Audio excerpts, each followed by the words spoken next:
Reinhardt being Reinhardt, and the Symmetric comes out early from Andrew. They're already on the point, ready to go. Betty, we're on 2. You said you're looking for some of those pinch plays. I feel like here, Papa Joe, they did a great job. What? The heck?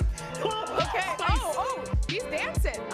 Listen, they're having that they really need to make, but unfortunately, so you see the May, you see the slows coming down now. Choba looks with a very nice shot, leading on to Winter there. They lose that damage, and it's going to be a beautiful play coming down from Mexico. They gain that control back. It's just the Ramatra left for Faru. Of course, no healing left to really help themselves. Yeah, they're going to be taken down in a second. Because of it, the Hydra still on the outside has to lose as well. Without Falls in the fight, Canada can't really sustain as Ultralic tries to run away from Magic Mayfall and Seeker.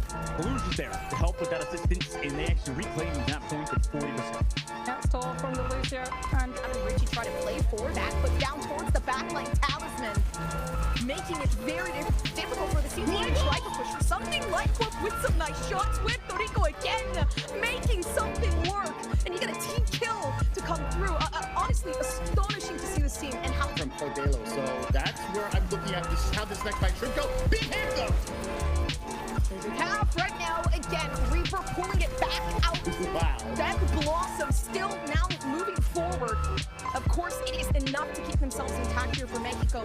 That was big. It's not covering much, but they're still trying to make their way in. Castle not even hitting the shots as it goes by 4, but you're able to see the Mora start to pull out the stops, and the damage is the cohesion here for this team. Mexico now making themselves go on that side, on that court. Ash having the duel on the backside to find some work, but it's integrated and chased down by Hydra. Sugar Free is also immediately there with that beam, and it's just too much damage for Canada to deal with at the moment. They get immediately wiped just without Seeker and Falls just backing up. Seeker does get delayed. Falls goes straight back to lose, but will also lose the mech as USA flip that point back in their favor. Yeah, Echo is just so... and making them force the cooldowns out of the main. That's the other reason why you run this Reaper, is because you can chuck yourself in and you have such good self-preservation. Oh, wow. And the TP, great, amazing, Finally. if anything. And that Death Blossom was the winner of that for Costa Rica. If they can keep this together, it was Winter. The problem with running this Pharaoh, however, now he's come back down to Exfil trying to relocate back around with the phase. He's able to find that damage. Chili has disengaged the push Viper still there, but now Ram comes through on the Neil and Ludwig is pushed. USA have rotated all the way back around the point as Crimson is gone. That's a lot of the healing gone for Canada. Falls can't even die in the point to make sure his Diva Bomb gets maximum value. Hydran actually follows through on the False and Baby. Far left now. Eternal engages with that Blizzard. Diego also committed his own, but he's caught in the Blizzard. But a nice immortality from both keeps him healthy as Persona Dragon Strike connects onto both Ikyo and Hug. Early 2 picks as well for them. Nice counter engage to Cruz. Columbia attempted to engage with the Blizzard, which I don't necessarily think is a bad thing. If you're going to be aggressive, your supports have to be on the same page with you. You have to be calming. I'm going in. I need these resources, and I think that's something that we need to go to. I mean, there is the 3K from White Wolf. God, that's beautiful. That is FD godlike. And yes, you do have the Tesla cannon that puts out constant pressure, but Diva doesn't have to reload. And Chobilux is actually getting it done now on the Tracer. Wow. And this is a steamroll. Oh my lord, Mexico! What did you have for dinner, my friends? Honestly, they had a nice platter or something because they've been playing pretty good. We're just at the car wash. We're under 2 minutes, Scompers. This is starting to look very dire already. Oh, and now it's even harder to try and get away from this. Just needing...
Welcome everyone to day 2 of the Overwatch World Cup here for the Americas region within this conference. It was quite the sweep of a day over into day 1, but we're looking forward to getting things started here for the second one. And I've, of course, got to introduce myself as Ash, your lovely host for today, and then the amazing casters that we're going to have on the desk, that being Gompers and Chef Billy. You guys were here yesterday. It was an interesting end to day number 1, but Gompers, what are you looking forward to going into the second day of OWWC? Well, going into the second day, I think the thing that I'm most looking forward to is obviously there is a new team that we haven't seen play yet. So this to me, again, is that stomping ground because we still are in the beginning stages of who is the most dominant within Group B or Group A. Oh, that's a really good point to make, especially with just generally how the days have gone on. Even yesterday in Group B, we had Ecuador and Argentina who had the day off. So we don't even really know how, they haven't had any games to actually base off of any results of, right there, Chef Billy? Yeah, I mean, Ecuador, they're coming in basically off of a rest day. So the next 2 days are going to be very busy for them. And then going into next week, we'll see how everything rounds out. I think the primary goal for this weekend is to come out with a positive, either that being a positive record coming out of the 3 days of competition for match days 1, 2, and 3, or coming out with a positive result for your team, especially with new teams coming in here and having the first chance to represent your country. Ecuador coming out with Si Se Puede. And I mean, you'll love to see it. So here's where we are so far after match day 1 here in Group A. Mexico, the United States, and Puerto Rico coming through 1-0, all of them coming through in 2-0 fashion. So Guatemala, Costa Rica, and Canada, the surprise for me, really do have to have a good result today to keep themselves at near that 50% mark. No, absolutely. And just like you were talking about, it's that race to that third place, right? Within Group A as well, having that additional opportunity there, Gompers for Group A. But we also have to check out Group B as well, see how those teams have fared out. Of course, again, Ecuador and Argentina, they did have the day off yesterday. Now swapping that out for another couple of teams on that side there, Gompers. Yeah, for this team, we did get to see a bit of flavor there when it came to Colombia and Brazil. These two teams popped off, if anything. So I do feel like we've gotten this transition, obviously, like I said before, of who we could consider the strongest. But I feel like, obviously, there's two teams that we haven't seen. There's that Ecuador, there's Argentina. So when you're looking at these two teams and the potential there, there's also kind of those numbers that still aren't accounted for. You know, for me, in my eyes, Brazil is probably the most strongest within Group B right now. But Argentina may as well. They could pull out the stops, or it could be the other way around with Ecuador. No, for sure. And then just to take a quick look over at the schedule for everybody at home. So we're kicking off the day here with Group B. 3 matches in a row coming out from this group. Ecuador and Colombia to start us off. Then we've got Chile, Peru, and then Argentina and Brazil. Afterwards, we're heading over back towards that group, which Guatemala, actually, Chef Billy, is one of the fan favorites going into the Americas League. However, they didn't quite perform as we would have expected yesterday. I think honestly it's the gravity and the weight of representing your country, and I mean going up against Puerto Rico in your first match. I mean that was a bad draw for them, to be quite honest. So hopefully they had a chance to look at some VOD reviews. I mean Vendetti really did have some good play.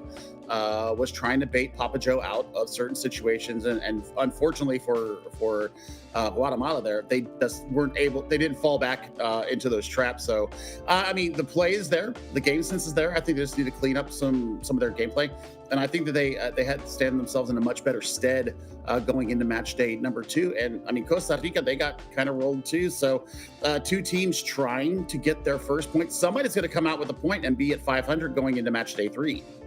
No, that is for sure, but we can't look too far forward yet either, though, right? We do also have a few MVPs from yesterday, the top 3 MVPs, if you will, from day 1 of the Overwatch World Cup online qualifiers here for Americas. So I'm going to be looking forward to seeing the stats that we're going to be pulling up in just a moment. But with those top 3 overall, I know that I believe the first one that we will be seeing is going to be Dalka from Brazil, that being the tank player. And Gompers, he had quite the showing.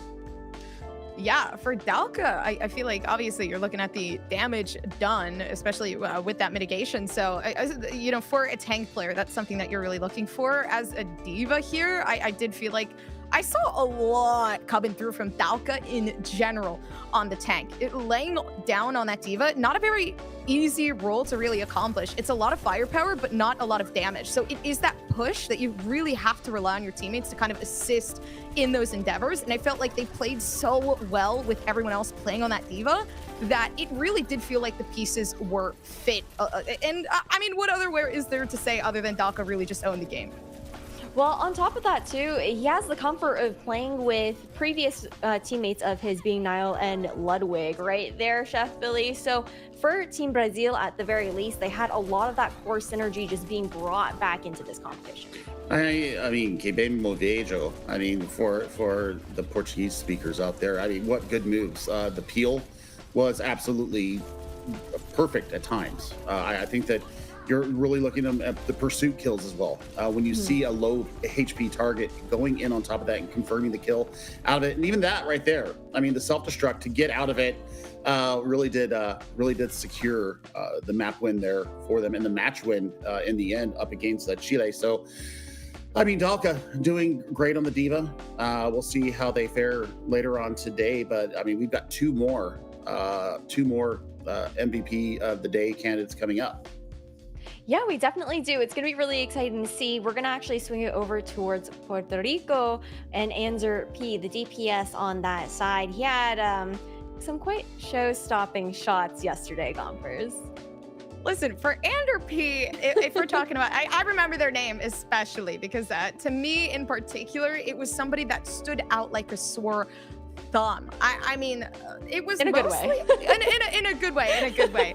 I feel like it was mostly kind of when you're thinking of Ander P as well, you're always putting 2 and 2 together. So for Ander P, again, a big role of what he did is mostly just also getting tons and tons of damage in, as well as being able to eliminate and really just target the players that are the most important. So I felt like they completely tore apart the team and the importance in said order, and then at the same time managed to help the team out in those endeavors. So it's kind of hard to also seek out what players do in particular in Overwatch since there's so much going on, but that's what makes it so fun, is kind of seeking deeper and then seeing, okay, what did Ander P do that really allowed them to shine? And it's small things like that. No, for sure. And then on top of that, we just got to talk about that Puerto Rican team like as a whole, right there, Chef Billy. I mean, come on, Papa Joe stonks. Papa Jopium, if you will. Papa Jopium?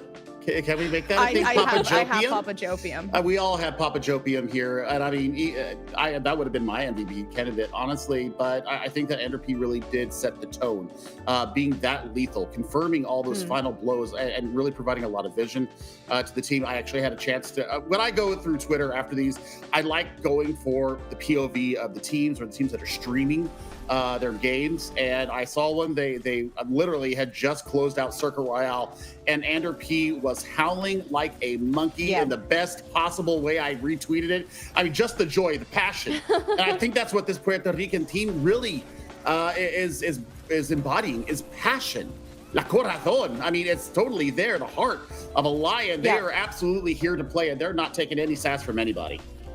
No, and that's what you love to see, especially on this world stage where you are having this opportunity to represent your nation. That's going to put that extra oomph, that light that fire beneath you even further, bring those flames and really strengthen them. And as far as it goes, I mean, you can see some of these shots right here. I don't even have to say anything about it.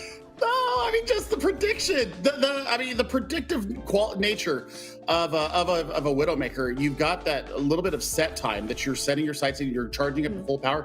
The predictiveness of pulling the swing over as you're charging and then letting loose the shot right as they come out of spawn. I mean, that is from the chef's kiss, beautiful. Yeah, on top of that, also just like taking some off positionings, if you will, their Gompers for Anzer P. Hem, just looking for those openings and spots where their opponents weren't necessarily expecting him to be. Yeah, it was the Sombra originally, then obviously moving on to the Widowmaker and occasionally making those switches that really, again, we talked about it, that adaptation that allowed this team to thrive. And Adder P, listen, yeah, I mean, I'd give him a round of applause too, because it wasn't an easy feat playing a Widowmaker at close distances the way that they were in the games that we saw, but they managed to really like just frag and succeed off of that. And all at the same time, again, like I talked about before, taking out those important players allowed Papa Joe to succeed as well. So it just allowed the pushes to really flow.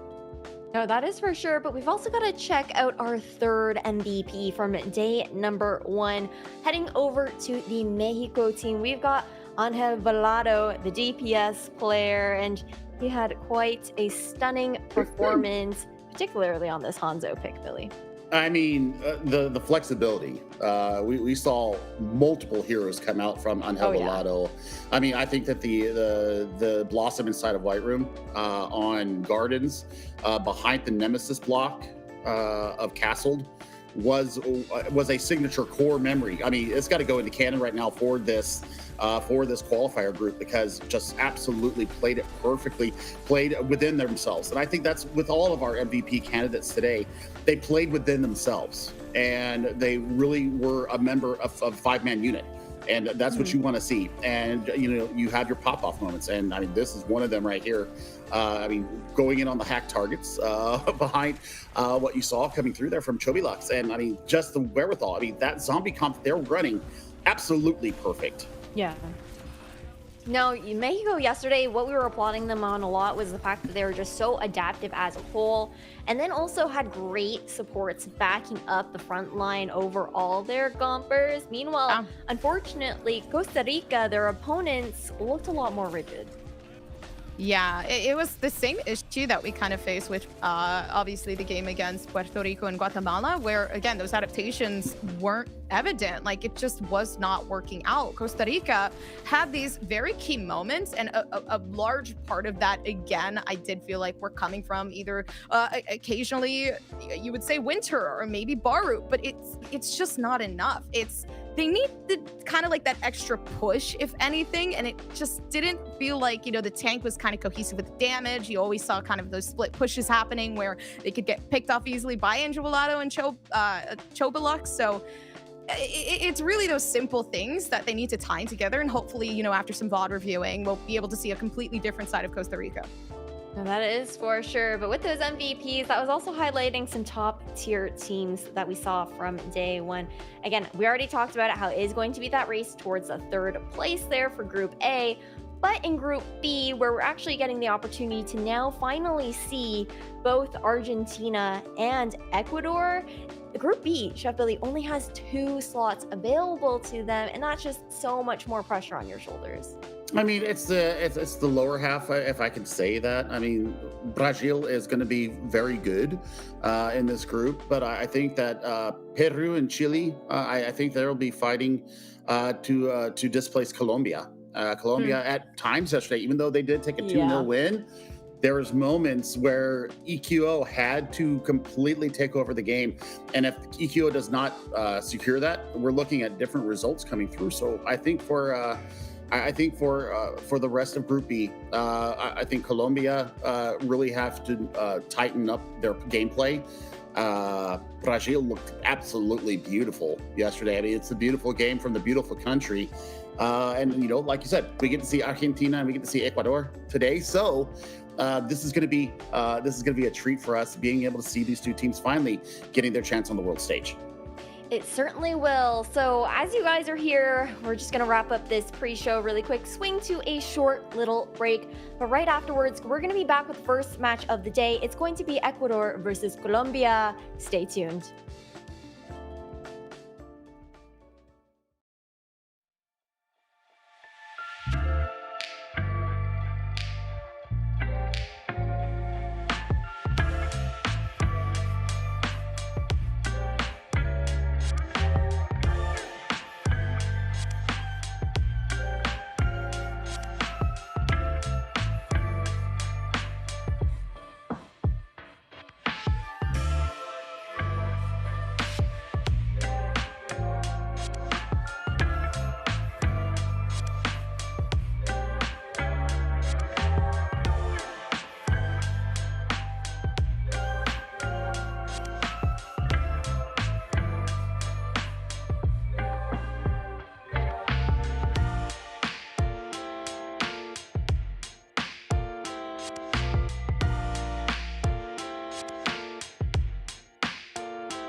am pumped to get today started here. It's the second day again of the Overwatch World Cup online qualifiers for the Americas region. And we've got Ecuador versus Colombia. And Ecuador, a bit of a question mark for us right now here, Gompers. We didn't get to see them yesterday, so they are nil so far on that scoreline, of course. And these players, a bit more new faces here in the Overwatch scene. Yeah, for Ecuador, kind of like what you said, these faces aren't necessarily the most familiar to us. We did get to see Colombia play, so you could say in terms of what we know, a bit more biased towards the side of Colombia, but I am gonna say I am kind of excited to see Ecuador play. It's when you see new players play, it is the most exciting. Obviously, we haven't necessarily seen Colombia play against this team. So same colors in the flags, you got something going on there for Colombia in general. Obviously, they kind of smashed the game that they played against Peru. So I'm a bit worried as to what's going to happen to Ecuador, but all it takes is, one really good DPS, one really good tank to completely change momentum. No, that's for sure, because when it comes down to Colombia as well, you have that veteranship with EQO and a couple other players on that team as well. Colombia looked really good as far as their synergy went. EQO having just a very standout performance yesterday, especially on that Hanzo. He really maintained control of that upper high ground there, Chef Billy. I mean, it really did. We saw the swaps. We saw the immediate adaptation, realizing that they couldn't run the Sombra as well, going in with the Reaper and taking care of tank play. The quick adaptation obviously yields immediate results here for Colombia. So for today, I think they just need to be very, like I said, they just need to tighten down on their compositions, know what their identity is as they come out. As we take a look at said team from Colombia, they will be rocking the EQO Eternal line, and Eternal had, I think at points, played better than EQO on this May. The May play out of Eternal, dropping in the blizzards when least expected, getting that wall up and not allowing people to run away from it, and getting a Suzu to save them from it.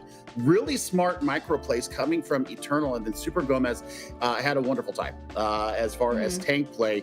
There was moments where I think maybe a little bit out of position, but for the most part, they really did control their aggression. And then Mix V and Hug. Hug had a very darn good Moira. And now we'll take a look at Ecuador. I was looking through this team, and I was looking to see, who do I know here? Is there anybody that I've seen, through some of from the America Sud, previous contenders? Didn't have a lot to go off of. One question, one of their substitutes, I'm wondering if they're a console player. Pabiloon, who's not on your screen right now, mentions in their Twitter that they are an Xbox and Switch main. So are they playing? Are they playing the World Cup on console? Let's go, baby! That's where I came from. Whew, okay, so maybe some cross-platform.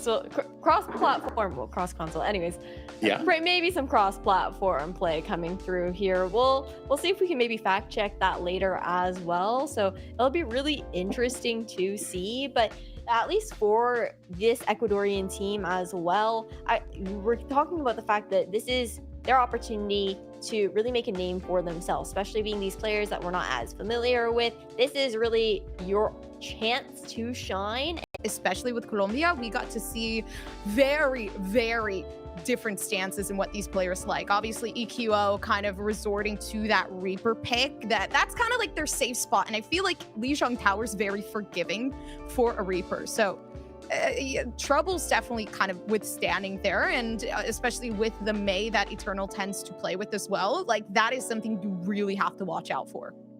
That is very, very true, but I get to actually just kick back and relax while this game gets underway. So again, everyone, it is Ecuador versus Colombia. Gompers, Chef Billy, take it away. All right.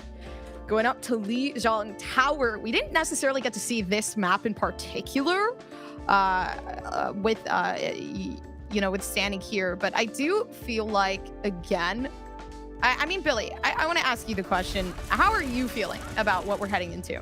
I mean, it all depends on which map we start out on. And Ecuador, we're going to have a lot of questions answered here.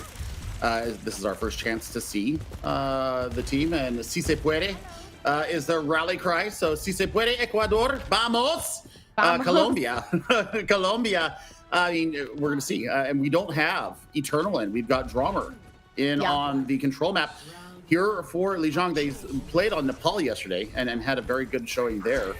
They did win it out 2-0 in the sub map. So for Colombia, they're going to take the speed approach and they're going to try and knock off any kind of flank potential coming in from Ecuador on the first attack.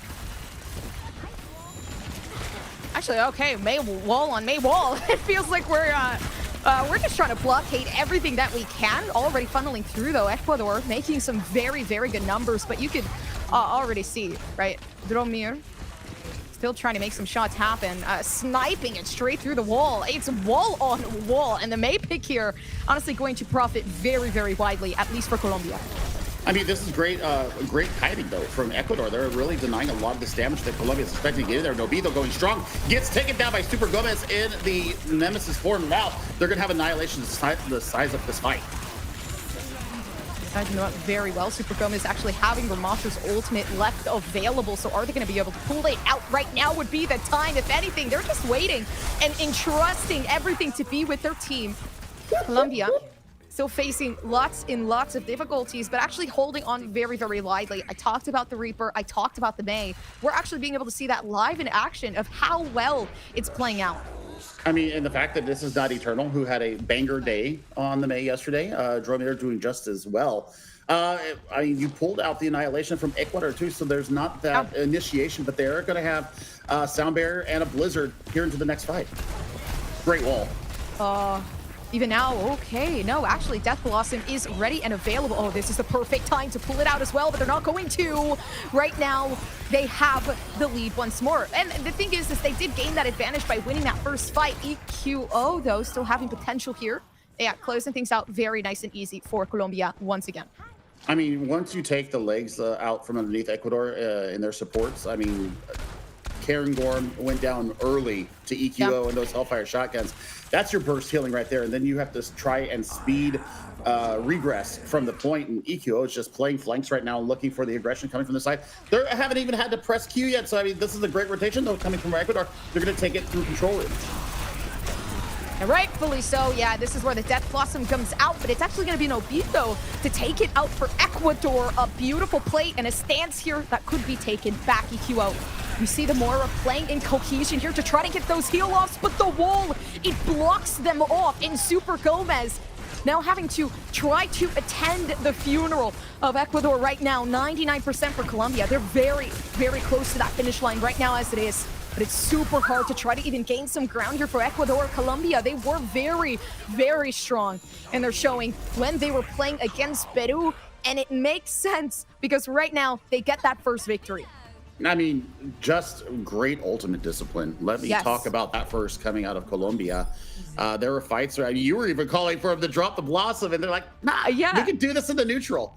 We can do this in the neutral. I mean, just great positioning, great kiting back for MixV and Hug. I mean, the speed disengage that came from them was just too powerful. They really do need to be looking to take down MixV and Hug. If Ecuador has any kind of a possibility of staying in this first control map. And I don't see any changes coming up here. You'll see EQO bring the Symmetra out here. I don't know if they stay on it or if they go over to either a Tracer or bring back the Reaper. This is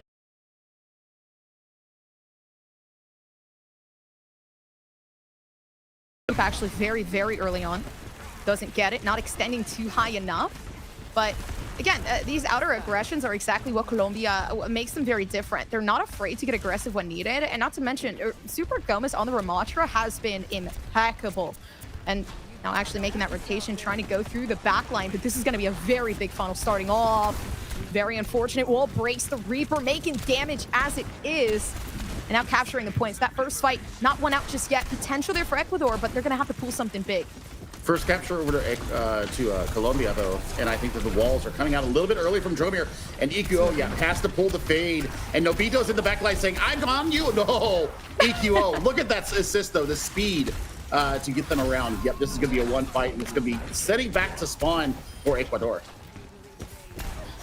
EQO, just on the prowl for something. Always looking for, you know, some type of assassination, honestly. And I think the Reaper fits them well because sometimes they'll kind of resort to that Sombra pick. And the reason why I like that is they are very sneaky.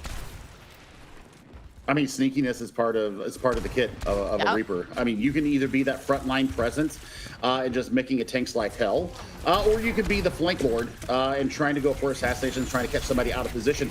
Now, Annihilation into this fight with the Coalescence at their back. This should be very easy going for Colombia.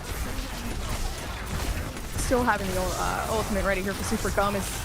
Is actually going to be able to pull that out, not getting down just yet. The damage immense, and you can see along the back lines, it is going to be Mix still taking out a ton along with Hug. Yeah, it's like in 2 seconds, this team just goes down. I feel bad for Ecuador because control is just Colombia. Like, that is their home. I think a little bit of ultimate discipline would do Ecuador a world of good right now. I mean, saving your fade. You don't need to fade in front of your team. You need to be behind your tank. And I know that Moira's in a really good spot here. There's the flank from EQO. 2 already down. Make it 3. Make it 4. Give him the ace. Give him the ace. Nope. Karen Gordon gets off the map. But good Lord, what a perfectly timed Blossom. And he came out of hiding. And you talked about it. Sneaky, sneaky Reaper. And now Emilio bringing out the Doomfist for a last fight touch. EQO doesn't really have much to work with, but doesn't really matter. Ecuador are really pushing through to try to get something big. I mean, the Mei coming along the back of EQO, but you're looking at the heals, and they're tremendous. Hug and Mix, both not allowing Ecuador any satisfaction of getting an elimination. And honestly, that leads to that win that Colombia, I mean, really just deserves. Yeah, I mean, 200-0. That is not a good start here for the team from Ecuador, but you know, we have another map. It's obviously best of 3 first of 2s, so they still have the next map type to come up here. It'll be their choice coming up, and I really want to see them play as a whole, 5-man team, not 5 separate individuals. We saw Emilio really taking the brunt of all the aggression that Colombia was bringing in. And you saw Nobito trying to be the hero, trying to get into the back line. And EQO is just waiting. Just like, voila, ¿qué tal? I mean, just boom, done. And that's happened time and time again. So, you know, you hit your head against the wall once. Okay, you learn from that. If you keep doing it, we might have to question your stability. Yeah, stability was something very difficult for Ecuador, but again, right, it is control. Not everybody's good at control. Winning out that first fight, it was always leading towards the side of Colombia. So again, it is very hard to kind of come back from that. And I think it was Moxie that said it like in the first game that we got to watch yesterday. If you're not winning out those first fights, it's very impossible to take it back at any point in time. So I am looking towards, you know, that second match being the redemption here, that second game for, you know, a team like Ecuador. So hopefully they can kind of pull something together in a completely different setting. I mean, Emilio really did try their best. I mean, you saw the team trying to rally behind their tank player, but the sustain of Hug and Mixby, something that I noticed yesterday, and we talked about it in our opening here. They are the two-headed dragon that you need to take down to be able to really inflict any kind of damage on this Colombian team, and EQO will clean out fights left and right. Yeah, they cleaned out a lot, especially like the thing that I really liked is a lot of the time I was asking, why aren't you death blossoming? You know, are you going to death blossom? But I felt like EQO found the perfect moments to do that. Actually, just seeing that right now as well. Again, it was the opportunity where they said, is it going to profit as much as it will at another time? And asking yourself those questions, honestly, I felt like really did give them that profit that they were looking for on the side of Colombia. So definitely something to look forward to in the next game. But I mean, listen, Chef Billy, we'll have to see. We'll have to see. And the fact that Moira gets 2 on the out, that with the skill orb, as we call it, that's just extra fuel to the fire here for Ecuador to be able to bring something to bear here on the Colombian team. So I mean, Colombia right now, they're 3-0 so far. across maps, completely swept yesterday, and now they're looking to do the same here. Ecuador, they do have the chance, though. They do have the chance to make our next map sing, as it were. I hope we don't go to Gibraltar. Personally, I'd like to see something a little different. I'd like to see them, pull something that maybe Colombia is not necessarily looking for. And in talking with the coaches, a lot of maps have been played and practiced up. And well, Numbani, okay, let's see what the tanks do, because we saw a lot of Ramatra yesterday out of Super Gomez. So we'll see. We'll see if they have the off tank here. I think that's why we go to Numbani, is that you're going to play more, maybe into Emilio's his hero pool on the tanks. Oh, Numbani. Honestly, looking at the playstyle of Ecuador down in Lijiang Tower, it doesn't feel like they're the type of team to kind of want to over-aggress and give away those fights. They were actually aiming for a lot of those team fights, but they kind of walked in at the worst moments. There were a lot of funneling opportunities where, again, down in that back room where you got to see that Death Blossom really come out. Those are the things that we're talking about when we talk about, okay, what did Ecuador do wrong and what did Colombia do right? And I felt like Lijiang Tower was just the perfect opportunity for them, because there were a lot of those back rooms that kept them quiet. So here, though, it's a very open space. I think Ecuador has a lot more space to move, and I think this is going to profit very, very nicely. I agree. I absolutely agree with you, Gomper. So I think that this for Ecuador, because they're not going to be funneled into small enclosed spaces with a Reaper just thriving. We'll see. We will see how this goes down. And, we've got lots of substitutes on both sides. So maybe there might be a personnel change. We might see Eternal come back in for Colombia. We might see Pabilun come in for Ecuador in the damage role. So it just depends on how they want to address this map. Obviously, offense to defense, two completely different looks that you can throw out here. And I think that, versatility will have to be on display here. If team fights don't go Ecuador's way, go into that hero pool. See what you can pull out. I want to see the chess match really come alive here for Ecuador and to make a good accounting of themselves. Yeah, and I think they will. I honestly think this is their time to shine. And a lot of the time, we actually do tend to see kind of like that tendency where teams who don't necessarily do too well in control can take it back here on hybrid. So Numbani, a very favorite map of mine. I do think we're going to be able to see a Hanzo come out. I'm excited to possibly have that opportunity arise. I really do want to see very, very big poke, just because Numbani is super big. Like, it is very hard to really aggress and, have good fortune on a map like this, especially since there is a lot of space to move. So again, there is also potential for somebody to come along your back lines. There's a lot of careful that you really need to be wary of.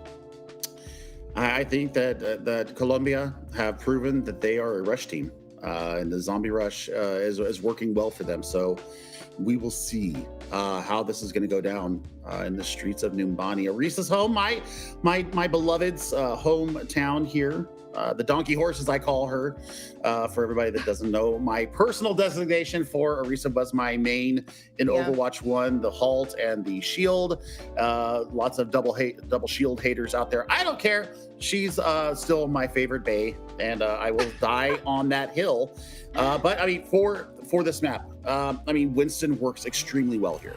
The ability to use the jump pack to get from high to low, being able to contest both those areas. Super Gomez is showing us that right now on the attack. So Ecuador, they're bringing out the diva from Emilio Oaks here. Nobito is on the Echo. I like this. You're gonna have to be a little bit self-sufficient though. On the Echo, being able to heal themselves through the biscuits being thrown by the Brigitte, or having to find mini and megas around the map. And then Jor-El actually going to show us the Tracer look. So this is going to give a little bit of extra survivability. You're able to recall.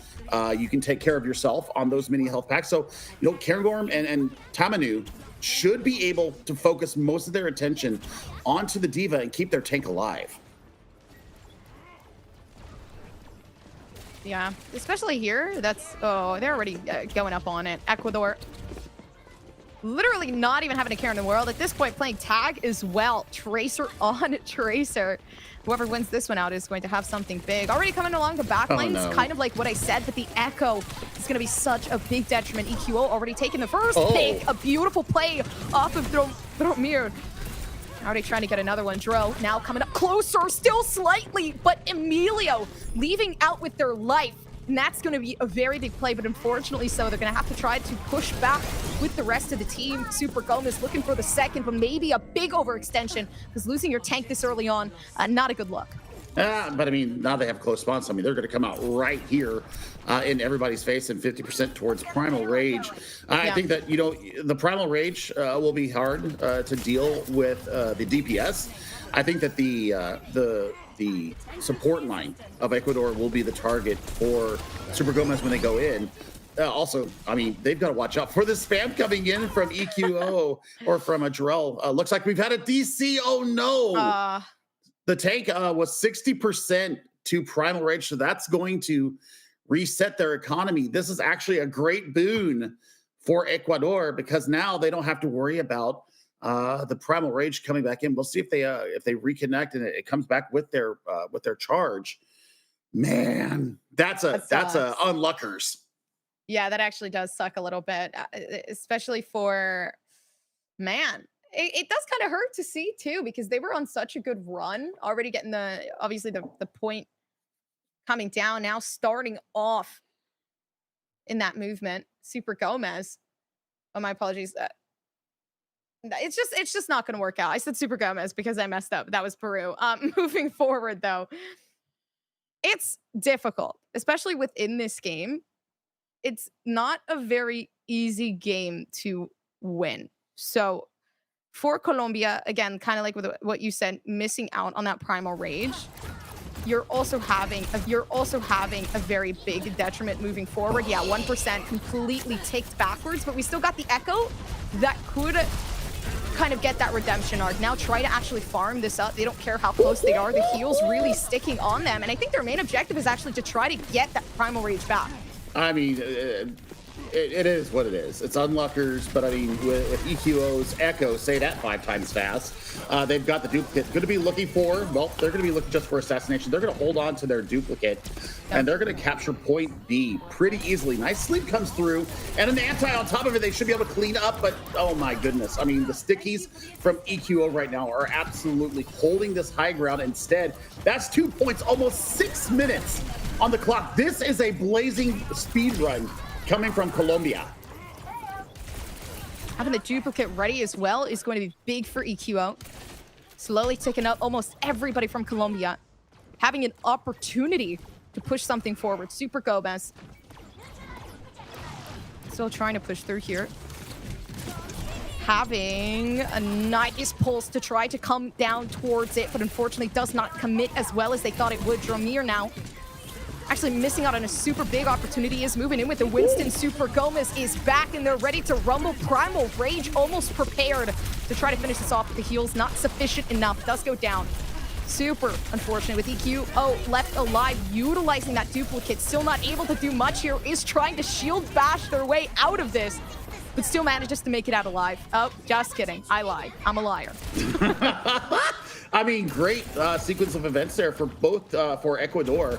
They're able to use the duplicate, get themselves a monkey copy, and it actually saves them from going down to the self-destruct of Emilio. So, so I mean, Emilio right there, they get the work done. Now they got to set their feet here and really cycle through the ultimates that are coming up. They're dealing with a rally into a nano.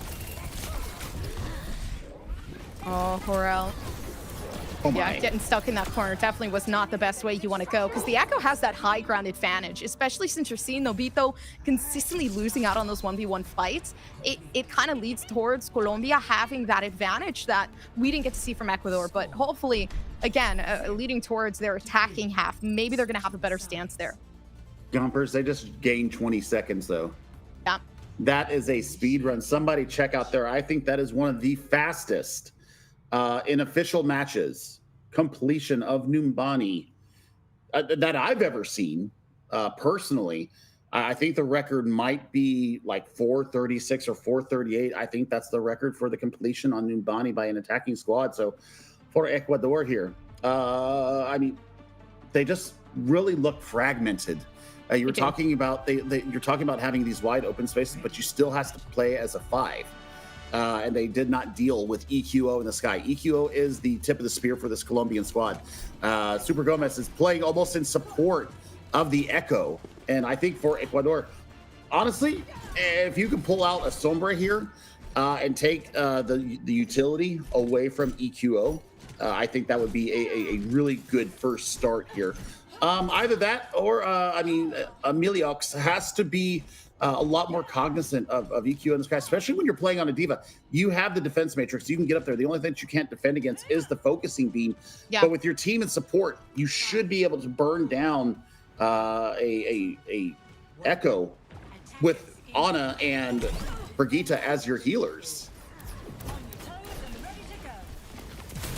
Yeah, actually, you're completely accurate in that point as well. Definitely just needing to utilize their heroes to the highest extent. Although, looking as though they can't even push. Emilio honestly looking scared to try to get themselves out. They still actually do have their barrier projectors, so that's something that could defend them right here as they continue along. Now actually trying to protect themselves. Oh no! Listen, it's hard to do anything there. Hug was trying to protect Mix at the same time. They're playing with that Brigitte. Now you got everybody moving down onto the point. Dromir still managing to create that big pushback. I mean, Dromir has shown us a May, and now they're showing us a very, very serviceable Tracer, saving the recalls for the most desperate of situations. And now Horrell is getting into the honorable combat once again. Waiting for blinks, waiting for that health pack to come back up because they are super low. They were super low. Now they're going to have it at their backs and they're going to be looking to get this pulse bomb. I think pulse bomb needs to be clean here coming from Horrell. Oh, and it's coming in clean as well. Especially for EQO right now, actually coming up towards the high ground. I talked about it, the 1v1 continuously losing out, but Horrell now fighting up top to try to take down anybody if they please. Yeah, but EQO just does not make it easy with those sticky bombs. I mean, looking at what Colombia is doing right now, they're just catching aggression, and it's a swarm mentality. When they see the pressure coming, all 5 are in position, and the positioning here from Mixfy has been nothing short of stellar. And I mean, it's great playing play. You're just being able to heal from long range. You've got the lines of sight where you need a pulse bomb. It's going to be huge here from Dromir. I'm calling it probably a 2K coming out from it.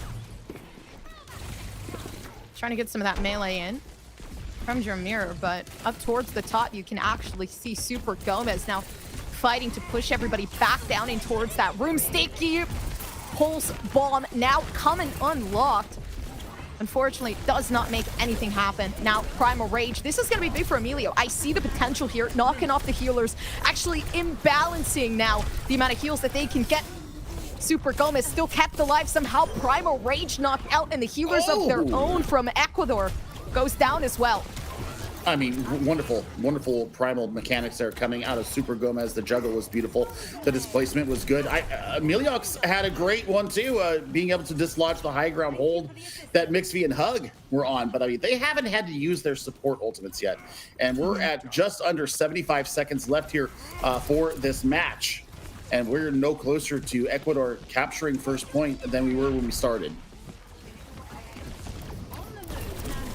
Duplicate's still ready and prepared. Not going to need it, though, especially since they're already coming overhead. And I feel like they've been winning out a lot of these fights. EQO, even though they're constantly airborne, they're always having that crosshair hit in place. Right now, we're seeing it in action. Already trying to back off, and they're backing off 3 players at a time, even though they're taking things solo. Heals are very, very well written here for Colombia. Now the back off starts. I mean, honestly, I would honestly rather see, I can't believe I'm saying this, a Mercy here to help Nobito in the sky. You know, give them a little bit more sustainability up there. And I mean, although Jorel is not giving up, it's not going to be easy, but a melee to actually finish things off. Primal Rage on both sides coming out as it is. Now slowly making their way above. Winston comes down towards them. Emilio goes down now. Overtime is done for. Not even the alone. I mean, that was a masterclass of how to take team fights on your own initiative.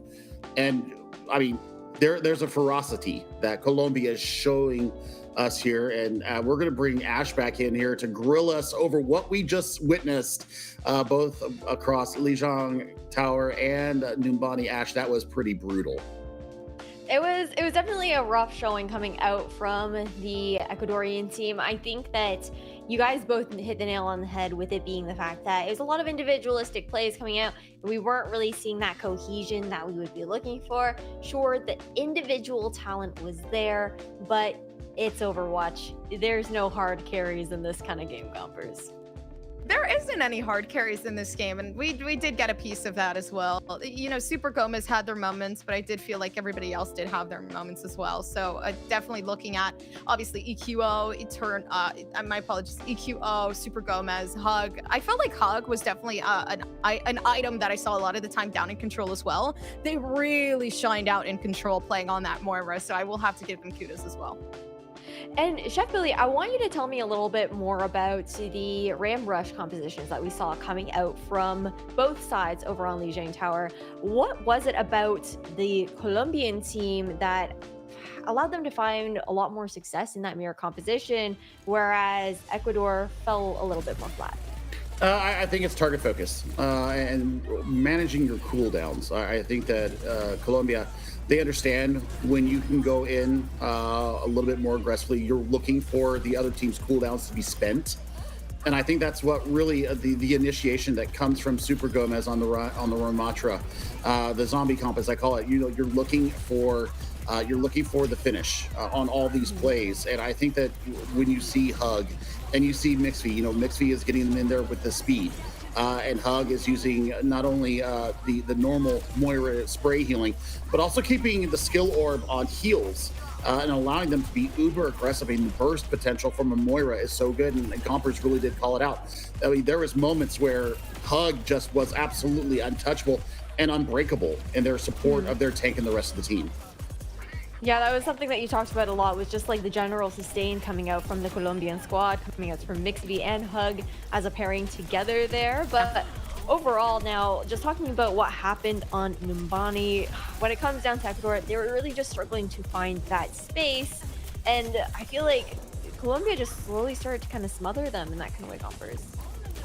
They were smothering them. Again, I'm going to bring EQO up because they really were a big portion of what was going on, but they were pushing everybody back, even if they were taking a 1v3 situation. And a lot of the time, it was because they could. Mix and Hug were there to help them and to really push them to that limit. So I did see a lot of that teamwork coming in, even though it wasn't necessarily evident, but a big portion of that game was EQO and the ability to play that DPS role to a T, as well as kind of have a little bit of tank in them as well. And no, this is my opportunity to take this 1v1. Hey, let me create some pushback. Let's wait for Super Gomez to, you know, kind of get themselves situated, and we'll be back on track.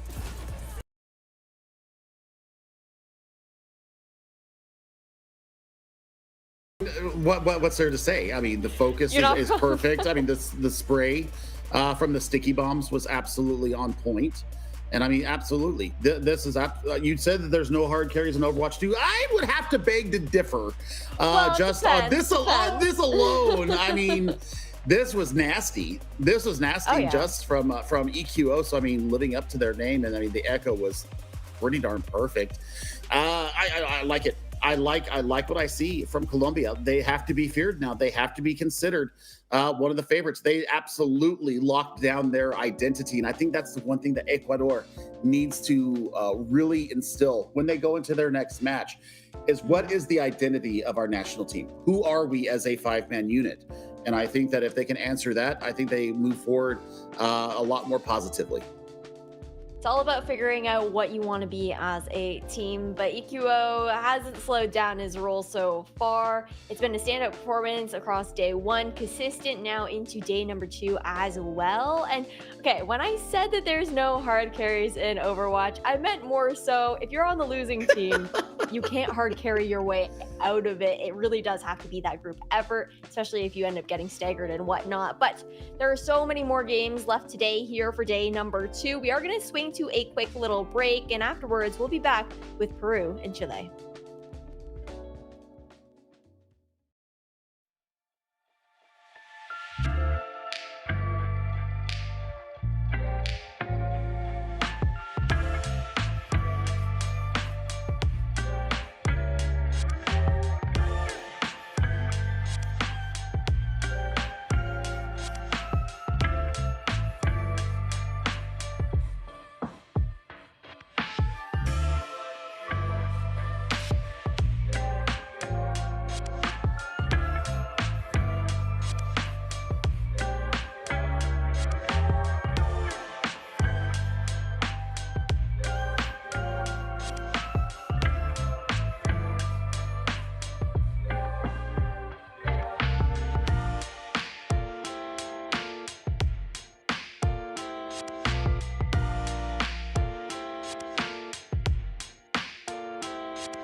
We just witnessed a clean 2-0 sweep there for Colombia up against Ecuador, but now we've got to move on to our second match of today's Overwatch World Cup online qualifier here for Americas. And up next, we've got Chile versus Peru. And Gompers, this is an interesting matchup because both these teams went 0-1 on their matches yesterday over on day one, which means that this is their opportunity to finally get a point on the board. Yeah, this is their opportunity for Peru. Obviously, we kind of just saw their aggressor, I guess you can say, Colombia play just now. But I am excited to see Peru versus Chile. Again, it kind of is that comparison of Peru just kind of not really having the best of days, but at the same time, maybe Chile's having that as well today. We'll definitely have to see, but again, it was a bit of a rough go for both of these teams yesterday in day one, Chef Billy, and that means we're looking for them to really step it up and pump on that gas going into day number 2. I think for Peru though, because they did go down to Colombia, but it wasn't clean for Colombia. I mean, they went to 3 maps on Nepal yesterday, and then they went into overtime against Colombia on Kings Row. So while it was a 0-2 defeat on the day and they go 0-1 on match day 1, I think for Peru right now, they have the wherewithal to bounce back and bring themselves to 500 here through our second day. So, I mean, I've got some opinions having watched yesterday all day with these two teams, and we'll get into that a little bit later. We'll see. Well, we're going to hear Chef Billy's spicy takes in a little bit, and just in a little bit. But again, you guys see the head-to-head right now here. Chile and Peru both 0-1 into day number 1. And like you were just mentioning, Billy, that was very much so Peru having kind of that, they get that fire lit underneath them in those crucial last moments, Gompers, where they were really able to equalize in the last second, Cap taking it 1-1 on Village over on Nepal, and then for Kings Row as well, having a slight OT comeback, just not able to close it out. Yeah, for Peru, again, kind of like pointing out the fact that there are definitely strengths and weaknesses for each and every team, for sure. I feel like, man, it's just so hard because it's like one team could fit perfectly into your puzzle, and you know that would be the team that you'd be able to kind of combat against. But again, I did talk about a little bit yesterday how there is a lot of pressure on that first day. Like you're kind of representing your own country, and at the same time you are hoping you do a very good job. So I think for Peru, I think it is one of those key moments where, okay, let's get the nerves out of there. And now coming into today, again, like we see these slip-ups, but we also see this potential. I do think a lot of people were nervous yesterday, but I do think we're seeing something completely different today. And a lot of players that might have not necessarily been, well-mannered, I think they're starting to get into the groove of things. And something that I want to take a look at as well is, of course, the starting lineups for both of these squads. We're going to take it over to the Chilean side first. And, okay, yesterday we saw a debut actually on that Sombra pick up against their game versus Brazil. And the EMPs were really strong, but Chef Billy, the struggle was that the rest of the team wasn't really following up on that. We didn't see the damage burst needed to actually secure the picks. I mean, we see a debout on the Ashe, on Ilios. We saw a Ram on the Tracer, and the Barrage 9 that happened there on Well. Got the 2K with the Barrage, but the super jump that came from Papo actually denies them flipping the point over and actually C9's the point. So there's got to be some redemption. Yeah, that one was rough. There's got to be redemption because I mean, my head was in my hands when I saw that, because I mean it was a beautiful play over the top, and just that little micro mistake cost them the map and eventually cost them the entire series. So. Ram was one of the stars that Dustin and Moxie pulled forward from us yesterday from this Chilean squad. So Frack has to do better in the tank department, though, for Chilean. Now, Gompers, we're going to go over to Peru and take a look at what they've got to offer. Yeah, Peru. Persona was a very big name for me that stuck out, if I'm being completely honest with you. Obviously, we got to see a little bit of, I believe Baskerville was one of the MVPs. If I do recall, that might have been someone else.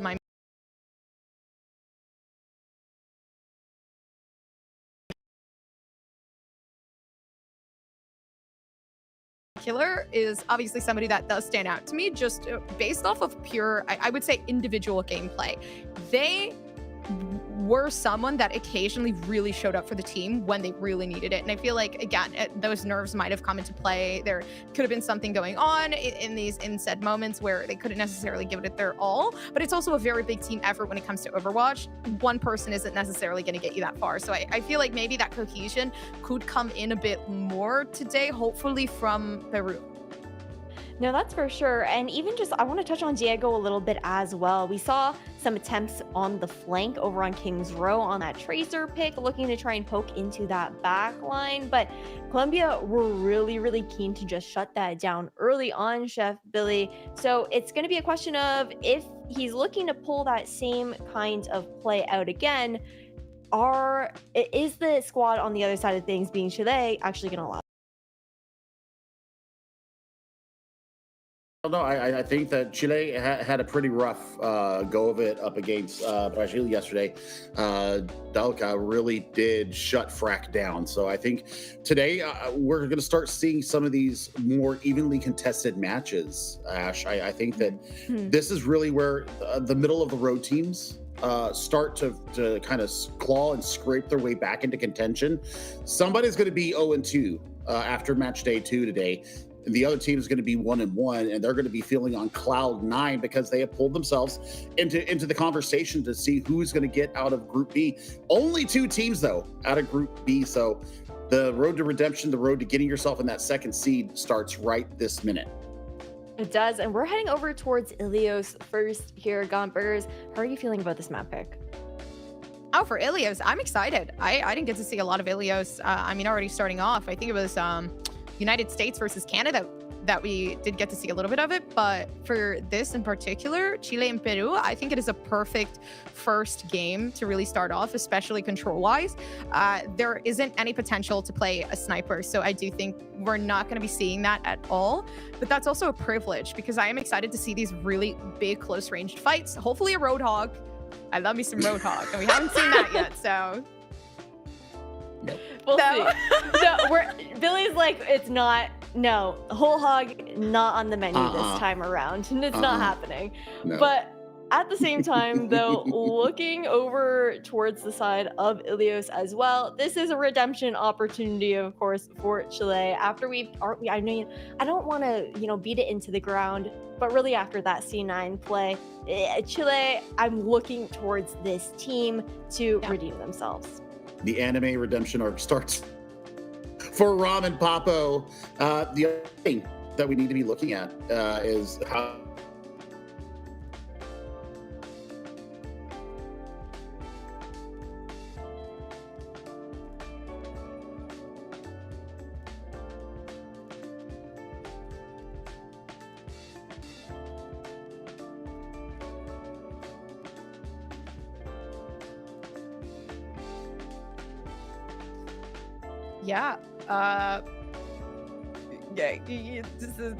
we're going there, all right. Going into the map, I'm pretty sure.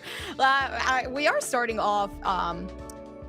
Obviously, I believe this map in particular. Oh, this is a sniper map, so I completely lied to you guys. I like a Widowmaker. I'm gonna keep saying that every single time there is potential for a sniper. And listen, Moxie's probably cringing if she's listening to this as well. So.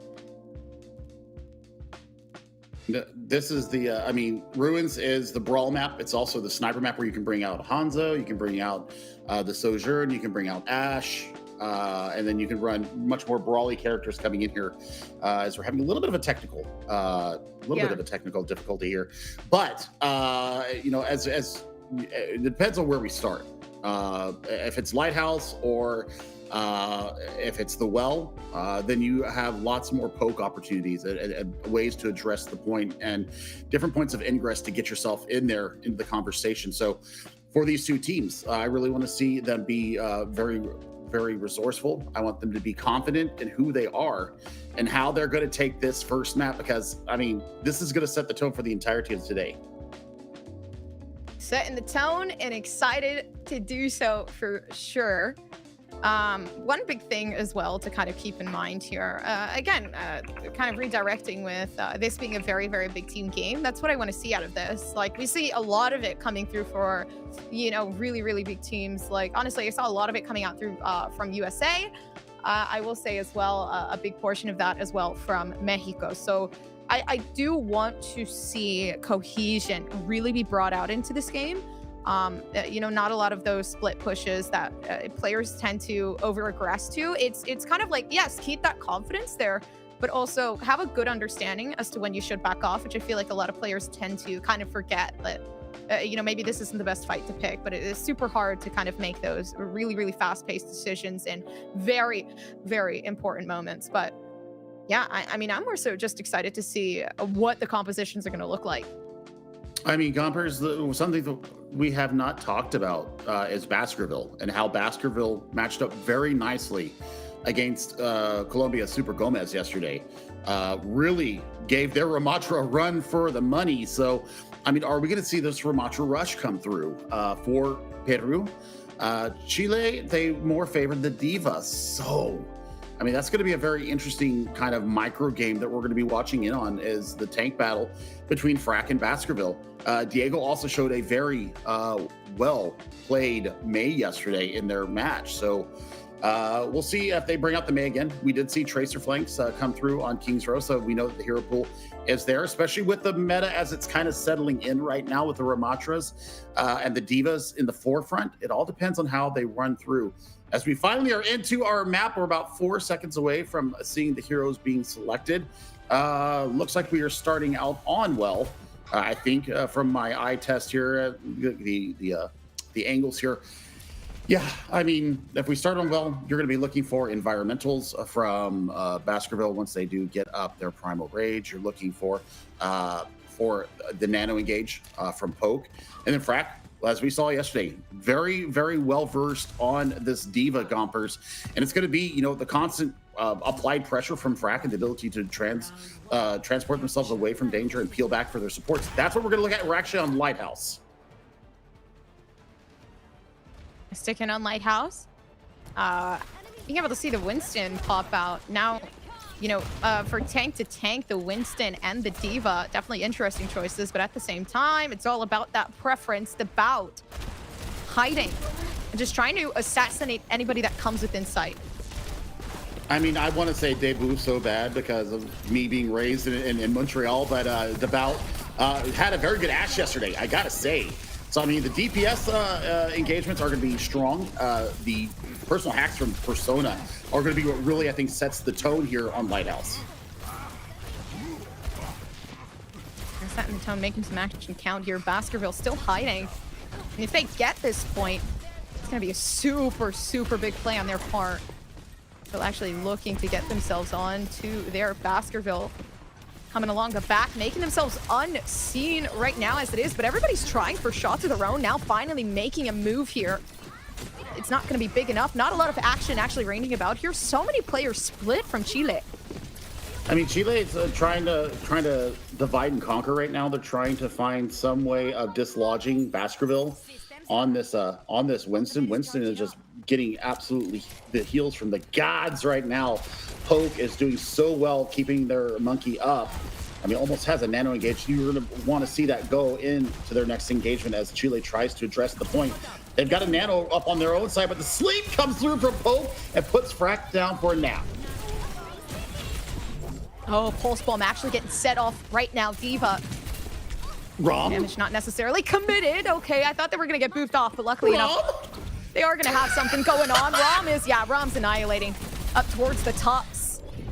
2 players left onto the point, still holding on though. Diego losing out on their own abilities, so of course they go down. Okay, so here's what I want to see from Chile as now they start getting their own progress percentage going up. I want to see Papo not worry about Devout and Ram unless, you know, they come to you for healing. I want to see Papo really denying any kind of good work being done by Persona. You've got to be that peel for your Ana, and the big nade comes in from Poke once again. Oh, Frack is so lucky that they haven't gone down to C yet, but if they actually want to keep this, no, Primal Rage is out. Now is the time, if anything, to try to pull an ultimate to counter whatever pushback is going on, but it doesn't matter. Healers are now slowly being pushed back away from the D.Va, being able to pull out that self-destruct though. Frack missing out on everything. So now you get nothing out from Rack. Luckily enough, Ram is going to be able to try to at least pick stuff up. The 3K down, now still chasing. You get a beautiful shot in. Now Chile still up in the running. I mean, Ram Bailar around everybody right now, just dancing. The recalls are so good. The blinks are perfect. I mean, this gamer, Dustin and Moxie were very high stonked on Ram yesterday, and I'm seeing why now. This is absolutely perfect. They got the pulse stop in this section, and they forced them off of the slumber. Now it's an echo here for Peru, as now Chile is going to tie up the percentage. Still looking for something big to play with as well. Pulse bomb sticking out to it is going to get it. You know, just a quick touch on on the Tracer right now. They ran up to the healer, so it doesn't matter anymore. A pushback would be good enough for Ram as it is. All the players here trying to recontest for Chile as they've lost out on it. 88%. Now seeing that somebody's still stalling out. Frack left alone, and again, it's that big distance that we're seeing here. Ram could get themselves onto the point, try to protect it, but they're not doing much here. They're actually getting down very, very quickly. Comes along the back from the Winston, still trying to make numbers count, but a heal. Hello, game Ovino from Papo. That is a perfect little microplay coming from the Brigitte and just completely stonewalls them. 70% is what Peru got on that first capture, and they were just stymied out after that. Chile playing the macro game so well. And now we head to Ruins, and we're going to see DeBout. I mean, had a great Ashe yesterday. Now we get to see the Widowmaker. The big problem here for DeBout is Persona. You can one-clip a Widow. If you get up, sneak behind them, get that manual hack in, and deny the grapple away. And that's on a 12-second timer. So, I mean, hopefully they'll be able to get away, because Persona, I think, is going to have to turn this map around here on Ruins. Oh, yay! Wow, DeBout was not playing around. And listen,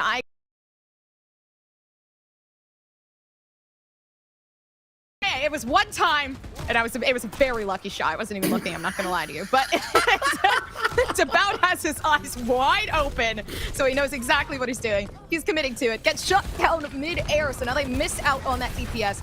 Although, no worries about it. Ram is a very, very big clutch factor when it comes to Chile. Especially looking onto that Tracer. Diego now trying to find some of that fire in themselves as well. So many players still trying to contest here for Chile. They're slowly getting pushed back. Yep, contest is there. Peru finally taking a hold of it. And we saw this happen on Lighthouse, so we'll see what kind of adaptation come out from Chile. How do they deal with Persona? How do they make them force the swap? I think that we're running into, I mean, the Junker Queen mirror. So Gracie has to be good. The Jagged Blade needs to be good with these engages coming from Frack and from Baskerville, respectively. Baskerville kind of got outplayed. D.Va versus Winston. D.Va should win that every time, and it happened last map. Oh, those shots missed are going to be very detrimental, because wasting time right now. It's like 4 players now trying to make it in action while DeBout still looking for something big. Persona actually trying to become invisible. They were looking for a lurk. Didn't manage to get it. DeBout is on fire. Still actually boosting themselves upward. Looking for potential here. Working for something big, although not a lot of sight here. I think they've kind of managed to figure out where the Widow is hiding. I mean, it's not very hard to see where the Widow is hiding. I mean, these manual hacks coming from Persona are completely ruining the Chilean attack, but big pulse bomb, that's going to take the speed off the board. Picking up the pace along the back. Ram still managing to find Persona, but teleports themselves away, finding the safety there. Baskerville, unluckily enough, not going to be able to find much. Chile on a roll when it comes to control. Still gonna keep things together. It is Ram. I'm not gonna lie to you. He's such a big factor. Oh, but I mean, they invest the sound barrier when they had the fight one. Papo's gonna want that one back, and I think for Chile, I mean, you know, the capture starts now, right? I mean, they got 12% and counting, but they're going into EMP. I think Debu really needs to pull out the sights right now just to see where Persona. They have to know the EMP is on the board. Absolutely. Honestly, I do believe they do know. Now being able to see where everybody is, yeah, you're seeing the aggression come through from Frack. They're ready to pick a fight, if anything, maybe hold these players back. I mean, Sites will do that. Yeah, Sites will do that, Gumpers, and they buy 20% just with that one ultimate. So now, you know, they were tracking where Persona was. I mean, that's a body shot, almost takes him down. Yeah, still looking for something big here. Unfortunately for Devout, managing to push themselves backwards, but then the hack to come through. It is very unfortunate, but they're still fighting very heavily here. Persona keeping themselves away, although also managing to find themselves distancing from that attack here. Ram? Yeah, going back towards it. Ram is absolutely insane. What a player. What a player. I mean, putting the team on their back, they had no business winning that fight. They didn't have a sound barrier. They basically won that fight off of a pulse bomb and the Kitsune rush, the speed increase that happens through that ultimate, really laying into what Rom needed to get the rest of that pulse bomb built up, and they get full value on the end of it. Speaking of full value, Persona finding some of that, actually taking down Papo. That's going to be big. Lucio gone, no longer going to be able to give those speed boosts, heal boosts, whatever they need here. Peru slowly on the come up, and Ram is still trying to find a way to push themselves to get that 3K they got before, but not managing to find it. Still a pulse bomb left available, not going to use it. Just going to be able to do what they do best for Peru, and it's going to be take that point back. Sound barrier difference right now is 20%. Papo will have this for the last fight. Frack with a couple of good headshots and maybe a slash with the axe will get them up to this. There's a pulse bomb out. The manual hack comes through, dip out, going on to the Sombra of their own. Yeah, time is of the essence here. If Peru get this, they can take things back, and the hack was beautiful because Baskerville, actually no, finding a way to take out the ultimate the last couple of seconds, now actually managing to do big amounts of damage. Not able to find the shots though. Down to these couple seconds, this is where things count. If you're not playing your attack well, you may as well just miss out on this point. They managed to bring it back 98%, now bringing it up down to that 100. If Brett goes down, this could be the game over. The fight lost, still managing to bring things back. It's up to Ram to find it. Not a lot of flowing out here, but Rodrigo goes down, and they chased it back. Still, Baskerville might just be done. And they still are fighting for their lives. The Tracer to keep things alive, and the hack, the SMP now trying to hold on to whatever is left, but that's the game. It's going to be Chile taking on a 1-0 so far. Okay, let my heart stop racing here for just a second, because oh my lord, put your stonks aside, put whatever happened on day one aside. We've got a barn burner here, and I tell you what, Rom put the entirety of Chile, the country along the Pacific coast, on their back. And absolutely everybody in Lima right now is just cheering to the gods right now, because what a God-blessed good performance there from Rom. Took the team out there. Papo pops sound barrier at 10 health. I thought it was going to be Ajax, to be quite honest. They get that sound barrier out with 10 HP, and the fight just completely turns from there. It was impeccable. Listen, the gameplay that we saw out of Rom was something that to play a Tracer is very hard. I learned that today. But Rom playing the Tracer, he makes it look very, very easy. I'm gonna be honest with you. And that is not something that is easy to do. I think, you know, with the potential and seeing Rom kind of be in the position where, okay, they're playing the tiniest, squishiest hero, but they can still do so much work. That's gonna be super dangerous moving into hybrid. I think that the Suzus that came out from Poke as well were just, from Lazio, I'm sorry, just completely devalued a lot of what we saw Baskerville try to do on the Junker Queen on point 2 on Ruins. I mean, Pope right there showing a fantastic Ana. But once they lost the point, they were never able to retake the point. I mean, Devout right now putting up just as good numbers as Rom also has to be in the conversation of who really carried the point there. But I mean, Diego, I mean, the fight back and forth, it was nothing. It's nothing short of beautiful from both teams. I think that Peru definitely have the opportunity to get themselves back into this match. I think we're getting away from the 2 Overwatch today. I'm calling you right now. 2-1 will be our final score today. You might jinx it. You might jinx it. No, I'm not jinxing Listen, it. I will say it is the closest game that we've seen so far in the last 2 days. That is true. That is true. But Rom was kind of going crazy. And listen, Rom, we said yesterday Papa stocks are up. I'm saying Rom stocks are up today, and I'm investing. That shot right there by DeBout, when you saw Persona going invisible, and they saw that glimmer and just took him out. Beautiful work indeed. Watch this here. Yep, that wasn't the one that I was looking at. That wasn't the one I was looking at. That's not the Papo sound barrier that impressed me the most. It's coming up here very shortly. We might be able to see it at the end. But that was Ron, I mean, you were talking about, we were playing quick play before we came on air today, and you said you were feeling like you were in a different dimension playing. Yes, it's true. Like, listen, when I blink as Tracer, I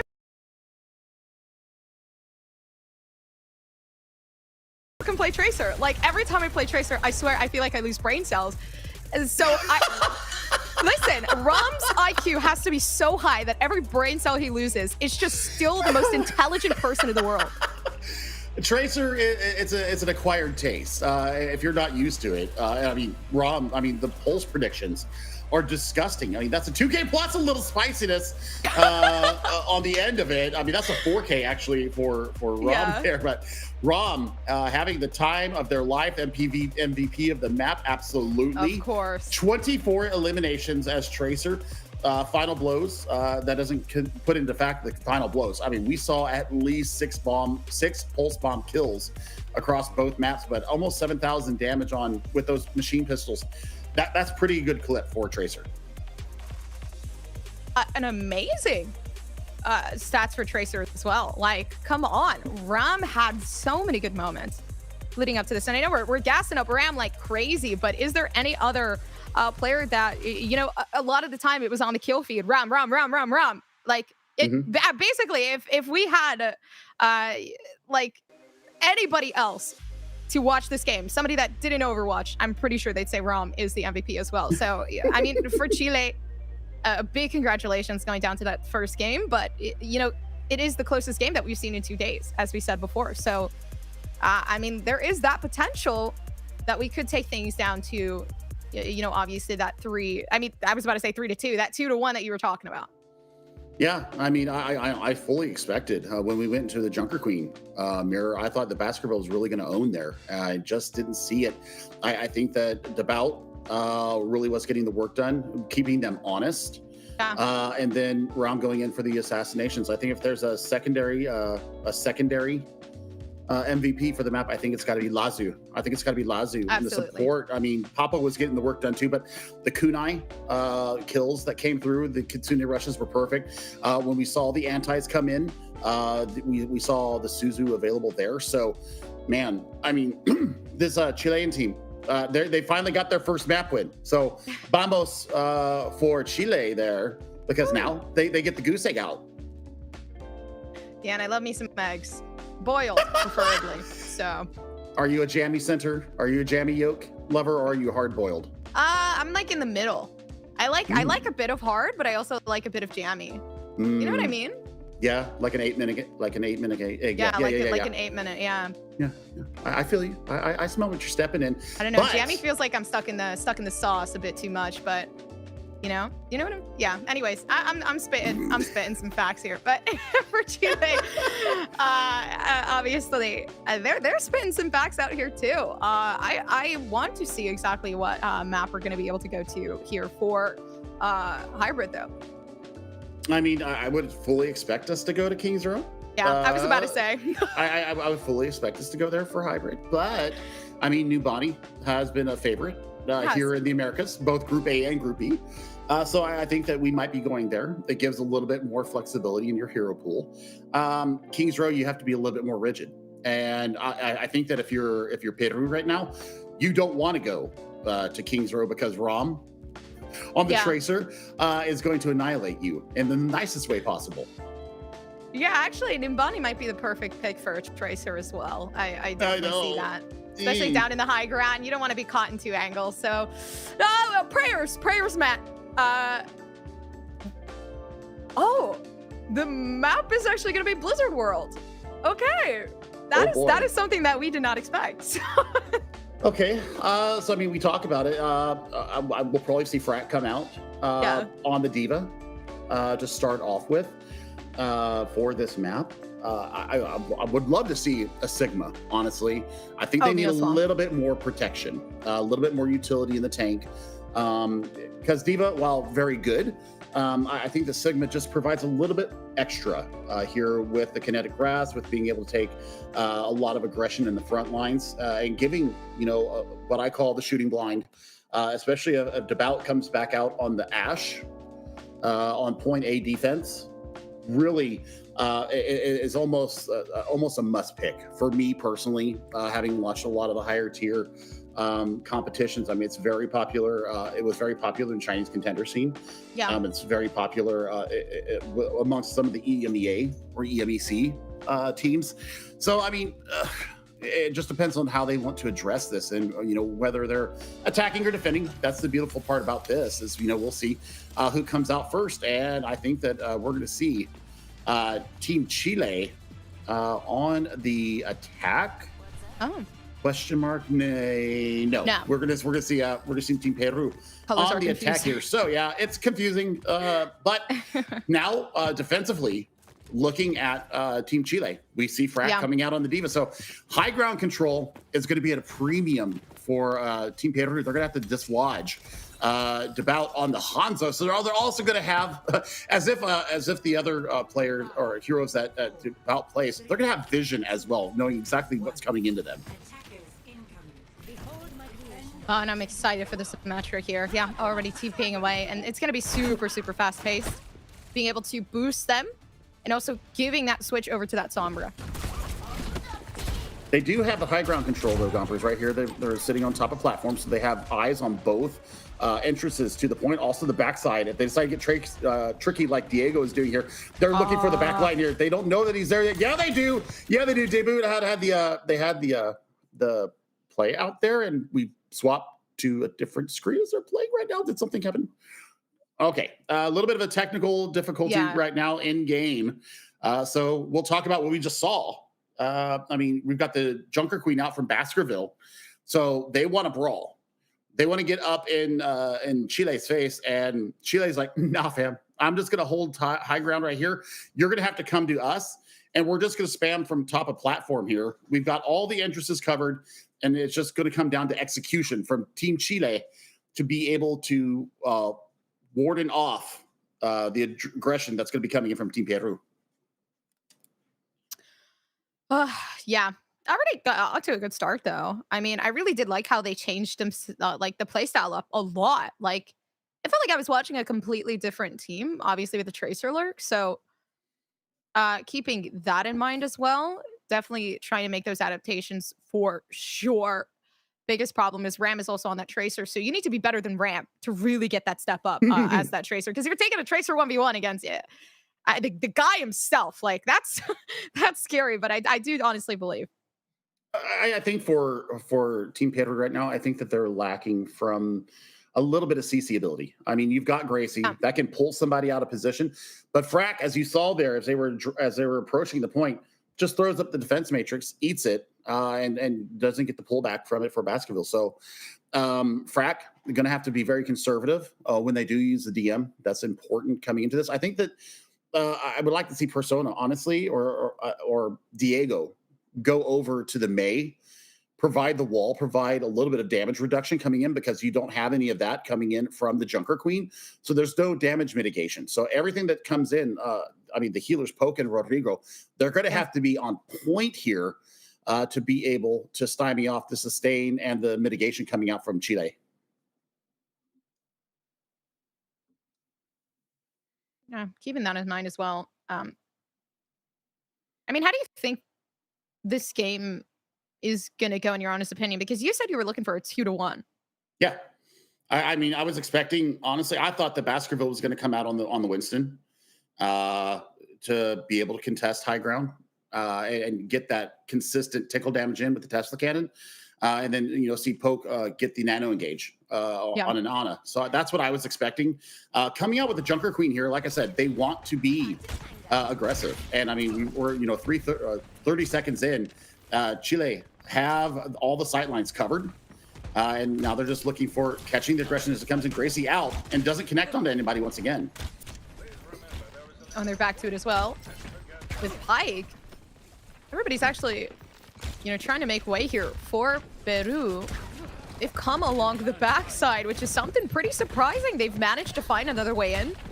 Now slowly making their way backwards to try to eliminate everybody in their way. Unfortunately, the Frack going to make it very, very hard for them to do so. I mean, they've caught the rotation perfectly, though. I mean, they have lines of sight still onto the point. You get Frack onto the point to be able to contest. They've given up a tick, but now it's all about getting those kills right now. And Baskerville and Persona super low. Oh, and Devout's taking a bit too long to try to frag out here. Is going to try to use some of their abilities to make sure that maybe get some poke through to help out with the Diva play. Although the heals aren't coming in sufficiently enough. No, Frack is left up to full health. Diego now trying to play up to that Tracer. And the amount that they need to do so. Now slowly backing off here for Peru.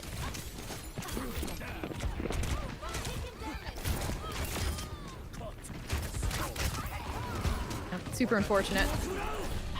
Everybody's having a very hard time now as Dragon Strike comes out.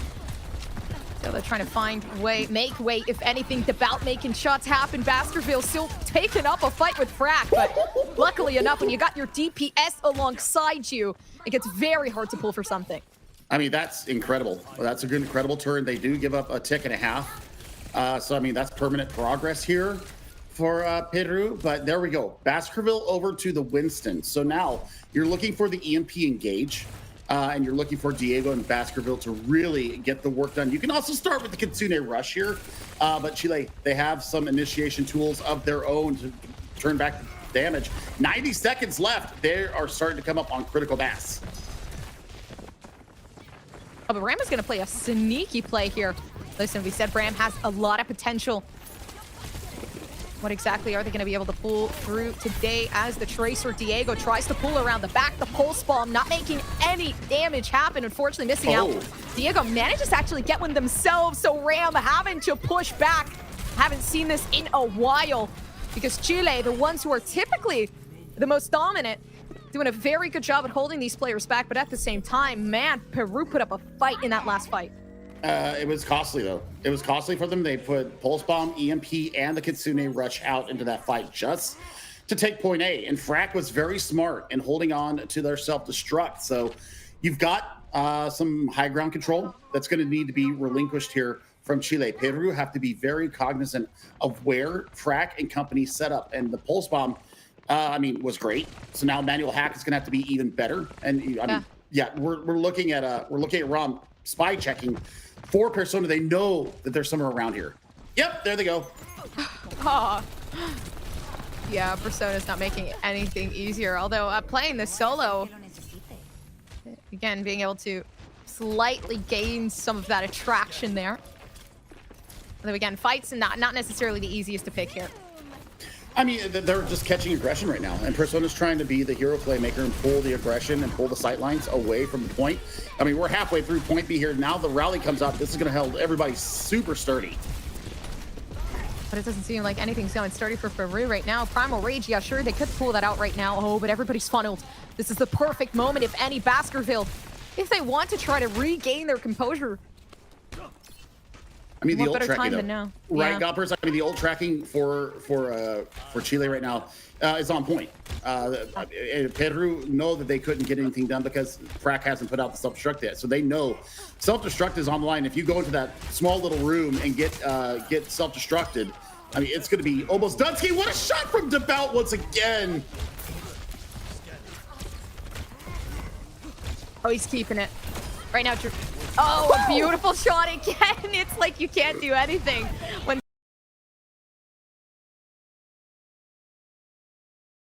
trying to get the high ground that they actually lost here. Try again. But still not maintaining much. I mean, almost a 5-pack of ultimates here for Peru, though. So they have tools to push it through the rest of the park here, and as we approach the keep. Chile. I mean, they've got 4 of their own, so this is going to be an extravaganza coming up.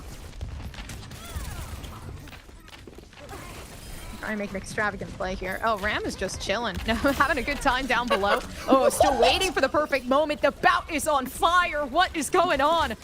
It's the bout and Frax getting to play, quite honestly, and they're playing this as a team, which is exactly what I wanted to see come out of Chile. It's still on the come up here. The defense is becoming stronger and stronger. I mean, they're playing as one hive mind. You're watching Ram go in on top of the initiation from Frack. The defense matrix is up and getting those final blows. I mean, this is beautiful synergy between Ram and Frack. This is the beautiful, beautiful symphony being constructed by Team Chile.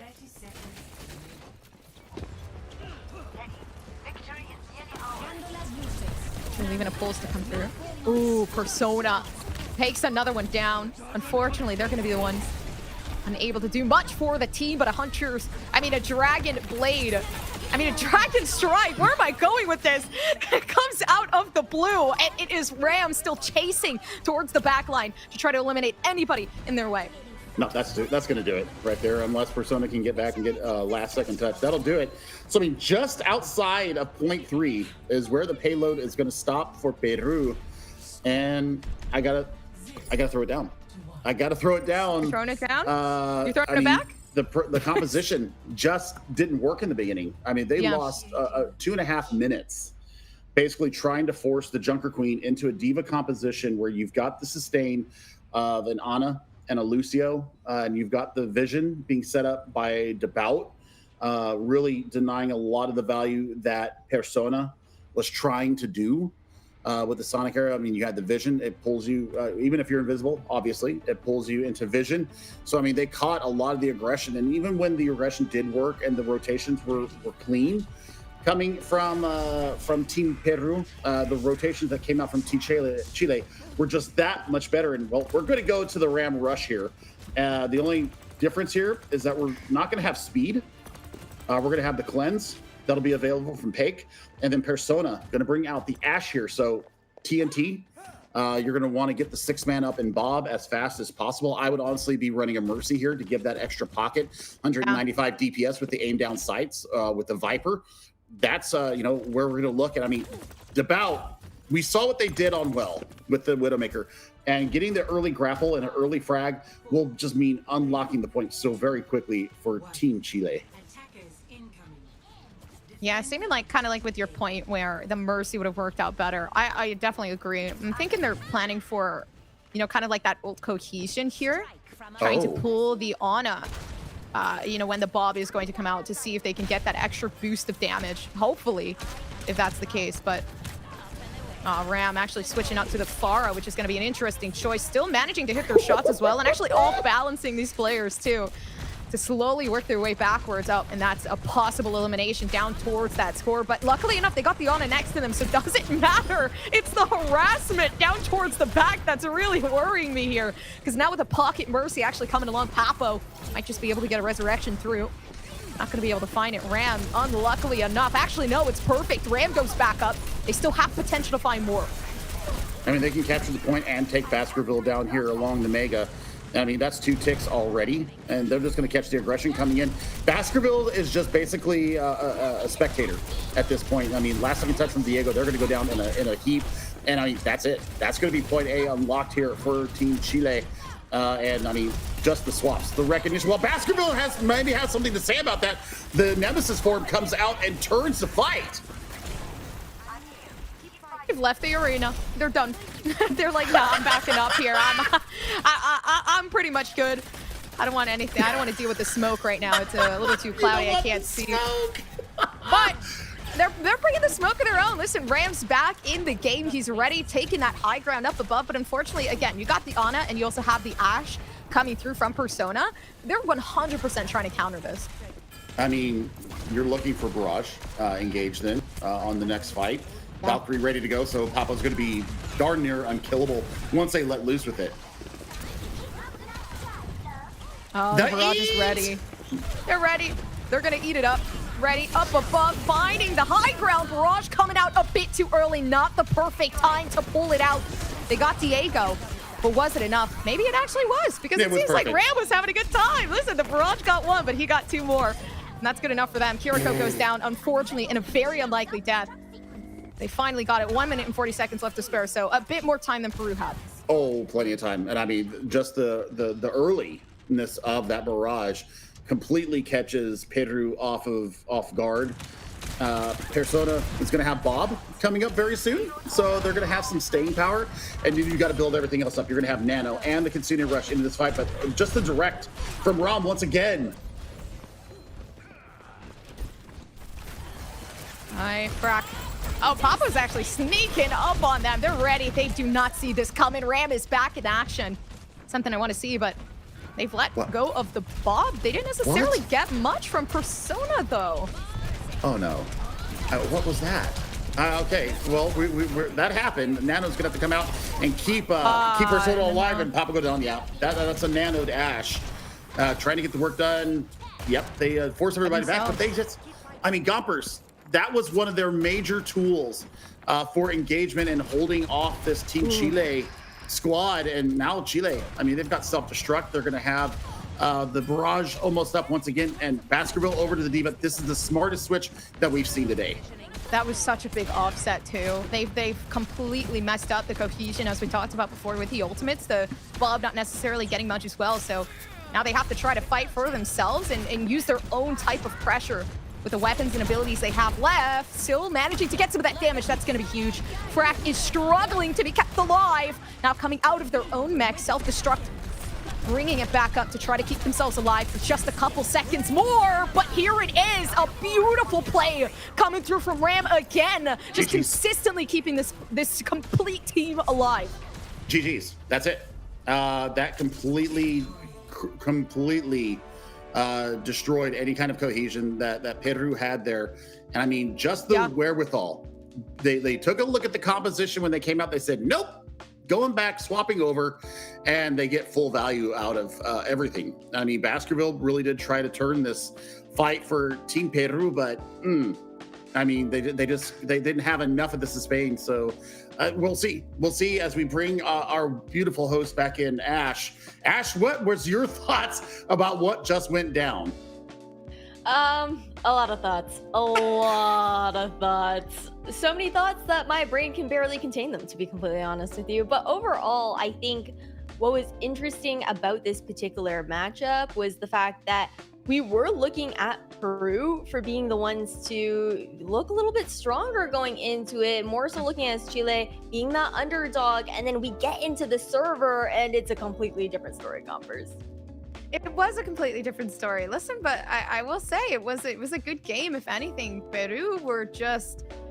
listen, Ram, I don't know what they were on today, but even on the Tracer, even switching onto the Pharaoh, like, that wasn't just, oh, I'm good at the Tracer and whatnot. It was, again, like, that assistance coming through from the Mercy and even playing on the Tracer, like, just the pure amount of heals that they managed to just go off of, despite being such a small hitbox. Like, the healers are doing something to keep these DPS, like, really well fed.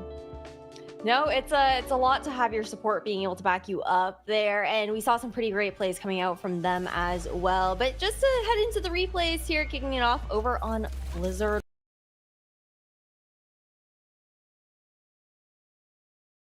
Here overall for the Peruvian team, I think Chile did a really good job at just kind of like stalling out that after that first point was capped and just denying that second there. Chef Billy.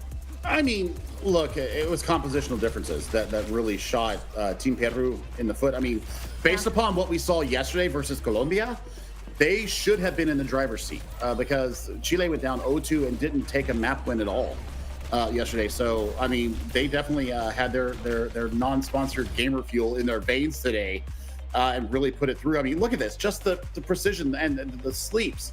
The utility from both these healers that we saw today, really enabling the DPS and tank for Team Chile to get done. Frack had a much better game today.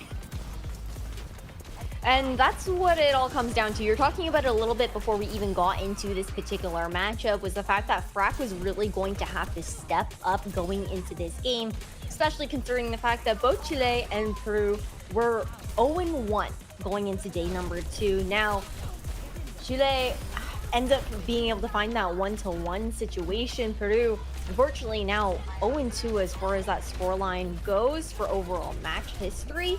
And I gotta talk about Ilios, the first map that we saw within this best of 3 matchup. Nobody has stopped talking about Ram, and for very good reason. Gompers, he came out hitting extremely hard, and very much so, I think, set the tone for this Chilean team. Absolutely, he did. If I have to go back and say it, I will. Like, the way that he played was immaculate, and I will give some of that credit, obviously, over to some of his teammates as well. Devout, actually, that's exactly who I was going to go to. And luckily enough, being the MVP, so they had shots that I felt like really did go unnoticed from time to time, because they were always getting those 1 picks, 2 picks that really gave that momentum over towards, Chile. No, that is for sure. So really interesting stuff. I mean, it's kind of tough because we would have to look at those overall standings here for Group B. Still missing some of that information for Argentina, which we're going to be seeing in the next match. So overall, it's still a bit up in the air as far as where everyone is. But at least for the side of Peru, that means, Chef Billy, that going into day number 3, going into week 2 as well, that squad is going to have to play perfect from here on out if they even want an opportunity at that second spot. I mean, we knew somebody was going to come out 0-2 after this, and unfortunately, it's Team Peru. So, I mean, they have the tools, and we'll see what Argentina looks like later on. But I think that the middle of the pack here is where we're going to get some of the best of the competition coming through, because I think USA wins the group. Canada, I'm going to be looking towards the last game of the day to see how they play, because I have some serious questions about the Canadian squad. But for the middle of the pack right now, Chile, I mean, almost that was a beautiful game from them. And well, I mean, I'm going to go get me some saltado lomo. Well, I hope you do enjoy that and whatnot. But again, Ali, we're not done with day number 2 of the Overwatch World Cup here for the Americas Online Qualifiers quite yet. However, we are saying goodbye to you, to our lovely casters that we had on for the first half of the day. So, Gompers, I'm going to give you the mic to say your final goodbyes, and then Chef Billy, you can pick it up right afterwards. Honestly, it was super fun to be able to see teams that we didn't necessarily get to see yesterday, as well as Blizzard World, which I genuinely love watching Blizzard World. So in itself, I definitely think we saw a lot of great compositions, and I'm hoping Moxie and Dustin have some fun as well leading into the next cast. Yeah, I have to piggyback on the back of that. Getting a chance to see Ecuador, even though it wasn't probably the debut that they wanted to have, I think that we get to watch their growth through this World Cup season. So, I mean, really, Chile got the heart of the tiger right now, and I think that they're going to be very well stead moving into the real meaty portion of match day 3, and then into next weekend. This sets them up so well. It gives them the belief. That's the big thing for Team Chile right now. Is now that the seed of belief is put into their head, this should be very good. But I mean, make sure you guys take care of everybody out there. Keep the love, keep the positivity, and take care of each other, because we're all in this game together. We'll see you later, but I think we're going to throw it to a quick little break. So we're going to see you on the other side with Moxie and Dustin.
Welcome back, everybody, to the Overwatch World Cup online qualifiers here for Americas. We said goodbye to Gompers and Chef Billy, but we're also going to say hello to Got, Moxie, and Dustin.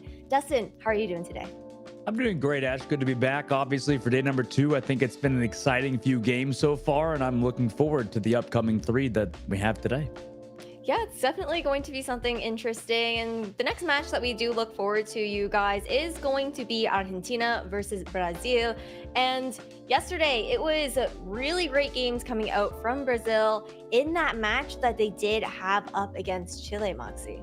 Yeah, I mean, Brazil looking honestly like one of the strongest teams in their group right now, and no surprises when you see on paper. They have so much synergy already built up. They've been playing together for a very long time. They've got that experience as well coming in from the background of the Contenders SA region, and they just have such good dive coordination as well as the mechanical prowess to be able to back it off. And when I talk about that, I'm talking about players like Dalko, who had such a standout diva, as well as Svenko when he was playing the Hanzo on Watchpoint Gibraltar.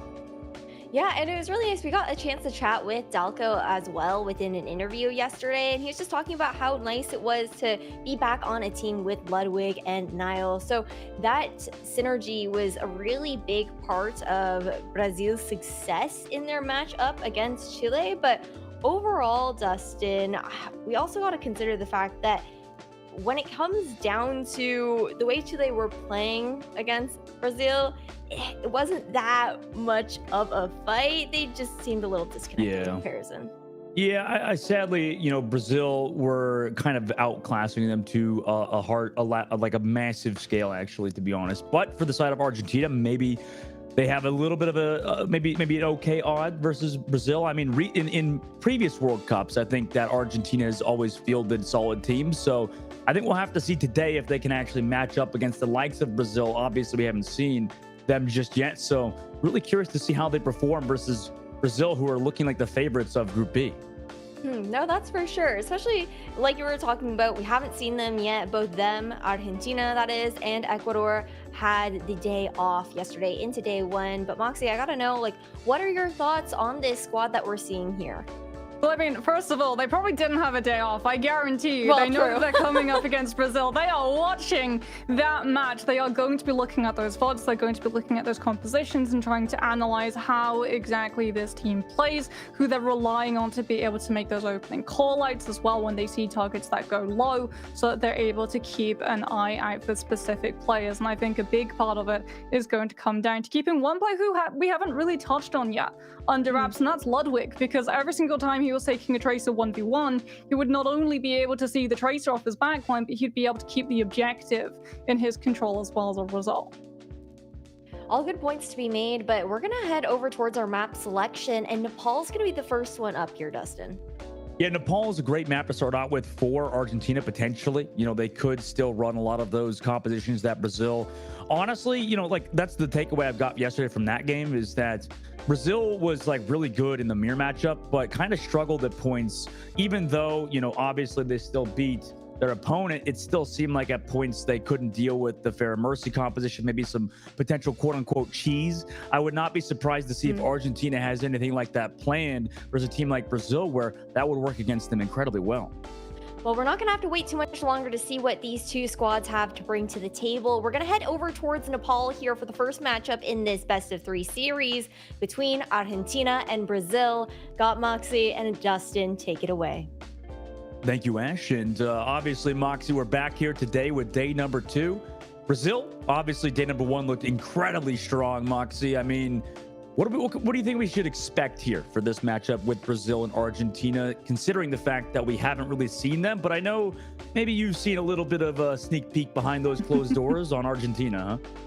So I think, again, it's going to come down to, like you said, the fact that Brazil are incredibly strong on their dives, and especially if we're starting off in somewhere like Nepal, if you get dealt that opening card of Village, a lot of the time may becomes really strong. It does get hampered somewhat by the fact that dive heroes are just incredibly mobile, and a lot of them can just avoid the Mei wall if it does come through, but being able to control that point, take that fight into that enclosed spaces, really limits the dive's mobility as well. If everyone can just bunker up on that point itself, then a lot of the entrances that are traditionally there for the dive, like the Winston jumping in or the Tracer being able to backflank, are removed entirely. But it looks like Argentina are going to be going for something entirely different. To come out from Brazil's side, and they're going to match it. But when we talk to these players with the Mercies, they actually do admit that they want to go up against the Pharah rather than the Echo, because just how good that Echo beam is at focusing Danu and GA.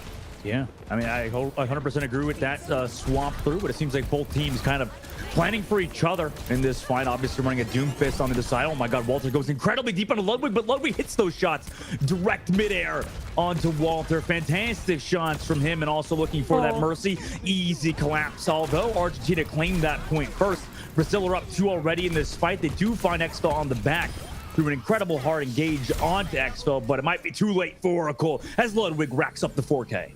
Yeah, Argentina trying to run Gasp on this Junker Queen is actually really not working out, because Brazil have foreseen this and they've actually run Exfil on the Ana, so they're having the anti-nade. The idea of a Junker Queen when you're running something like an Echo or a Pharah is that you get to play sustainability when it's a 3 versus 5 as opposed to having a full team there, but the anti-nade entirely decimates that win condition, so we see the swap come through onto the Orisa.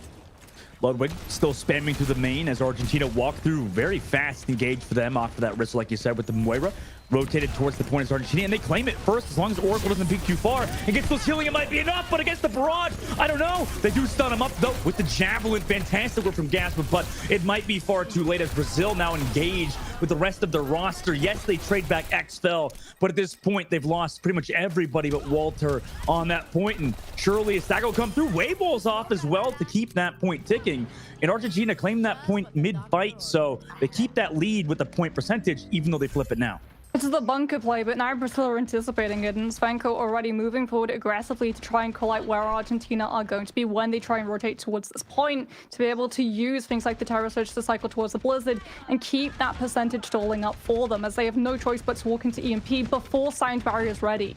Svenko waiting behind the cover that was added in Overwatch 2. Now goes for a 5-man EMP, and the rest of Argentina surely will fall to Brazil, who rotate towards them on that point. Chalky, just the last one there, and very clean fight from Brazil. It's fast, at least for Argentina. It is essentially just ripping the band-aid off. At least they've been able to burn out the EMP, and Brazil not really being able to keep that fight staggered out for as long as they would want, unable to build up ultimates to be able to challenge Argentina. If there's one fight that this team has to be able to turn this map around, it's going to be right here, right now, but they have to make it count. They can't afford to let Coalescence get hacked out early.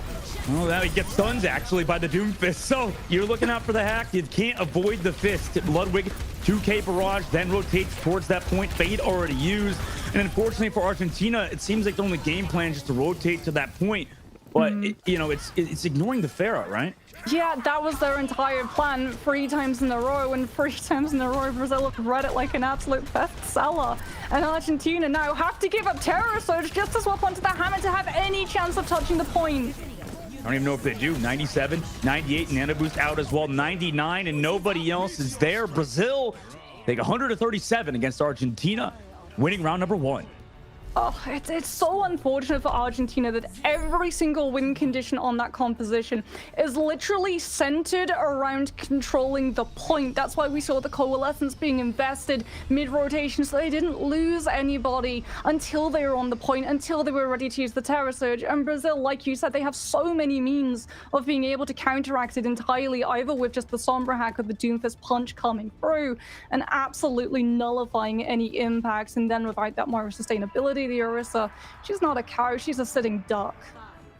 Yeah, this is rough now for Argentina, but obviously they still have a chance on Nepal. Brazil looking strong. I mean, really leading up to this, we didn't exactly know what was going to be, you know, what we're going to see from Brazil. Maybe a bit of flexibility being shown today with these Pharah Doomfist compositions. So far, so good for them.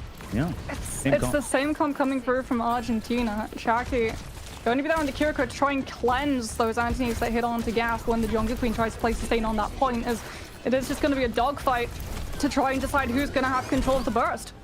This is the Pharah first, but on the low ground, Gasp is the one to take out We on the low ground.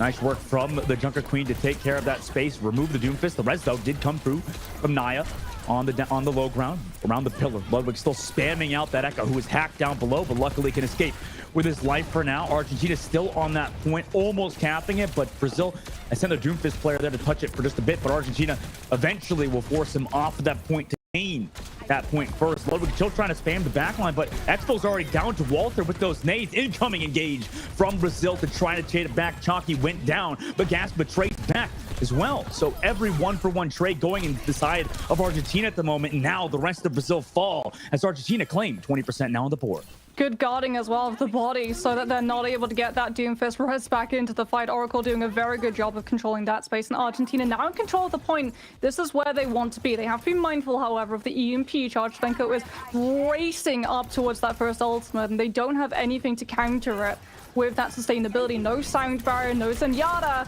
and a Hacksat Kiriko. Walter coming over the top, looking for that Ana yet again. Expo's got to play his life. Really has to deal.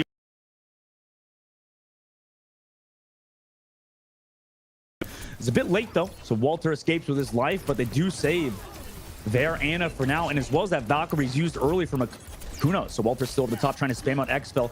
Argentina still have that point up to 60%, but an EMP as Walter comes down from the ground, and an anti-grenade connects on against Buzz. Ludwig finds Shocky, so that's nice. 2 to open it up. Yes, Naya does die at the end of Oracle, but Brazil will re-engage successfully. Pocket focus entirely on point. Everyone drills down onto that Junker Queen so that once the EMP lands, you don't get the opportunity to use that miniature sound barrier of the shout to keep everyone sustained, and then you can cycle into that Rampage, being able to just stall that point eternally. As Brazil now in exact position that they want to be with an Echo composition, poke phase. You just get to spam these angles and chip Argentina down from afar. Yeah, and has that copy 2 ready to go, but may not even need it because Guy already finds a Kuno. And Gaspa already walks towards that point to die incredibly fast as well. So 2 down already for Argentina. Have to back up again. I mean, you lose your tank that early. You do just have to back out. Thankfully for Argentina, they're far enough away from the fight without a loser. That disengagement could have been really messy given that Sombra, Echo, and Doomfist. Oh, the means of chasing! And there it is. The poke, that spam coming through from Ludwig, helped out by that Mercy's damage boost, just means that Rez is already off the board. Jockey gets resurrected though back there. Like I said, the Rez are already off the board. Brazil trying to play for his life with the Valkyrie. Walker also does trade Ludwig out though. Nice work from him though. Walter loses the copy after that, so Argentina in this fight nice and strong, but another boost onto the Doomfist. Now down again to Walter, who has been looking amazing on the Echo and for Argentina in this round. It kind of keeps the minute. They're also still up a member here because the Rez was used earlier. Poop off the point as Guy goes AFK to die fast, as well as Argentina are climbing up to get that victory on this round. Now we're going to see Expel onto the Kiriko. They know they're anticipating that Rampage to come through. They have no choice but to walk straight into it. They need the Suzu for the cleanse effect so that they can actually survive for EMP.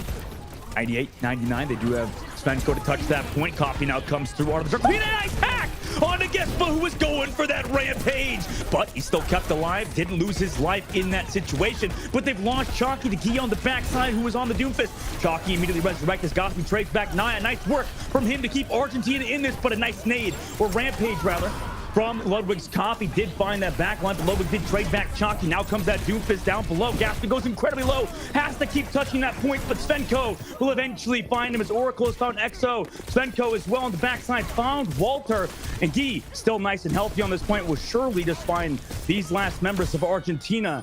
At the last second, Brazil recontest successfully. That may have been potentially final fight for They'll have fights afterwards. Argentina now have to win the poke phase. They are so close to this duplication. Brazil need an early pick to come through, but by going for those fast heroes to be able to keep that point contested, they've sacrificed the Echo. They have no traditional hit scan to keep Walter in position. Naki, onus is on him to play his life as well here, coming around this left side health pack. Svenko waiting for that patiently. There's the hack on the Chalky, and the Doomfist dive is there. Perfectly coordinated. Walter has to go for the hack immediately.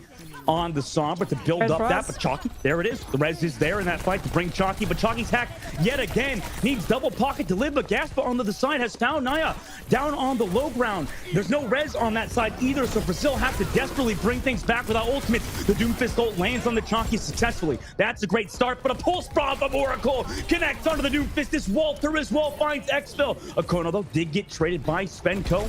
Has to come back now into this fight after translocating to the high ground. Ludwig has no cooldowns, and Svenko is there with Ludwig and no HP. They're able to sustain versus Argentina, who now just have the Tracer and the Lucio to touch. But it's Chalky who's typically playing the Kuriko onto that Lucio now, so he doesn't have a lot of survivability himself. And Brazil will claim this map 2-0.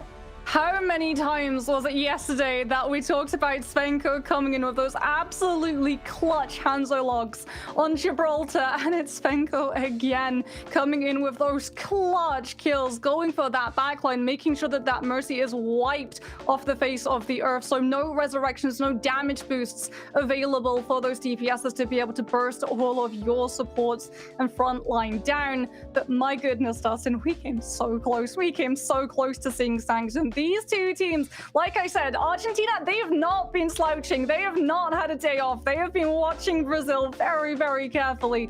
And we could finally see a break in the 2-0 curse that this region has unfortunately had so far. Yeah, this is what I was talking about. Argentina has, previously in the few World Cups we've seen before, fielded rosters that are actually solid, like not bad rosters at all. Walter obviously was playing so good on that Echo, and the rest of his team as well. Gasp, you mentioned it, Moxie. I mean, he was so good so far on Junker Queen to be able to give that opening picks or just sustain on the point. And so far, actually, I mean, this could potentially lead to one of our closest series yet. Yeah, the problem again is that these strategies, once you use them once, they do become a little bit predictable. Not so much that second round, but definitely this first one here with this Orisa composition. It's so obvious where you're going. It's so obvious that you're literally just trying to play like an ostrich. Head in the sand, ignore the pharmacy, ignore the Doomfist, get to point, bunker up. That's your win condition. And that's exactly what Brazil's able to take advantage of time and time again, because you just throw in one ultimate and you buy so much percentage just stalling that point eternally, and there's nothing the other side can really do, because if they use ultimates in rotation, they have nothing left to sustain on the point itself. And if I'm not mistaken, this is the first game we're seeing Guy, right, in the lineup, the Doomfist player for Brazil, Moxie, from what we saw yesterday.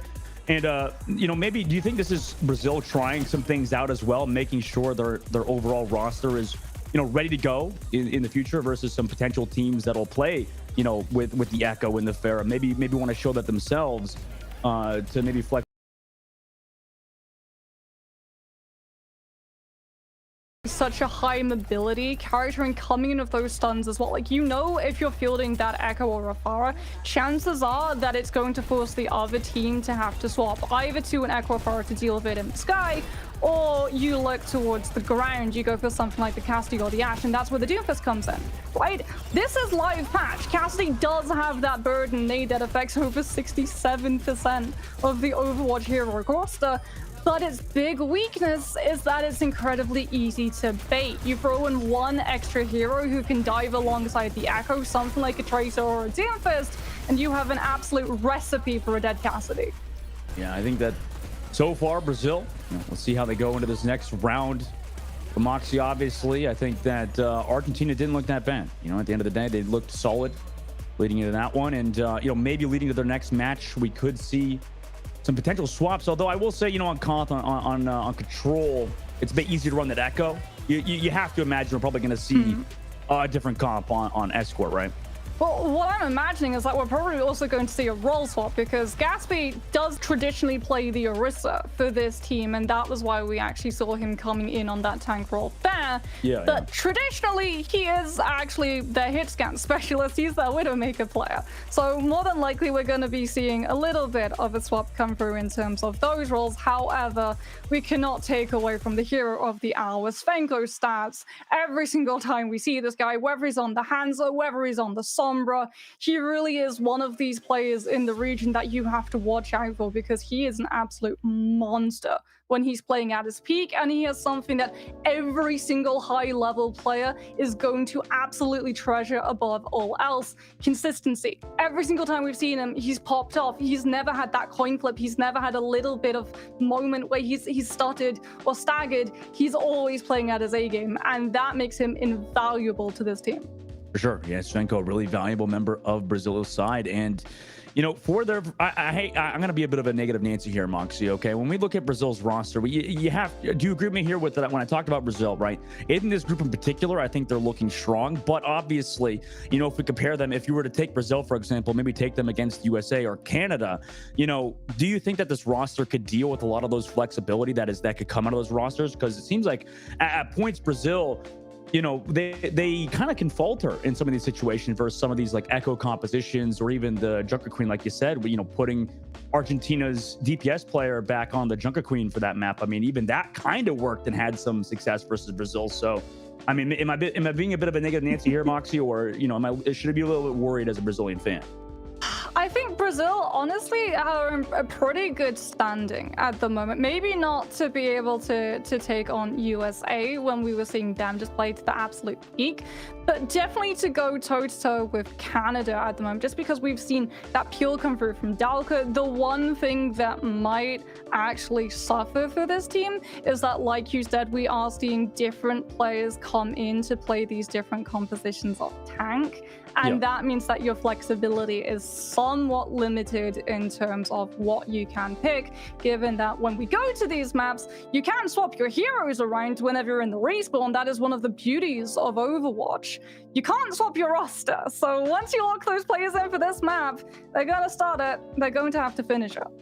Yeah, and I mean, it raised great points there. I think for Brazil's side, you know, obviously next map's going to be King's Row, or this upcoming map is going to be King's Row, but you know, like, yeah, that'd be a very interesting matchup, maybe seeing them versus Canada or, you know, some of these other teams. I think at the moment, Brazil is looking solid, right? With a lot of their players, right? With Svenko onto the DPS, you know, you got Ludwig as well, Dalka, Xfil now back, by the way, in the game over Guy and Moxie. Look, Argentina's sticking with Gaspit in the lineup. Sticking with Gaspit and not actually having him play that DPS. So it really goes to show quite how some of these teams are taking that Widowmaker changes, affecting her potential on King's Row, which used to be one of the staple Widowmaker maps, where you could just have someone play Widowmaker from that spawn, bait out the defense into walking straight into it, and then it's an absolute shooting gallery for that Widow left behind. It's always some fun plays that Overwatch League players have gotten away with her.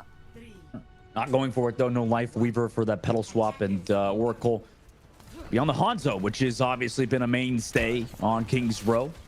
Using the Sonic on the top side. Dalka, by the way, is going to be on that Diva, playing around the statue side. We'll see if Argentina's unique play style with this composition will work. They already used Immortality Kill early as they make that rotation. Yeah, that's the problem. When you're not running that Lucio, that rotation becomes so dangerous because every single time you're sidestepping, all of this incoming damage coming through from Brazil, including these arrows from Svenko, which are just being such a detriment for Argentina to have to deal with. But Oracle, okay, with the Sonic, he picks up Xfel, and that's Brazil holding their ground, waiting to see whether or not Svenko can trade it. But Argentina definitely getting to really move forward towards this high ground that they want. Out up a man, they move towards the top of the clock tower. Waiting up top, still Oracle looking for those shots, uses the double jump cooldown as well.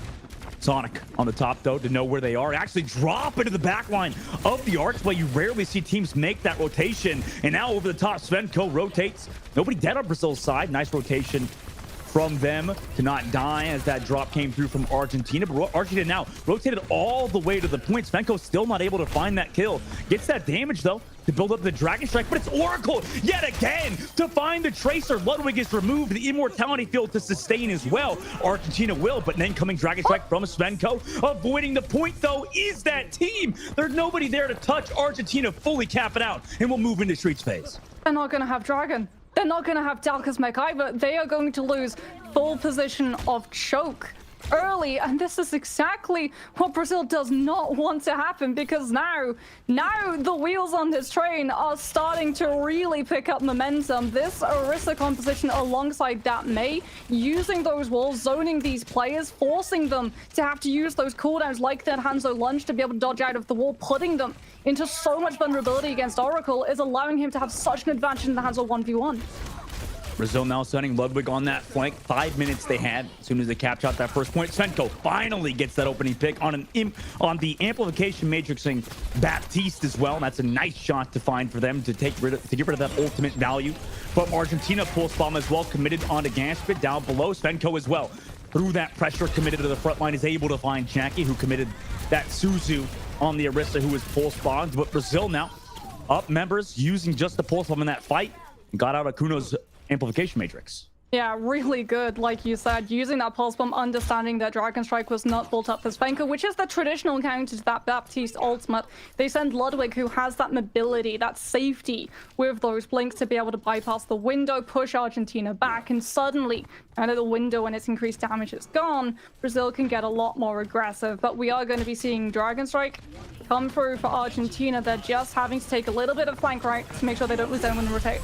Drop it on top of the pub, double jump away. And the Blizzard down below to capture Dalka on the low ground, but he used the Diva Bomb, however, was chased down still by Argentina. Up a man, they now have to fight against the Nano Boost and a nice anti-grenade from Xfel. Svenko also comes from the bottom of the pub to find Okuno, and Oracle died to Ludwig as well. So Brazil slowly working back into this fight without Dalka. Gaspit tries to equalize it onto Svenko, but Ludwig and Svenko combined for 2 more to keep holding against Argentina.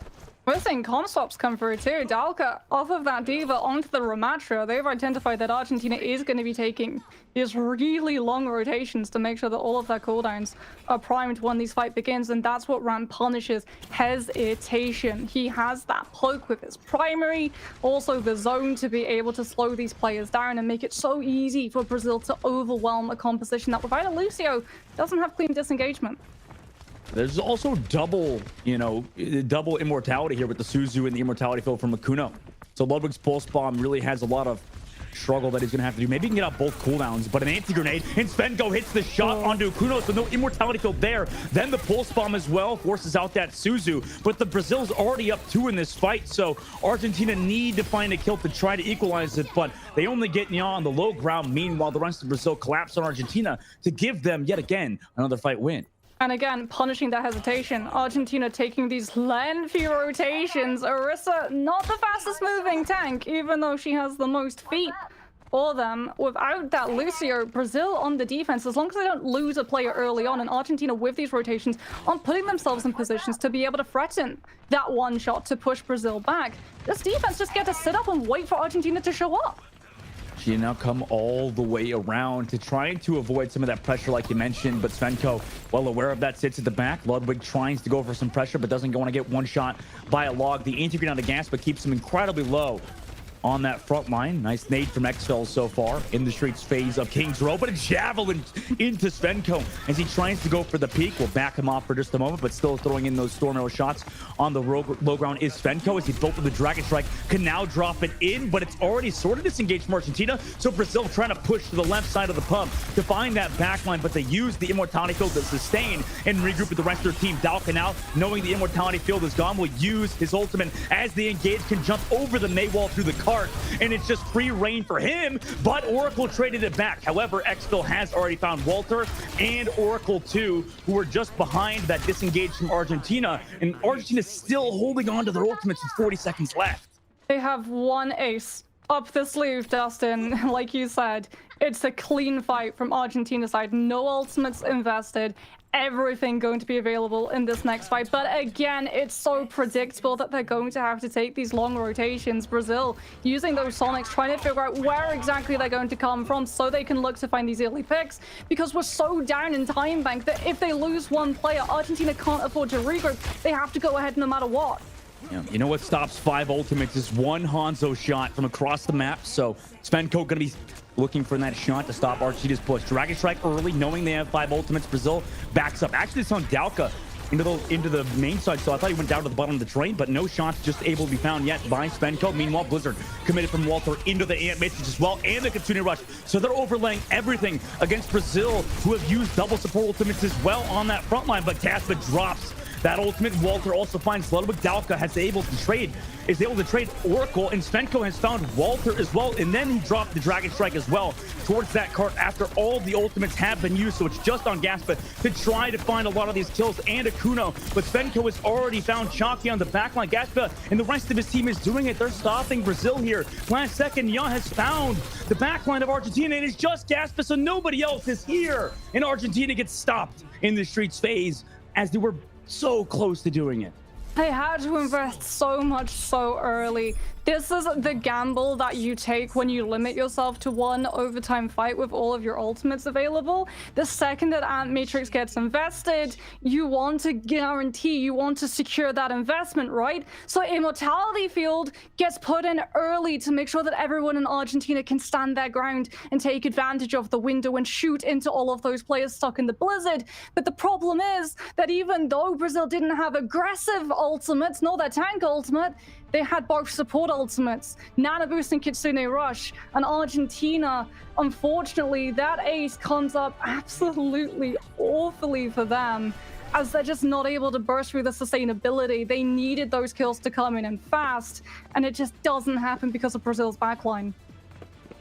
Man, what a close fight that was at the very end. Argentina, Moxie, looks like they're going to play that Junker Queen on the defense instead of the Orisa. Sustainability, you have to have it. You're so worried about Brazil just getting super aggressive and pushing onto you, and when you look at what this team is going to be running, the Kiriko, the Diva, the Tracer, the Hanzo, all of these different heroes can come at you from any angle, any height. Argentina know that they're going to get separated into taking these individual fights, and they have to make sure that they sustain long enough for help to appear. See if it works out for Argentina's side also. Gasp has been doing great so far on that Junker Queen with the axe as well. Svenko looking for that one shot over the top side. Brazil walking towards that Orisa yet again. Svenko looking for that shot of the statue. Argentina avoiding those shots for now. Still playing it slowly. Brazil is as well, sending their Tracer on that flank before they push in. Chalky takes Hanzo's shot to the chest, and a nice easy grenade connects as well to get Chalky incredibly low. Walter also has to use that ice block, and eventually will get found by Brazil. Argentina just playing so neutral here at the statue, and it's resulting in them getting picked apart. It was a scout. It was a scout coming through from Brazil. Dalka literally got the call from the entire team. Go Ram, hit one zone. We're going to be able to follow it up with an anti-nade and catch all three of those players of Argentina.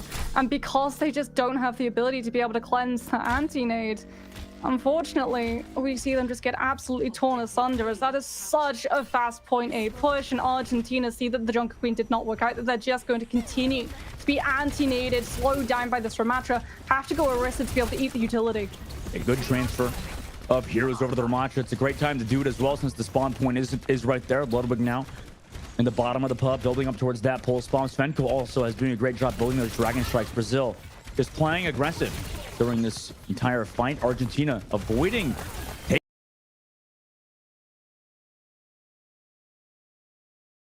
into that bookstore. Ludwig still building that pulse bomb. Over goes incredibly low, but he hits the shot onto Ludwig. Incredible aim from him, and then also trades back on Naya. Great work from Oracle in Argentina to come back into this against the Dragon Strike, against so many ultimates that were on Brazil's side. Now Brazil are on the back foot and are trying to reset.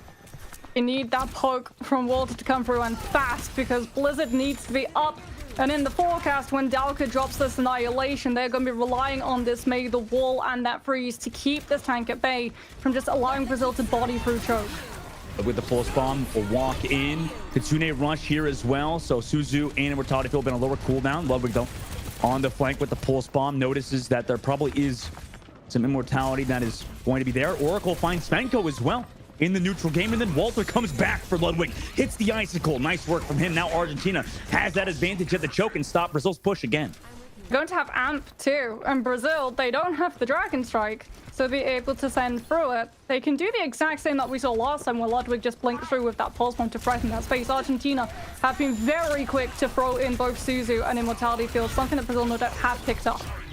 Yeah, for sure. Dalka looking for that anti-grenade here as well, but a javelin to force back Oracle goes incredibly low. There's that Suzu and Immortality field just to deal with Ludwig's pulse bomb, like you said, Moxie. So now Dalka should know he's free, but he can't push him because of the Immortality field, or it's because of the Amplification Matrix, but now pops the Annihilation with a Nano Boost and anti-grenade. They connect onto the backline. The Blizzard cannot do anything to stop Dalka and that frontline push from Brazil. On that recontest, Brazil now control that cart. We're entering last fight territory for Argentina here, Moxie.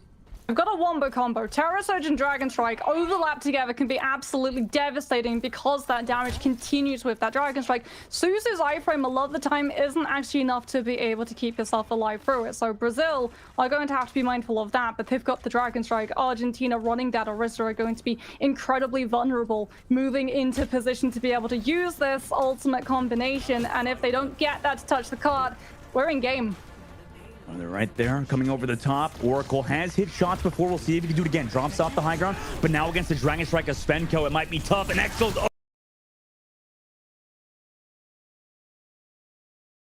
connects onto Akuno. Nice work from him, but that Terror Surge from Gasp is enough to take down Naya. And Gasp is also there to take out Dalka. That recontest, like you said, Moxie, with the Terror Surge and the Dragon Strike is successful for Argentina. Good combination. Expensive combination. Argentina, not out of the woods just yet, Dustin. That time bank is going to continue to tick down and tick down and tick down. And Brazil are going to just poke. If they get one early pickup onto this backline, Argentina are going to be so vulnerable with how big the hitbox Orisa has. We go into a stalemate now. Both of these teams having to play so carefully to not lose someone early.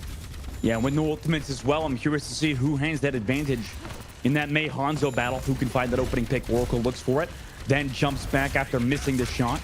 Comes back over the top, Stormare on Daka as well, so a lot of those cooldowns removed. Nice Mei wall from Walter, stops the push for now, and they're also able to find Ludwig with Oracle hitting that shot onto him without the Storm Strike, or Storm Arrow Strike as well. Dalka now comes down below. Suzu used as well to keep Argentina's aggressive push going. Forces Brazil back as they wait for Ludwig to return. Perfect javelin as well from Gatsby, connects onto Dalka in Nemesis form, pushing him back, not breaking it, but allowing the team to be safe from that pummel cleave, as it has bought the time for both of these Kirikos to come into this Kitsune rush. But Svenko so much closer to that Dragon Strike than Oracle to be able to counter Argentina's. Yeah, he's done a great job building it, Svenko. Doing more damage to the tanks rather than Oracle looking for the DPSs and pick potential. Sits at the back of the map. There's that Dragon Strike down below. Makes things scary for Argentina. Brazil will walk in with that Kitsune Rush. Kitsune Rush from Argentina committed, and the Blizzard doesn't connect on anybody. No, they try to go forward and walk right into the Storm Arrows from Svenko, who hits the shot on the Walter, who was jumping off the cart. That's a great opening pick, and now with the Nano Boost Annihilation, they just run into that backline. Immortality field gone. Suzu not here, and Brazil look to close it out on Argentina 2-0, and they do so. 2-0 for Brazil over Argentina in these group stages. What a win for them. That rubber band, it's perfect. This is what we were talking about, right? The fact that Svenko is literally in mid-disengagement mode, making sure that everyone from Brazil is just not getting caught in that blizzard. He lands that headshot onto the Mei, who just goes too aggressively around the corner, trying to capitalize on the ultimate, find a pick, allow Argentina any time to recover and build some of those ultimates. But Brazil, my goodness, what a team. Svenko, what a Hanzo. Please, someone pick this guy up. Ash, what do you have to say? I think it was a really intense game that we did just see. Overall, of course, Kings Row looked a lot stronger there for Team Brazil, but Argentina put up a bigger fight than we were expecting over on that first map on Nepal specifically. I think, though, when it comes down to it, Dustin, was it really the rigidity that we saw within the Argentina team composition that was maybe their downfall? There was a lot of things, Ash. I think that obviously, Moxie will probably agree with me. I think that really Argentina had a lot of the mechanical plays, right? At times, both their DPSs popped off. Even their tank player really looked at times even better than Brazil's, right? I think mechanically they looked stronger, but Brazil, I mean, Moxie called it. It just seemed like they had the ultimates down. They really had their timings, and overall their team synergy just straight up looked better than Argentina, which really gave them that win. That tells a similar story from what we saw yesterday as well, right? We just can't stop talking about the history that this Brazilian team has together that just allows them to find that natural chemistry, have just greater coordination, and outclass their opponents so much. It's that macro. Very quickly, they saw that continued pattern of Immortality Field and Suzu being invested at the exact same time. And that immediately had that domino effect of them going, okay, well, if you're going to literally use both of them for just one thing, why would we ever invest anything other than one ultimate or just one player pushing in aggressively to bait that utility out, and then we can hold on to all of those other things in the back pocket, things like that nano boost onto the ram when you put low, and then Darker gets to go with Annihilation, and there's nothing to stop him. That was the big difference maker that allowed Brazil to be able to just push through streets and really bully through some of those fights. Yeah, they were looking really strong. However, at the very least, one thing that I do want to give over towards that to the Argentinian team there, Dustin, is the fact that they did have some glimmers of brilliance. There was that one play where we saw the Blizzard coming out from Walter, and then Ludwig tries to go and pinch on towards that flank just to deny the efficacy of it. So the idea was there. It was just, again, just outplayed there by the Blizzard.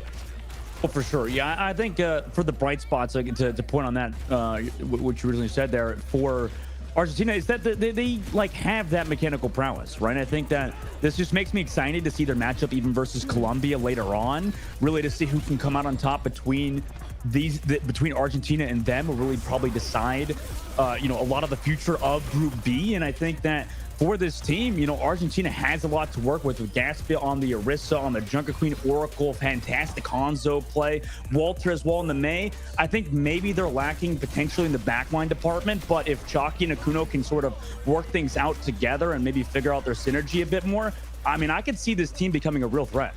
Especially because I saw one thing this team did really well that we're actually probably going to talk on a little bit more in depth when we look into some of our next matches for the day.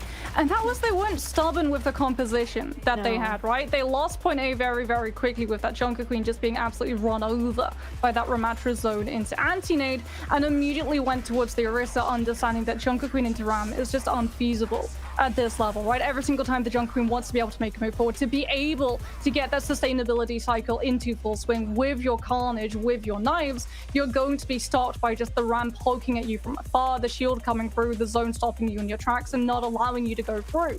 So the swap onto Orisa really speedily, when we hit into streets, allowed Argentina to be able to hold that tank off for a much longer time than if they just continued to try to just crash their head into the brick wall of the JQ.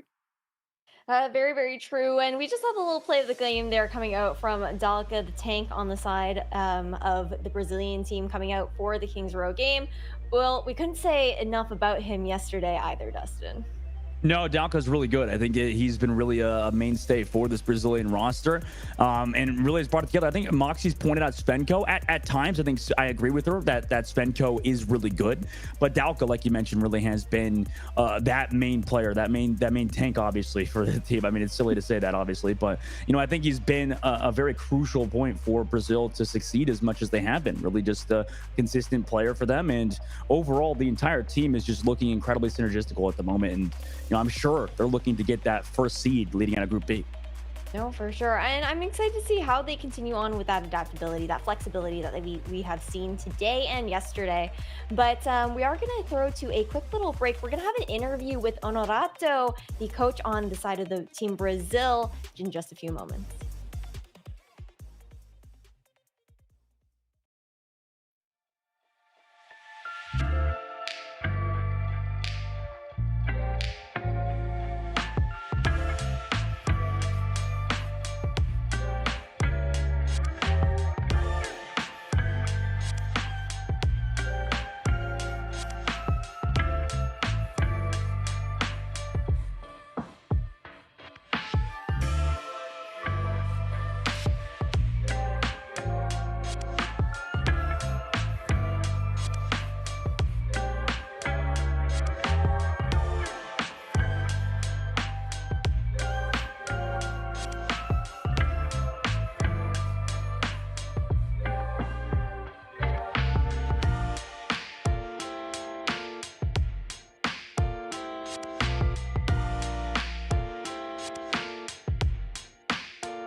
Welcome back, everybody. I fibbed a little bit earlier when I said that we'd have Honorato on the desk. Instead, we're actually going to have Ludwig. GG's and congratulations on your 2-0 today, and then 2-0 overall within the last 2 days of the Overwatch World Cup. How are you feeling, Ludwig? It's great. Yeah, obviously great. We have obviously been having these classic rivalry with Argentina, so it's always good to beat them. And yeah, it was a messy game. I gotta admit it wasn't pretty. It wasn't how we expected it to go out, but we we overcome those challenges when we were able to win.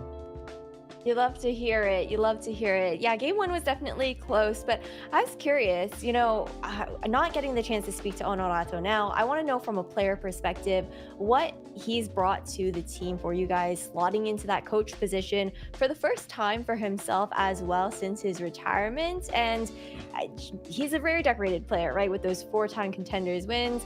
I just want to hear what your thoughts on his coaching abilities, that is.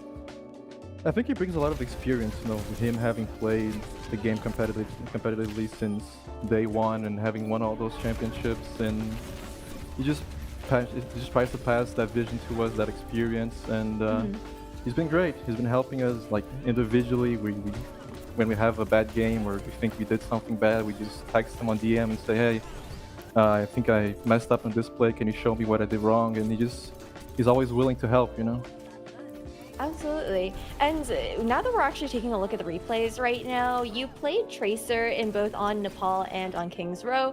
But for Svenko, he did swap between the Sombra and the Hanzo. And Moxie was wondering, I guess, like, what is the difference in playing alongside a Hanzo versus a Sombra and how you have to adjust your playstyle? I think playing with a Sombra is we always play a more fast-paced type of play, like in Ilios last match against Chile. We always try to set up plays before they get the positions they want, and we always just try to keep the tempo in our favor, as opposed to the Hanzo. You just play Hanzo,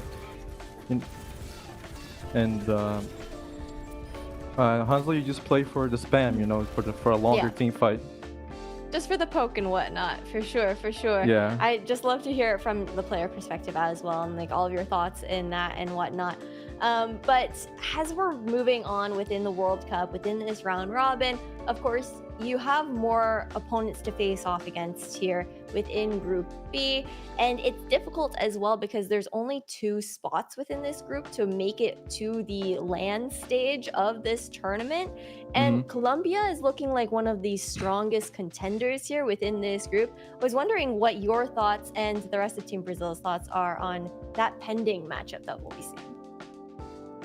Yeah, we're definitely looking forward to it. I mean, even before the tournament began, we always knew that Colombia was going to be a tough matchup for us, because of course they have EQO. He played in the Overwatch League. There's a lot of pressure playing against that, but we're confident. You're feeling confident? Yeah, we are very confident to play against them.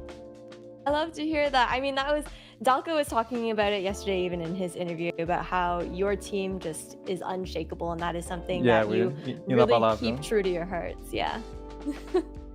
Well, I absolutely love that. Before we do go, though, I want to give you the opportunity to give any shout outs or thank yous before we wrap up the interview.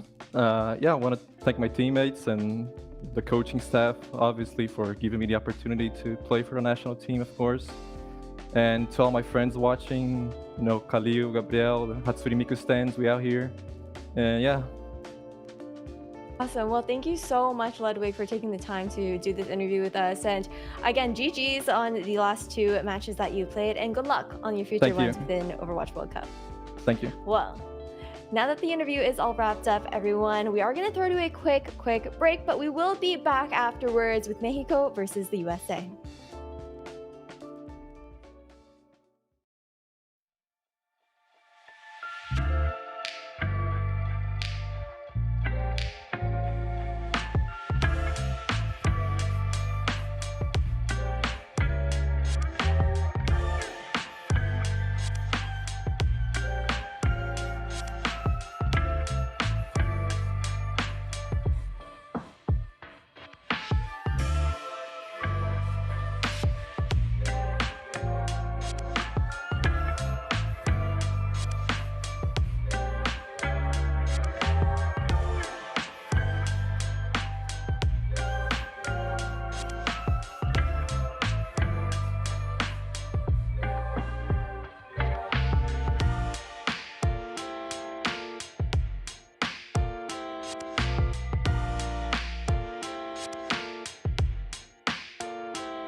We just wrapped up Group B of Americas here for the Overwatch World Cup online qualifiers for 2023. Now heading over towards Group A. The next matchup we've got is Mexico versus Team USA. This is sure to be a spicy matchup, Dustin.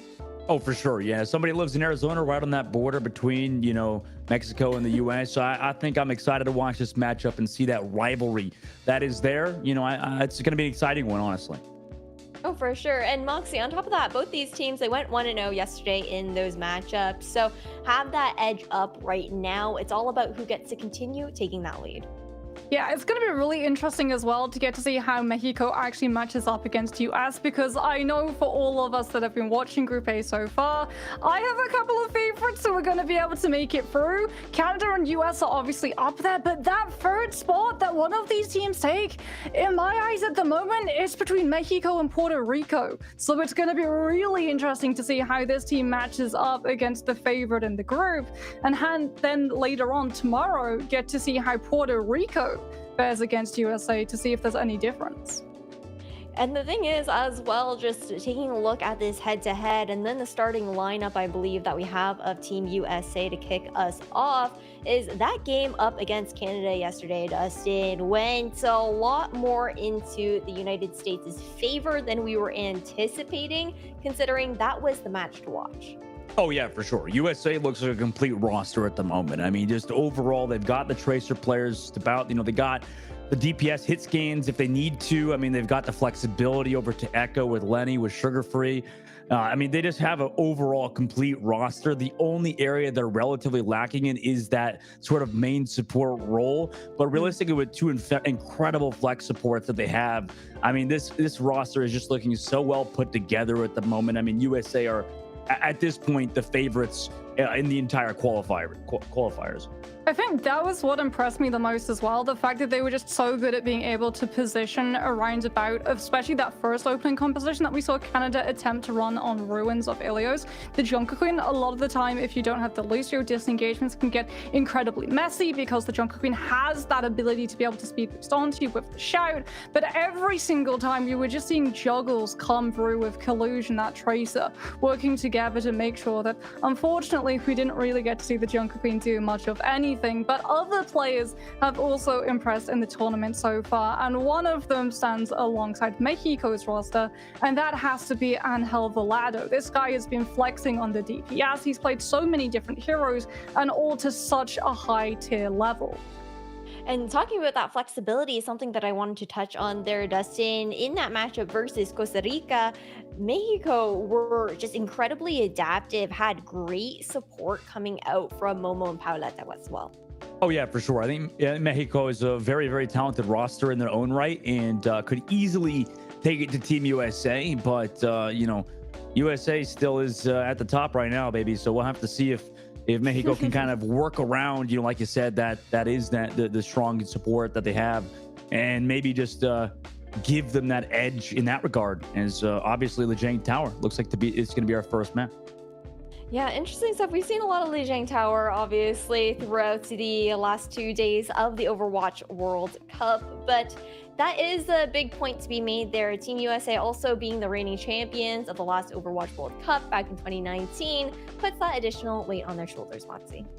Yeah, I'm actually really surprised that we're not seeing Sugar Free get played for USA, given that Lijiang Tower is going to be that opening match. And potentially, if we go to somewhere like Gardens or even Night Market, that Echo Poke composition can get so much damage done. So it does signal that USA want to try to push towards something like either that May or just Tracer Sombra combined dive harassing into Mexico's backline. Yeah, I think in on that side, right, maybe this is Mexico's time to kind of shine, right? Obviously, Team USA is, like Moxie mentioned, a really, really good roster.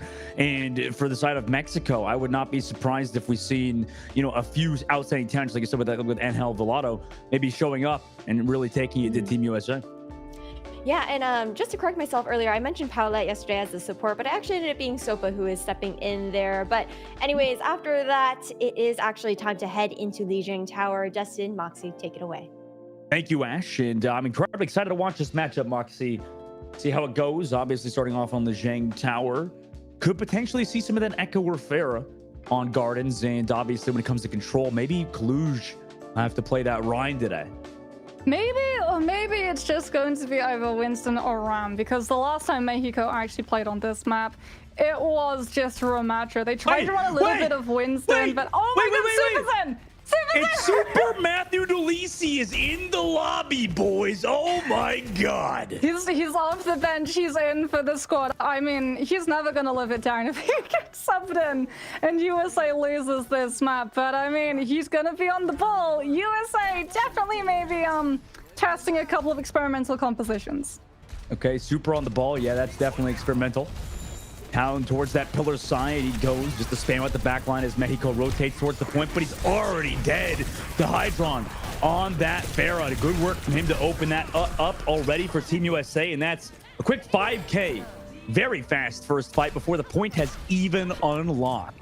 This composition is going to move fast. They don't need a Lucio. Everyone has the means of being able to collapse on these targets because they're just going to get swept into the waiting arms of USA, either kited by Aspire, just harassing on that Tracer, or knocked with Super, or just Hydrant's concussives. Mexico is going to have such a hard time trying to maintain all of their players' coordinations and positions to make sure no one gets swept into the waiting tide that USA has to overwhelm this comp. The Hydrant will do great work from the high ground, especially because Mexico doesn't have any of those hit scans that deal with them, though that backline was hacked of Ultraviolet. The peel is there immediately from Rupel and the rest of Team USA, though Momo eventually will track down Ultraviolet with the Zuck and the aggressive orb as well, but Hydrant and Aspire combined together for two, but Sofa is ready to go. In that Dojo side, Aspire, though, still is there with Super, clean up the rest of Mexico who was in that fight. Yeah, good gatekeeping of that health pack to make sure that Hydron does not manage to refresh his health without that pocket coming through from Rupel. But unfortunately, Aspire is still very much alive and capable of taking down those players. Gonna make it so hard for Mexico to be able to approach. Bridge entirely closed off. If you want to try to pay the toll, it's gonna be blood with all of the knocks and environmental potential that USA has. Mexico walking in. Castle has to touch that point, but loses a chunk of his HP as it looks for heals from Momo. Aspire just being a nuisance on that right flank as well. Spamming it out, but Choblox building up towards the EMP, ready to go. Aggressive, actually catches out Aspire. That might just be enough to give him that kill. Super did use the Wrecking Ball ultimate on the point as well to get the mines there to sustain. He also gets the nano boost from Ultraviolet to continue in this fight. Rupel also with the Resurrect, and Hydra comes in with the barrage as Super takes down Castle. The slam comes through, and Hydran's there in the white room to track though. Momo does trade it back with the nade, but unfortunately there's too much pressure. 90% on the board now. Mexico's trying to regroup with 92-93% they'll have, and Helvalato to potentially touch, but he's already back at the side of the point because Aspire has pressured him away. Castle comes through with the touch. The touch actually came through from Choblox, who actually kills Rupel in the sky with the hack. Great work from him on Helvalato, as also gets the nano boost and is dueling Aspire, forces that recall back. Momo also gets that pick on the Hydran in the sky, so that's 2 for Mexico as they've regrouped towards that point. They have the main advantage. USA doesn't have a lot of ultimates. They commit the pulse bomb to get Castled out of mech, but he has that Diva Bomb to sustain. Aspire avoiding the hack with the blink as well. Just a great job at peeling on this point, really sustaining USA in this fight, as now they've regrouped as 5. Aspire tries to go for the dive with Super, but Super gets chunked down incredibly low, but has that double pocket from Rupel on the side. He still has his team as Mexico's trying to regroup on the point, have to commit the beat drop just to win it, and they eventually do. Super is still here in this fight, and so is Team USA, but surely they'll have to back up. They're going to have to back up, and they've got the hammer mines, true, but Choblox is going to have the Sombra mines, immediately uses the EMP to be able to clear them, so it doesn't manage to pick up any kills. Unfortunately, it created the distraction focal point so that Hydron's able to take the Ana down in the backline entirely uncontested, and now without that support, Mexico just do not have the sustainability to stand up to the burst potential that Echo has. Oh, this is just ego challenge at this point. Looks like USA just want to keep running towards that point. Found Castle, commit the nano and on Helvalato as well. So even though USA were quote unquote losing a lot of these fights, they want to continue the pressure onto Mexico. Really make sure they make a statement win today. And it looks like they're doing so. Dropping the pulse bomb to zone out the Lucio player of Sofa. Aspire also used that recall. has to back up. A lot of pressure being on USA's supports at the moment because of how aggressive Team USA in general are playing. Super goes incredibly low, but has the pocket from the Brigitte and the Ana, but Mexico's still strong. They still have a healthy team at the moment. Hydra, though, does go for the copy on the Ana, and Aspire finishes off Castle on the backside. Choblux does get Hydra on the backside, so that's one to give them the advantage, but Mexico cannot even touch because USA is just going constantly on their entire team, resulting in them winning round number 1. The problem in that overtime fight was Hydron. Hydron occupies the entire backline for Mexico. Both Momo and Sopa are trying to deal and peel for each other when that Echo drops in to say hello, and that just leaves Castle, who came back on that Winston to be able to just stall the point for as long as possible for the team, vulnerable and incredibly easy to be able to take down. Mexico put up a pretty good fight, though, after just how fast that first fight went down. USA did have to swap off some of those experimental heroes to come through, as now we're going to head towards Control Center, and this is why you have Super in the driving seat. The Reinhardt is out on the field. That hammer is about to start swinging. And Hydra on the Genji as well. I'd like to see Hydra be this really flexible player that he's become. Be able to play that Genji, you know, hit scan, pretty much can play everything at this point. Farah has a lot of those heroes in this hero pool. Mexico does drop down on USA, who are in that white room with their Amatra, and they find Super already. Incredibly aggressive by Mexico. Rotation down below. Now Hydra goes incredibly low, and Angel Velato finds him to give that 2K to Mexico, and the point goes in their favor first. Gorgeous Wall coming through from Trobolux actually manages to separate Super from his backline, and because it literally touches the ceiling, RuPaul is not able to use those extra from the Baptiste to be able to boost over and drop Immortality Field to keep the Rhine alive. Now Mexico, with control of these chokes, can try to work towards getting this Reaper close enough to be able to really use those shotguns to chunk this Rhine's health down, but there's just so much sustainability for USA at the moment. Yeah, they really want to focus down Super, but Angel Velato gets pulse bombed by Aspire, who forced the fade early, and now the rest of Mexico collapses upon the pressure of Team USA. Fantastic recontest and pulse bomb from him to flip it back in their favor. Hydron on that Cassidy is going to make this Reaper's life an absolute nightmare to try to find these first opening picks, as Aspire is literally just going to wait around that corner for someone from Mexico to fall low and be able to be one-clipped. Just waiting for him. Momo still has that Coalescence. They have that first support ultimate on the field, but Hydron's heading back with the High Noon, so he could zone them back.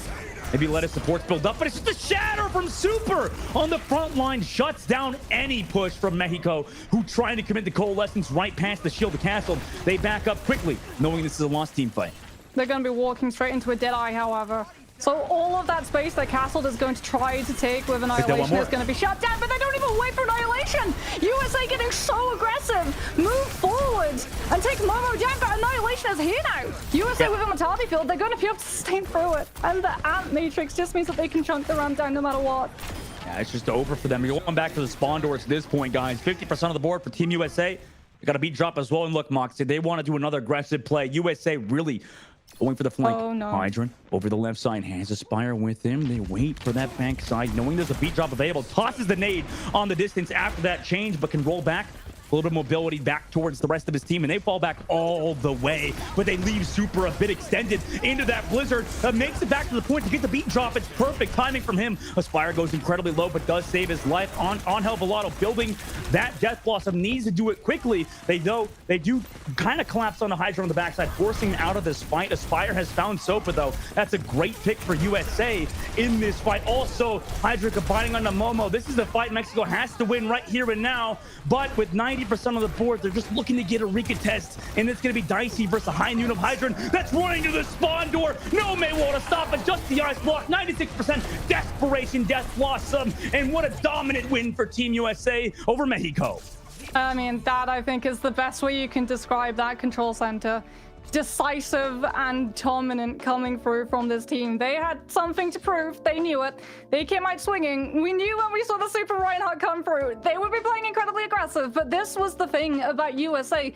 The aggression was well placed. They knew how far they were able to push. Like you said, sometimes they did leave Super a little bit on his lonesome when he's going into something like a blizzard, but that's the one thing that Reinhardt has over the Ram. If he gets caught in a blizzard on his own, he still has the ability to be able to 180 and charge out of it, so he gets back to his team absolutely scot-free. Sure. Yeah, maybe some of the better teams will be able to capitalize off that. Maybe to catch him on that mobility, like you mentioned. But obviously, Super's a great player. So is the rest of Team USA. Really, anytime that Super would be, kind of baiting in Mexico, it seems like the backline or the DPS of Aspire and Hydra always find that opening pick. And realistically, that's what's given USA such a large advantage so far. Obviously, that's just map 1. This is a first to 2. So realistically, Mexico still has a chance, but I would say that this is looking, even more dominant for USA than the Canada match for sure.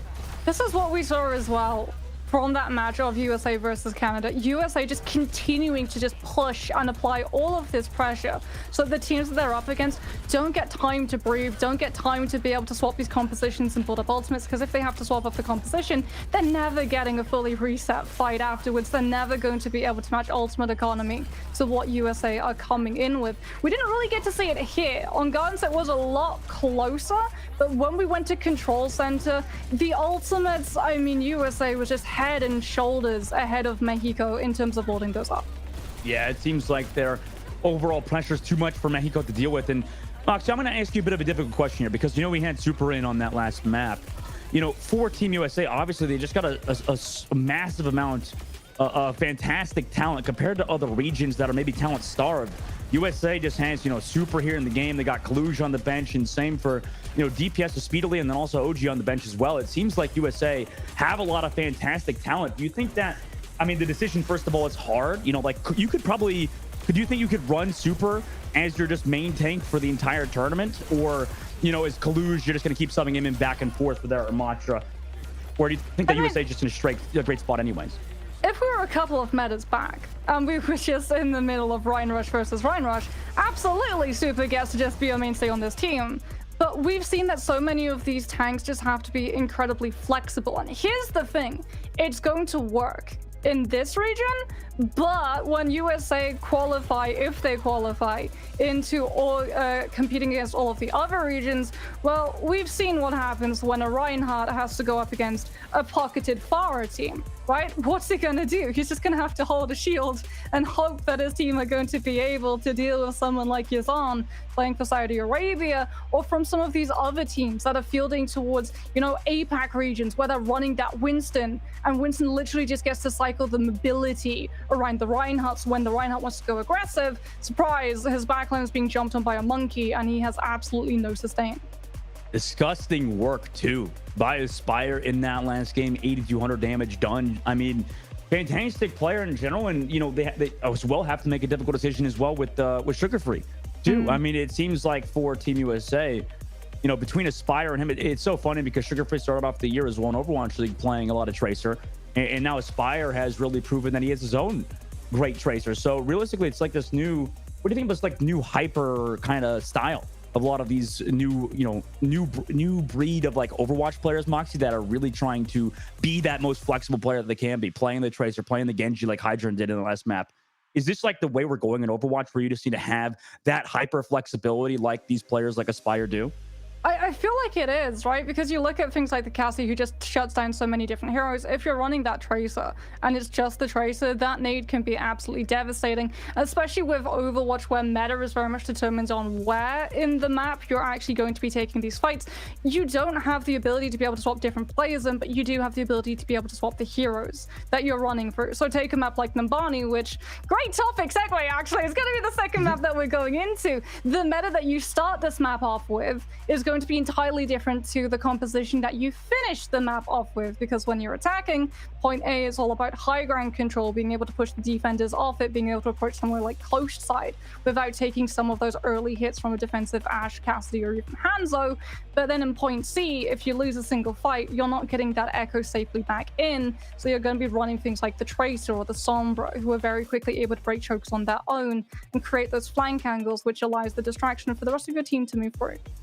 And you mentioned the Hanzo as well for this potential map. And, yesterday we saw a little bit of Angel Velato's Hanzo, but today he was just locking the Reaper versus Team USA. You would think that we would maybe want to see it a bit more, see a little bit of that Hanzo, see a little bit of that hit scan potentially come out, Moxie? I would hope so, honestly. Like, I know why they went for the Reaper. They're trying to just brawl, but also sustain. Reaper is incredibly tanky with his health pool, but he's also pretty hard for balls for Wrecking Ball to be able to properly dislodge, right? If you pile drive, yeah. well, you're just going to Ray Form, you can TP out of a lot of those knocks off. So if you're worried about going bridge, at least you're going to be able to, on paper, hypothetically, still have that second angle to be able to distract USA. Obviously, it didn't quite work out that way because a lot of poke phase coming through when Hydron swapped towards the Echo means that the Reaper doesn't really get the distance to be able to shoot from. But again, that's where player flexibility comes into play. Right, yeah, maybe he can make that swap over to it. But this time, Moxie, if I'm not mistaken, since they're on the defensive side, they're playing that Echo with the Ana and the Brigitte. Are we going to talk about the DPS lineup for USA? I mean, they tweeted it yesterday. Oh my god, man. Oh my god. What are they doing? They did say that they would maybe put Sleeper in on the Genji, and you know what? Here it is. Man, what are they doing, man? Come on, man. We got really Super Master Luisi on the Genji now, too? Okay. All right. I mean, he's done it before in the Overwatch League, and people will, you know, say he's a great Genji player, but I guess for a team like Mexico, why not try it, right? Well, they're going to have a little bit of a hard time considering Treblex on that Echo is not going to have hit scan to try and shut them down. Good anti landing onto Hydron immediately. That is the respect that Mexico are trying to demand from USA's composition at the moment. How did I notice Hydron was on Winston? The Super Genji took over. Aspire, by the way, has found on Velada. Treblex has killed him. Oh my god, slept again. Momo, by the way, has been a standout for Mexico. Really does a great job hitting those sleeps, doing a lot of damage. Super tries to play the bubble. Around that, has that Mercy pocket as well, and USA is rotated around that point. The nade does connect on the Super, and he's removed from the game back to the spawn door. Ultraviolet, who was on that Mercy, by the way, has to leave as well. Hydron gets picked off. Rupel also gets rid of Castled, and USA maybe doing a little bit of trolling in this one, huh? Yeah, the problem is that Genji always works best in Winston compositions when you're able to dash through those low health targets, and Mexico's composition is incredibly mobile. They're trying to go for Momo, but immediately we just see that swap through in the Briggs positions to be able to play next to the Ana, use the Brig Flail to knock these players back, but that Echo going down opens up a lot of space for USA's DPS to work with.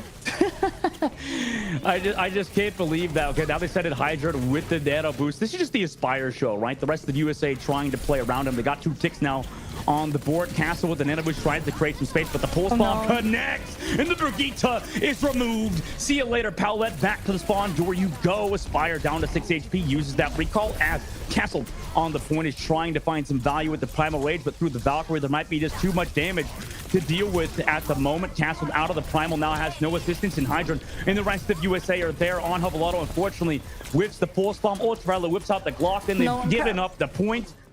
And USA will continue on to the streets phase. No one touches. And I mean, actually, no, we cannot. There's no way we could like actually analyze what's USA is hard trolling. Okay, They've got Aspire on the Tracer. It's just hard carrying them at the moment, and they're just outskilling them. This is just a skill differential moment. I mean, we're going to follow along Super's POV. I would expect when he goes for this play, he doesn't have the nano boost. So what I'm hoping is going to happen is that he dashes in, and then Paulette's going to pop that rally. And we're going to see Ultra Wide Brigitte come into play against Ultra Stay on Violet Super Boost. Genji. Please stay on Super POV. Let's see if the blade works out. It's not Paulette. The break's gone. Here comes Blade for sure. Oh no, Aspire also got traded out. The Super hold on to it for now. He's still waiting for the rest of his team. Mexico rotates towards that cart, dashes away, playing his life very intelligently. Also has that pocket from Ultraviolet with the damage boost. He's ready to go whenever. Notices Momo's at the back. Still has that sleep cooldown. Maybe they wanted to bait it out with the Primal Rage from Hydron. There's that sleep dart already used. That opportunity for USA is there to use Super Matthew Delisi's Genji Blade, but they don't even need to because Aspire is there on the low ground to find Chovolux. Incoming nano boosted Winston is slept by Rupel on the low ground. Still trying to find him though because of the cooldowns reduced from that sleep dart. It's just Super in this fight. He's lost both Aspire and Rupel. Goes to the back line, tries to find Momo, but the Brigitte's there. He's down the melee kill. The rally is now popped. Ties the Valkyrie. Commits the blade. It's a 2K for Super on the Genji Blade. Comes back down onto the Reaper on the payload, but is dodging, bobbing, and weaving, and eventually is found. So at the end of the day, USA get the resurrect onto Hydron as well. There's only 3 meters left to go. The Primal Rage from Castle, though, should push off USA in in this fight. They commit the nano boost on Hydra. No, so USA just throwing in ultimate after ultimate. They really just want to continue this pressure on Mexico, make sure they feel a lot of that pressure from them. The Death Blossom from Trouble Locks hits absolutely nobody. Has to fade back towards that card as well as Fire still hands that pulse ready to go. On Hell has found Rupo on the back line as well. Great job from him to keep Mexico in this. Maybe staving off USA for now. Yeah, gorgeous bubble from Hydron. Blocks so much damage from that Death Blossom, nullifying it entirely as a Spirit. Sits on the boss one, the only ultimate Team USA have to work with for now. And Helpalado also going to have one of their own, but Mexico just not getting it in to be able to get the Tracer to use it. There it is. Hydron pushes forward too aggressive. They don't have the nano boost to be able to put onto the Winston to save him when it detonates. And Mexico should be able to push back USA. Yeah, slowly but surely they're doing it, USA. Walk in now, have that pulse bomb ready to go. Hydron as well. Sitting with that Primal Rage in just a moment at 92%. Aspire trying to take a bit of that flank space as well. Mexico still playing at the back, ready to dive, but that nano boost. Castle goes in, has the nano, does not get slept this time, and in fact he kills Ultraviolet, who's popping the Valkyrie. That's exactly what you want to see as Mexico. Trouble Dodos go down to Aspire. A super is found in Hell. Missed pulse bomb from Aspire should give them some opening here, but Hydron with the Primal Rage. Let's see his Winston mechanics and see if this is less of a troll and more of a strategic pick. Unfortunately for him, that Primal will run out. The blade still available for Super. No nano boost to go along with it, so it's going to be a dry blade. Mexico on the low ground has built Castle's Primal Rage again. Castle has been really impactful for Mexico. They go in, all ready for that dive. Goes incredibly low as Hydron. He got anti-grenaded by Momo. Castle and Momo combine to take off Hydron early. And now, USA, 53 seconds left. Do they want to commit in the ultimates? They have to wait for another member of the team to get back. Hydron's coming back in on the Junker Queen to be able to collapse in a little bit fast. Queen to be able to collapse in a little bit faster. Super still sitting on this blade, gets so low. Has to use that dash to get back to the rest of his team. Can't use it to be able to come in, and that allows Paralat to be able to build this rally. Was ineffective at dealing with blade the last time. This time, Super needs to take that break low before he gets the blade. You know what they've built? They've also built the Nano. Nano blade ready to go. Hydron has to go through to touch that cart. Use the shout to sustain. Nano just about ready. There it is from Rupel. Super dashes there, gets the Nano, dashes onto the Brigitte. That potentially gets in even through the rally. Ready to go into Momo, who eventually had to sleep. Hits him with the nade, but he gets the 2K. Castle, meanwhile, on the backside, has already found 3K, and then comes back for Super. The dive from Mexico is far stronger than for Mexico, or for USA, and Hydron's just the last alive. Uses the shout, can sustain, just in the 1 versus 2. Uses the axe, but cannot touch the payload. So Mexico will stop USA in the streets phase, and my God, Moxie, what the hell are USA doing? Okay, let's be honest here, Dustin. This right now, this matchup, it's not a fight for qualification. This is a fight, a demand for respect. Mexico, if they lose to Team USA when they're off-rolling, I can only imagine what's going to be said from Team USA on social media. They need to win this map.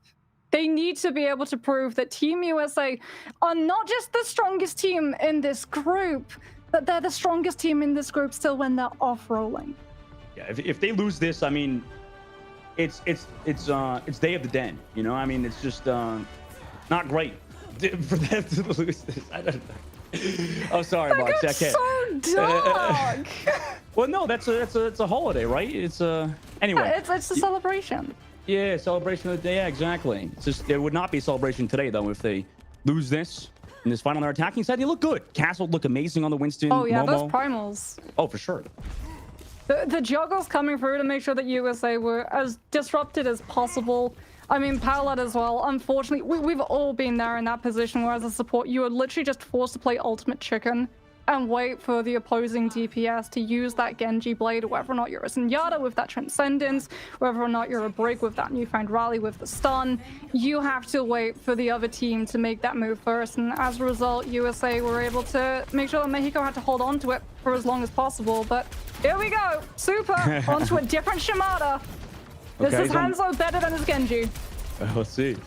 We'll see. This is like a situation where a flat player would be like, you know, sitting on his computer. No, personally, I wouldn't take that. Nice anti-grenade on Ultraviolet, and Super removes those two immediately. So the answer to your question is no, Moxie. In fact, he got shut down within the first few seconds. Mexico rotating towards that point will then be against USA. Aspire goes incredibly low, is picked off by Angel Vallado as well, forcing Hydron all the way back. And Mexico with a pretty clean 0.8. Yeah, that entire dive was literally just thousands of Mexican voices shouting demanding respect from Team USA's, and Hovelado does go down early into this next fight, allowing Super full control of corner to be able to spam these arrows straight in to a regrouping Mexico, who have to wait as Tribalux, now so close to duplication, just doesn't have the room to be able to freely disguise his position and look for the drop onto these squishy players in the back. Super spamming out the back line. Castle on the cart. Ready to go for that dive from Mexico with the poke now. Troublebox needs those healing, or needs a bit of healing from his Brigitte. Ready to go with that nano boost dive as well. To Super aware of that potential nano dive. Here it comes. Immediately Sleep Dart is available. The Spire's already found out. There's the sleep. Nice sleep as well. Right as the arrow hits, so he doesn't get woken up as well. Now comes from that left side flank. Gets castled as well with the not fully charged shot. Copy came through from Troublebox to try to give Mexico the advantage, but they've already found one. Oh my God. Midair shot onto the Echo. I mean, we're going to see a highlight reel of Super Moxie, but I'm telling you, this is going to be the most whelming highlight reel I'll ever see.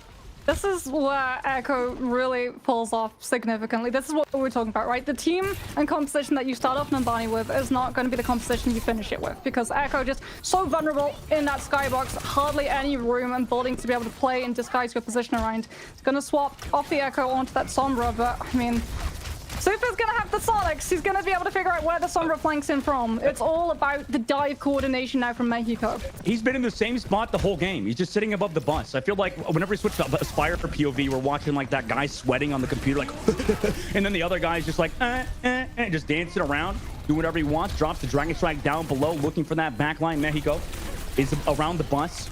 Does have that Sombra. Troublebox looking for Aspire, who's looking for that duel on Angel.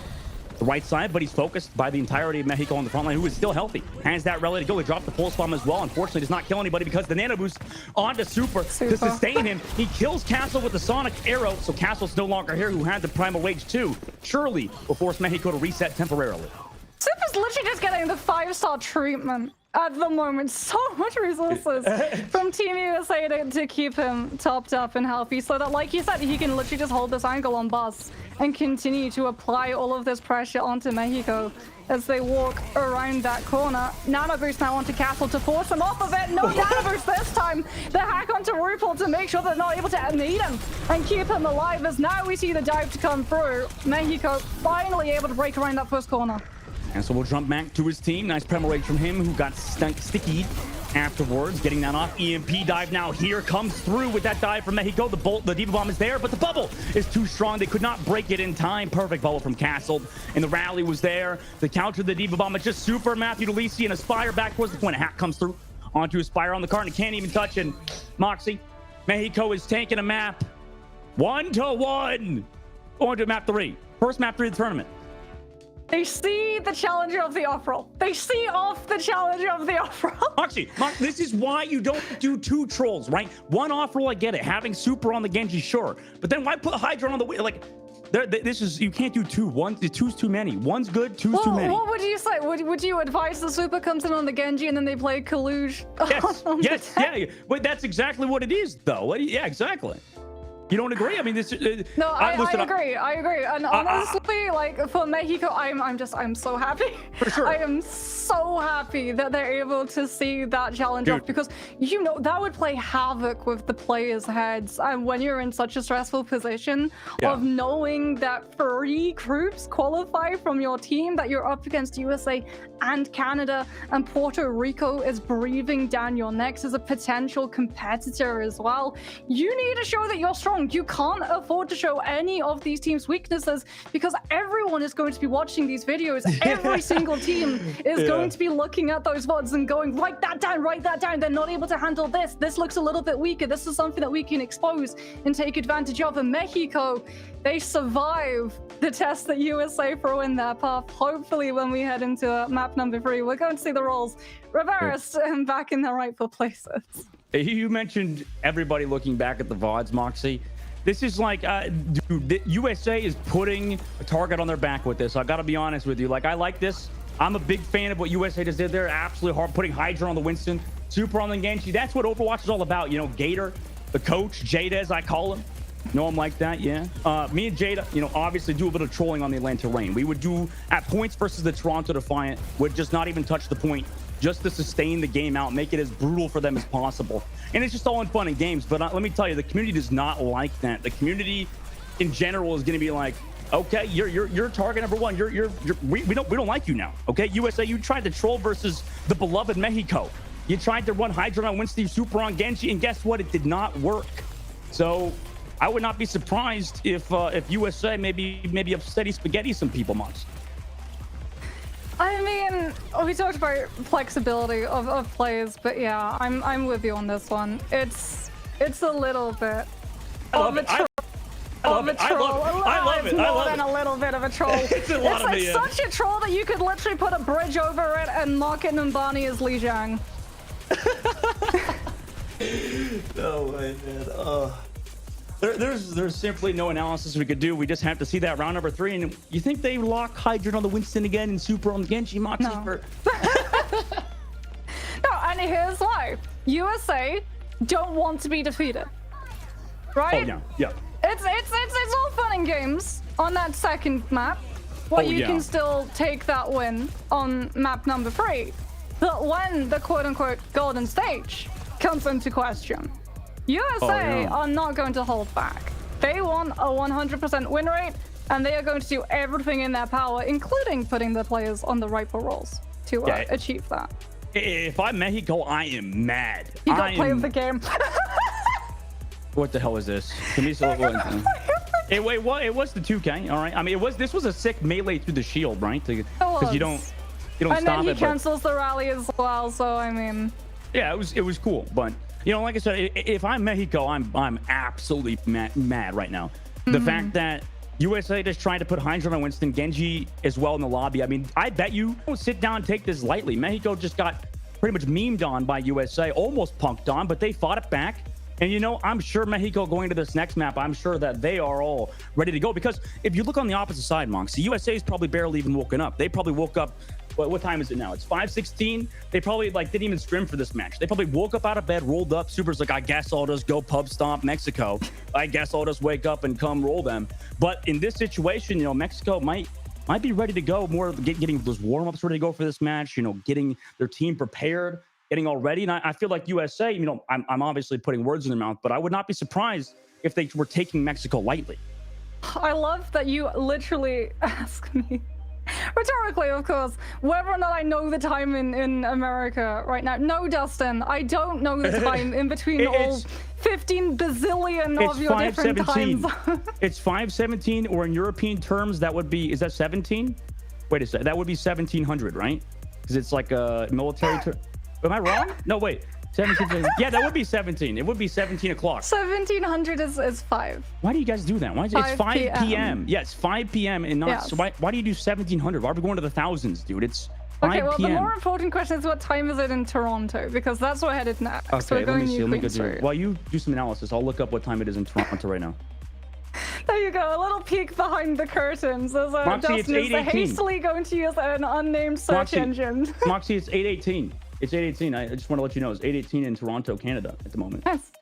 The more pressing question, can that search engine answer what roles are USA going to be playing on? In fact, maybe we can hit up Team Canada right now and ask Magic Maple whether or not it looks likely that the Team USA are going to be actually playing on the roles that the players are suited for. What's that answer seems most likely? Well, yes, I would agree. Oh my god, man. I'm still in shock and awe at the moment, but we are going to this map, the Queen Street, obviously going to be our third map. And Moxie, I mean, what a way that we see this map number 3 so far in the World Cup. I mean, what a way to do it, right? It's very surprising that the game with Mexico versus USA would go to this, huh? For a second, I worried. I saw Super in the lineup and I was like, they're not doing it again. Surely. No, Super is going to be tanking. Hydron and Aspire are going to be on the DPS.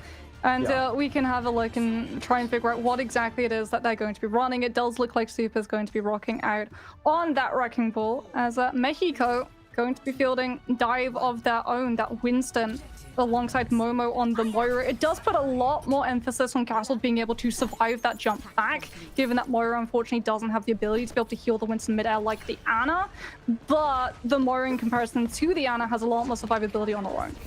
Aspire, we're going. The Tracer has been that star player for USA so far. Hydron breaks the translocator. of Turbulence. Meanwhile, he has to back out of there as well because he takes that pressure from Angel Volato. Cart really not controlled by anybody but Castle. USA understands as well, gets targeted. That hack combination alongside the Spire with the follow-up just does not allow him to fade out. Angel Volato is actually going to be on stream and gets the stick onto Ultraviolet as well. USA down that Ana, now moving on to the Zen. If he can take down Ripple at the same time, that's going to be huge for this team. Super's back for the pill. Angel Volato looking like the next Bleach supervillain. Looking for RuPaul in the back line. He's doing a great job zoning it out to make sure he gets away from Angel. Angel patiently waited. Super was hacked. Now drops the Wrecking Ball mines in the car, but he's killed in the air by Mexico, who drops the Coalescence, but Momo is hacked during it, like you mentioned, Moxie, but they're still healthy, so it's not that big of a deal for now. Mexico are up a man in this fight. Aspire still has that pulse bomb. Waiting over the top side, looking for that Moira to use that fade before he commits it, or he could use it on the Lucio. But he's peeled out by Angel Volato. Perfect timing into the EMP, though, from Hydra. An amazing setup from him. That was a 3-man EMP on the Mexico. Castle goes incredibly low, and USA have control of the robot again. Silver lining, Sopa doesn't have to wait for USA to make that first move and commit the EMP before they're going to be able to use that sound barrier. And as a result, Mexico in this next fight can use it, play aggressively off of the opportunity that their Sombra can set into their path. Just has to be careful. However, as RuPaul is going to need to be hit by the Sombra ultimate so close to Transcendence, which can just keep USA safe through. Where did he go? With the EMP, but like you said, that Transcendence from RuPaul is going to be deadly. Might sort of deal with the beat drop engage from Mexico. Sopa uses it. A nice hack, actually. EMP connects onto Aspire in the window. On the low ground, however, doesn't find any direct value in terms of kills. Troblux, though, has that healing orb to move forward. Also, Nano Boost and Primal Rage committed from Castle, while Nano Boost was used onto RuPaul to save him from that dive. Meanwhile, now has to use that Transcendence as Castle commits the Primal Rage. Mexico goes incredibly low during this fight. We'll see if they can sustain. But Ultraviolet DPSing in RuPaul as well. We talked about this back line, and they do it again. 2K for Ultra and 1 for RuPaul. Oh, the backline, like you said, it's perfect. Ultraviolet nanos RuPaul, who doesn't actually have to use Transcendence to deal with that EMP. That's what Mexico were trying to force out, and as a result, Angel Volato, when he finds that stick onto RuPaul or goes for it, RuPaul still has the ultimate to be able to keep that Zen alive, and as a result, Discord Orb just tanks Mexico's entire health line with that extra 25% damage that they take. And it's going to be USA looking to pick up those early checkpoints. Momo is hacked early already, hacked again. Now can drop that Coalescence because of it. Meanwhile, hack on. Trying to hack, but USA makes the first move. EMP connects onto Castles, but Hydra is the one that follows it up.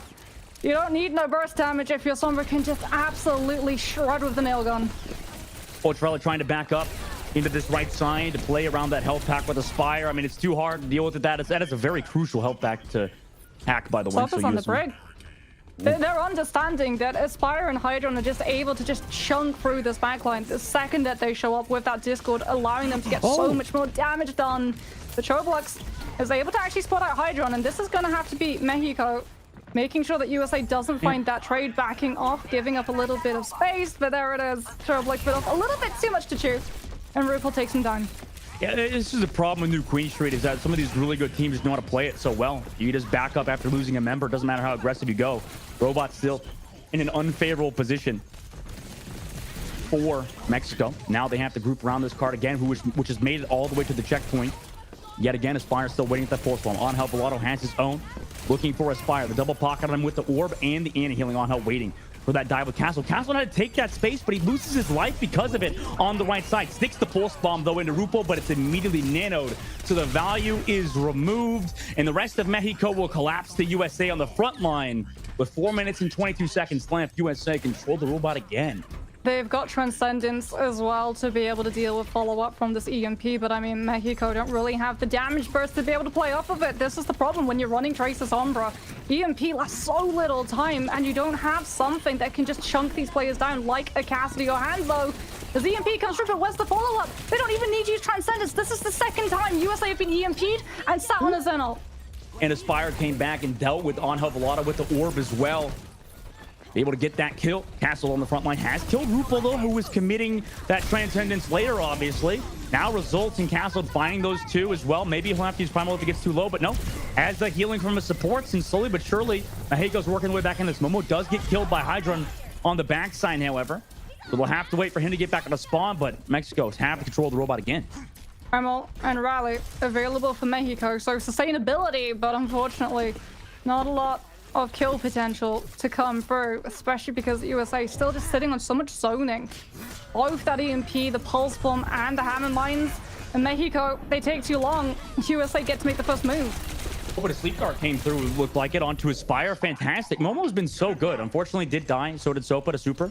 Backline gone from Mexico. Don't have any healing. And again, now Mexico starting to look shell-shocked. Castled desperately tries to get back to his team. USA have control of the robot again. They have 3 ultimates, by the way. USA building up to the Nano as well. EMP desperately should be built for Chobalox, who is hacked Super, forcing him off that robot for now. Meanwhile, Chobalox is hacked on the left side by Hydra, and the dive comes through, so he has to translocate back. Hydra goes low, though. Down to pretty much 10 HP. Has to back up to his team, but it's Rupert to find Chobalox to commit the Transcendence immediately afterwards. Fantastic work from him. One of the best flex supports in the world. He killed Chobalox there on that backside. Castle now tries to regroup with his team, but he's tracked down by USA, who are going forward in dominant fashion. And what a sticky from Aspire! Oh my God, 2K and USA continue to push this robot forward. Mexico going to have to wait for the full regroup. As we can see, Aspire is going for that spy check, trying to figure out where the Sombra's EMP is going to come through. Most likely, however, it's going to be held in the pocket until we see Super invest these Hammer Mines. But no, Mexico get aggressive. And again, there's just no follow. They're setting it Rupel like he's Jonah. Nano boost him, takes that EMP, and slams down 2. Make it 3, Rupel. Why not get the 5K? Give him a 4. He's popping the heck off, and we still have Aspire POV. But it doesn't matter because they're about to close out on Mexico. And Hovalato did get the Pulse Bomb onto Ultraviolet. Aspire's gone. Now's your chance, buddy. Rupel, let's see if you can close it out. It's incredibly hard, the situation they're in, but he's doing it. He's got 5 at the moment with the healing orb onto his Sombra. Super is anti-grenaded, and they slowly have to back up because we're on push and the spawn doors are far too close. But Mexico have such a mountain to climb, Dustin. USA nearly full push. They essentially touched Mexico's spawn doors, and Mexico are going to have to actually equalize that distance. And it's going to be soon into overtime. USA with this EMP can literally just wait for Mexico to invest these ultimates to win the next fight and just steamroll through them with attrition. The Nano, though, EMP built up soon. Oh, Chobos has to translocate back. Meanwhile, Nano committed from Momo onto Castle. The dive has been incredibly telegraphed, so USA at this point really know what Castle is trying to do. Meanwhile, they go into their own EMP on the Momo, who was committed. That Nano boost had to set up an aggressive position to make sure he's close enough to dive on the backline, but that resulted in him losing his life. And now USA try to regroup, get some healing onto Hydran as well, who has been playing ultra greedy, but it works out for them because they're looking for that backline. Super is hacked, though, and Angel Volato came back for the peel. 30 seconds left now, and a lot of distance to go. Over 100 meters. And USA is in a very defensible position. EMP from...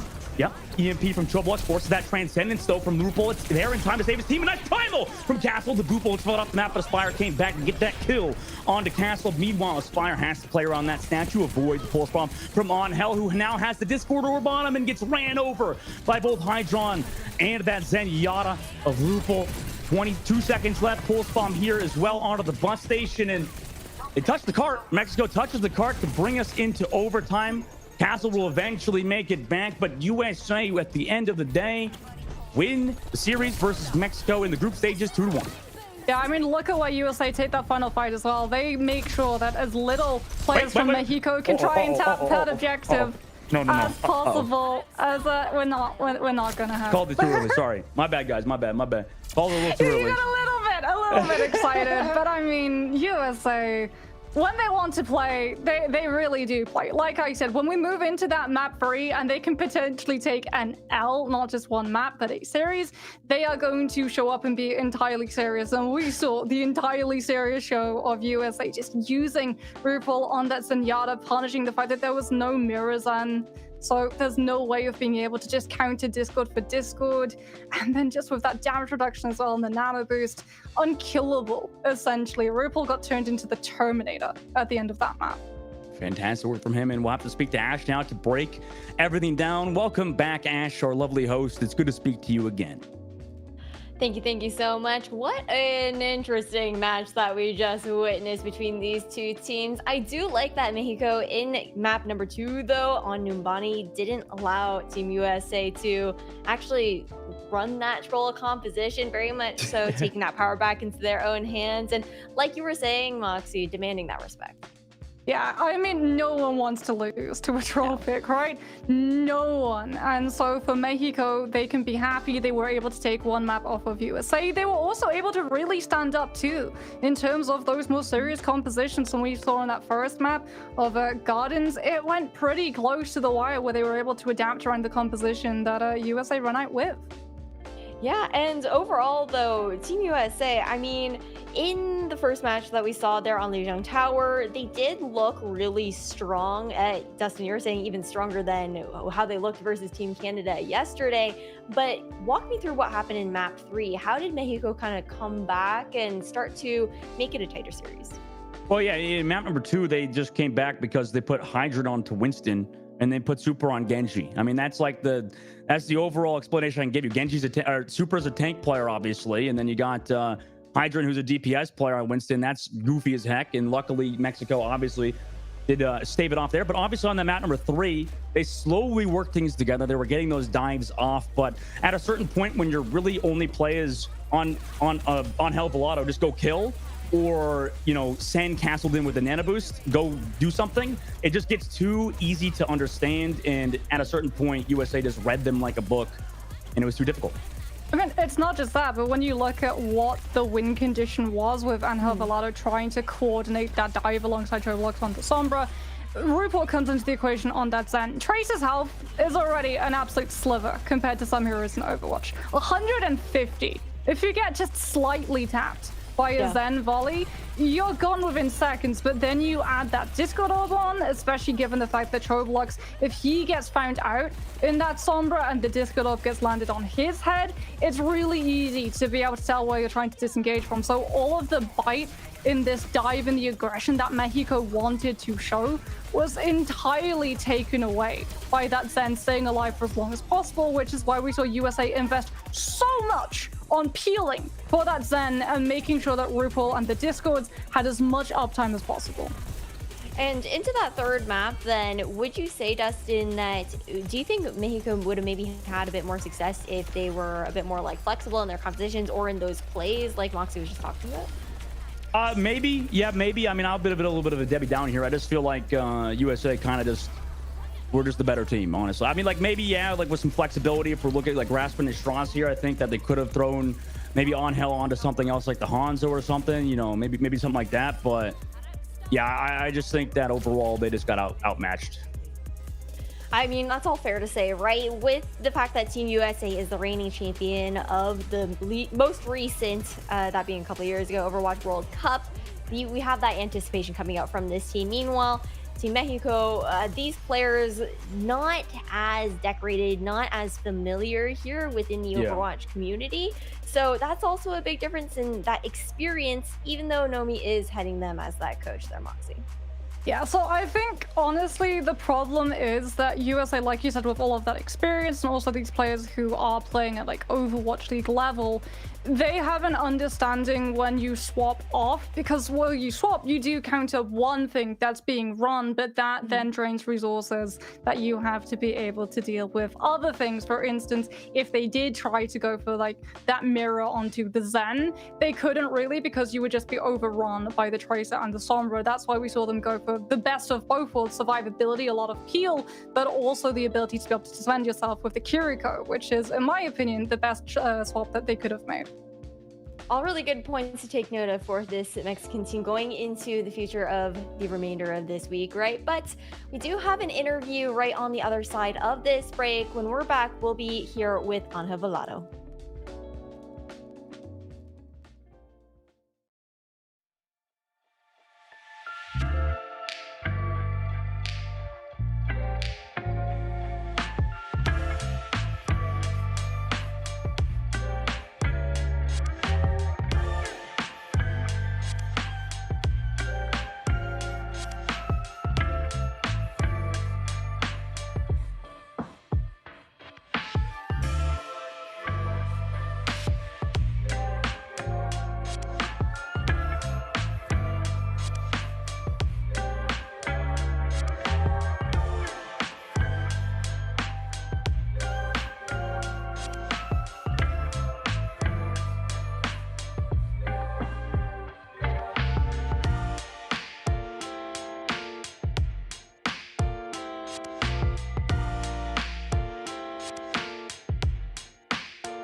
Welcome back, everybody, to the Overwatch World Cup here in the Americas region. We just saw Team Mexico go 1-2 versus Team USA.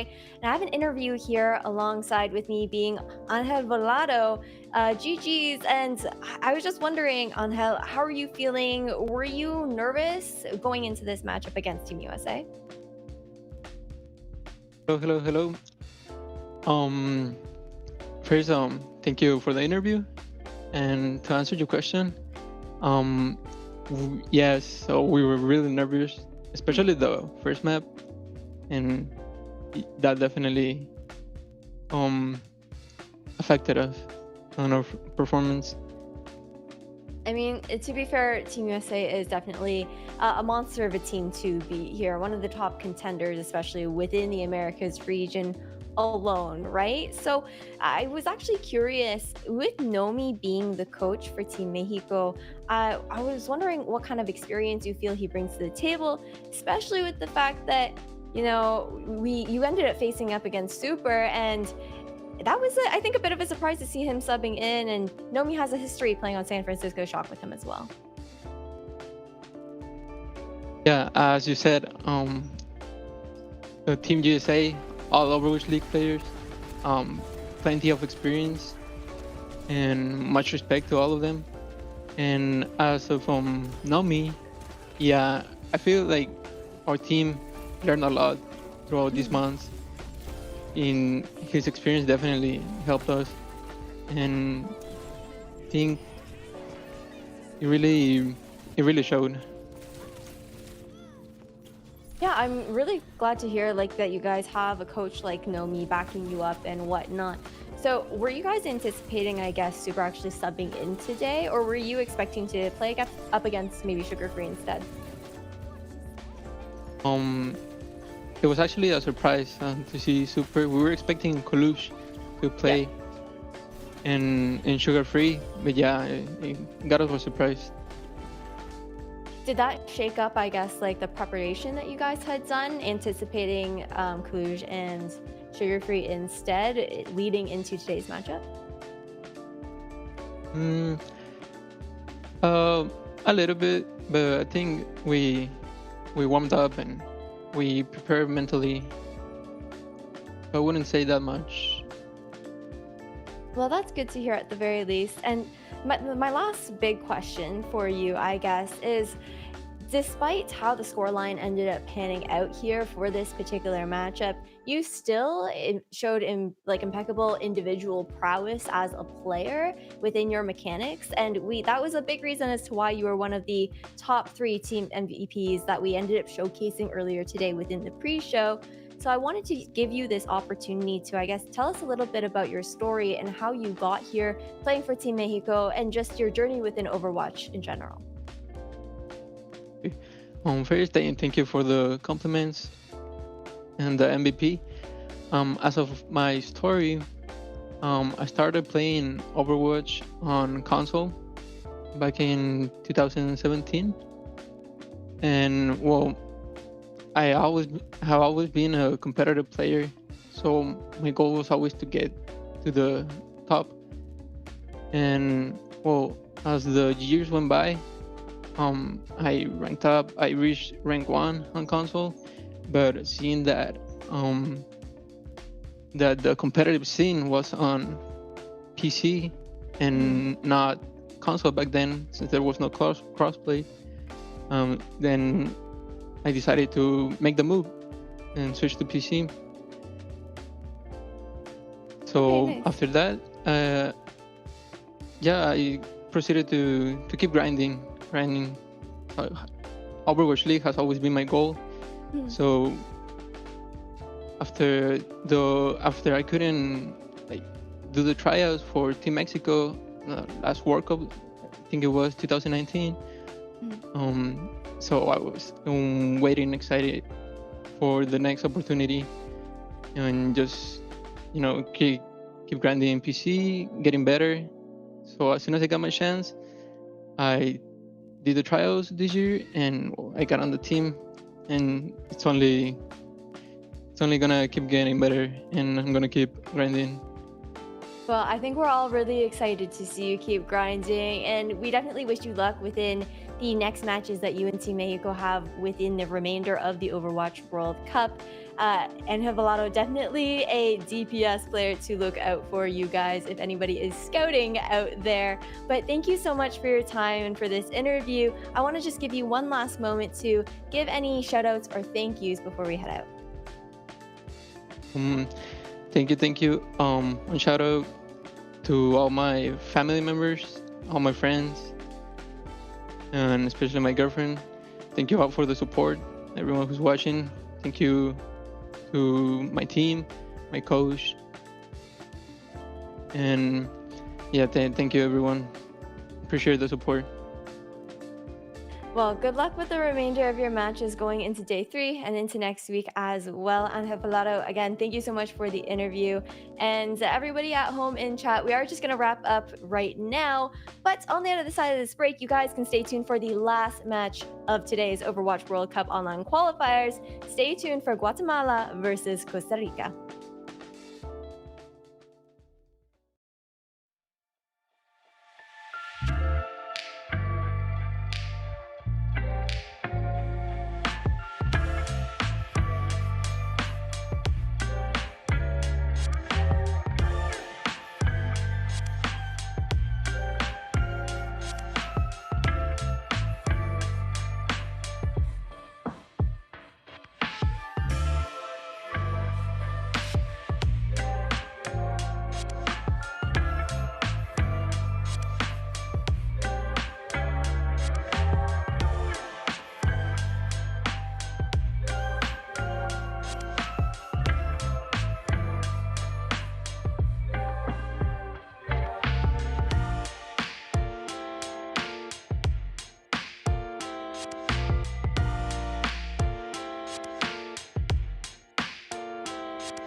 Welcome back, everyone, to the Overwatch World Cup America's Conference online qualifiers. We are all wrapped up now to the 5th and final match of today. It's going to be Guatemala versus Costa Rica.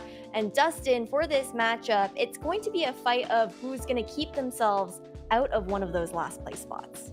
Oh, for sure. Yeah, these teams really need to just show what they got today, right? Obviously, I think later on, I'm sure Moxie will mention it, but these teams really are trying to fight for that 3rd spot, obviously. Avoid last place, like you mentioned, but also really trying to make sure they can potentially qualify even. And for both of them, I think it's going to be an incredibly close matchup. I mean, obviously, Costa Rica and Guatemala have kind of similar compositions in terms of what they do, but I think that overall, this should be a hyper-competitive match. Absolutely. But on top of that, we saw both these teams play yesterday as well, and both of them looked a little bit stiff, if you could say so, Moxie. Yeah, I think this is what's going to make it really interesting between these two teams, because we've seen a lot of teams today have significant improvement from their performances yesterday, and both of these teams suffer from the exact same issue, which is sticking on a composition a little bit too long. There was one round in particular for Costa Rica yesterday where they were running a Symmetra on Night Market. They swapped to AMER when it was like 61-70 in terms of point percentage for both of the teams involved, but by then the swap was just incredibly late, and when we actually wrapped game, the AMER wasn't even past 60% to the Blizzard before you had to swap to the Tracer to be able to tap the point. So you really do have to be on the ball when it comes to calling those hero swaps and counterpicking against what's obviously not working for your team. Absolutely. And here's a little introduction to the Costa Rica squad that we've seen before. But before we talk a little bit too much about them, I know that both these teams, Costa Rica and Guatemala, are fan favorites for their countries, of course. So as a reminder to you guys, the World Cup home and away skin bundles are now live. So if you want to support these teams, hurry up and get them before they leave the shop on June 27th. There are 3 bundles for EMEC, APAC, and America. You get both home and away skins for all the heroes in those bundles, and they support the teams directly by contributing to the World Cup prize pool for the first ever crowdfunded prize pool for OWWC. So shop now at battle.net.com or on the Overwatch 2 in-game shop. You guys can learn more at overwatchworldcup.com as well. But without further ado, we do have to get talking about these rosters. Dustin, we already talked about the rigidity, but is there anything Costa Rica do you think could pull out to come out on top in this matchup? I mean, yeah, there's always like some fantastic DPS played via the Hanzo, via like some of those one-shot characters, potentially even some Sombra. But you know, at the end of the day, I think that this matchup really is hinging who is more warmed up, but you know, who is actually the star players in both of these teams, because realistically they just got to make their name known, right? Obviously, and they're not off to a great start. Both of these teams starting off 0-1 so far, and in day number 2 both want to make a statement. So realistically, I don't know if I can say if there's any individual comp or not they could play. I just think that there's gotta be that 1 or 2 like players on your team that truly stand out and kind of carry your team to not really, like you mentioned, being in that bottom seed. You gotta work your way up and sort of make a name for yourself and your team.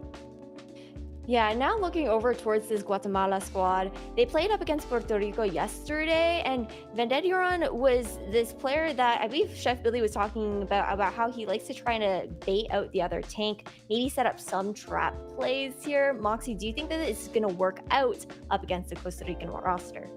It's always dangerous when you go for that style of play, because what it means is it's going to be slow.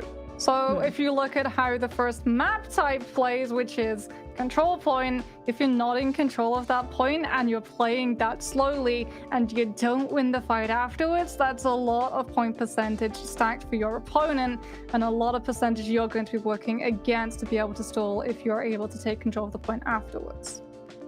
Yeah, all really good shouts there overall. I think it's going to be a super interesting matchup here, especially considering that both of these teams are starting out on that back foot, being 0-1 right now within each of their matches from day 1, but we still have a few more days to go here, Justin. So it's going to be a hard-earned battle for either side.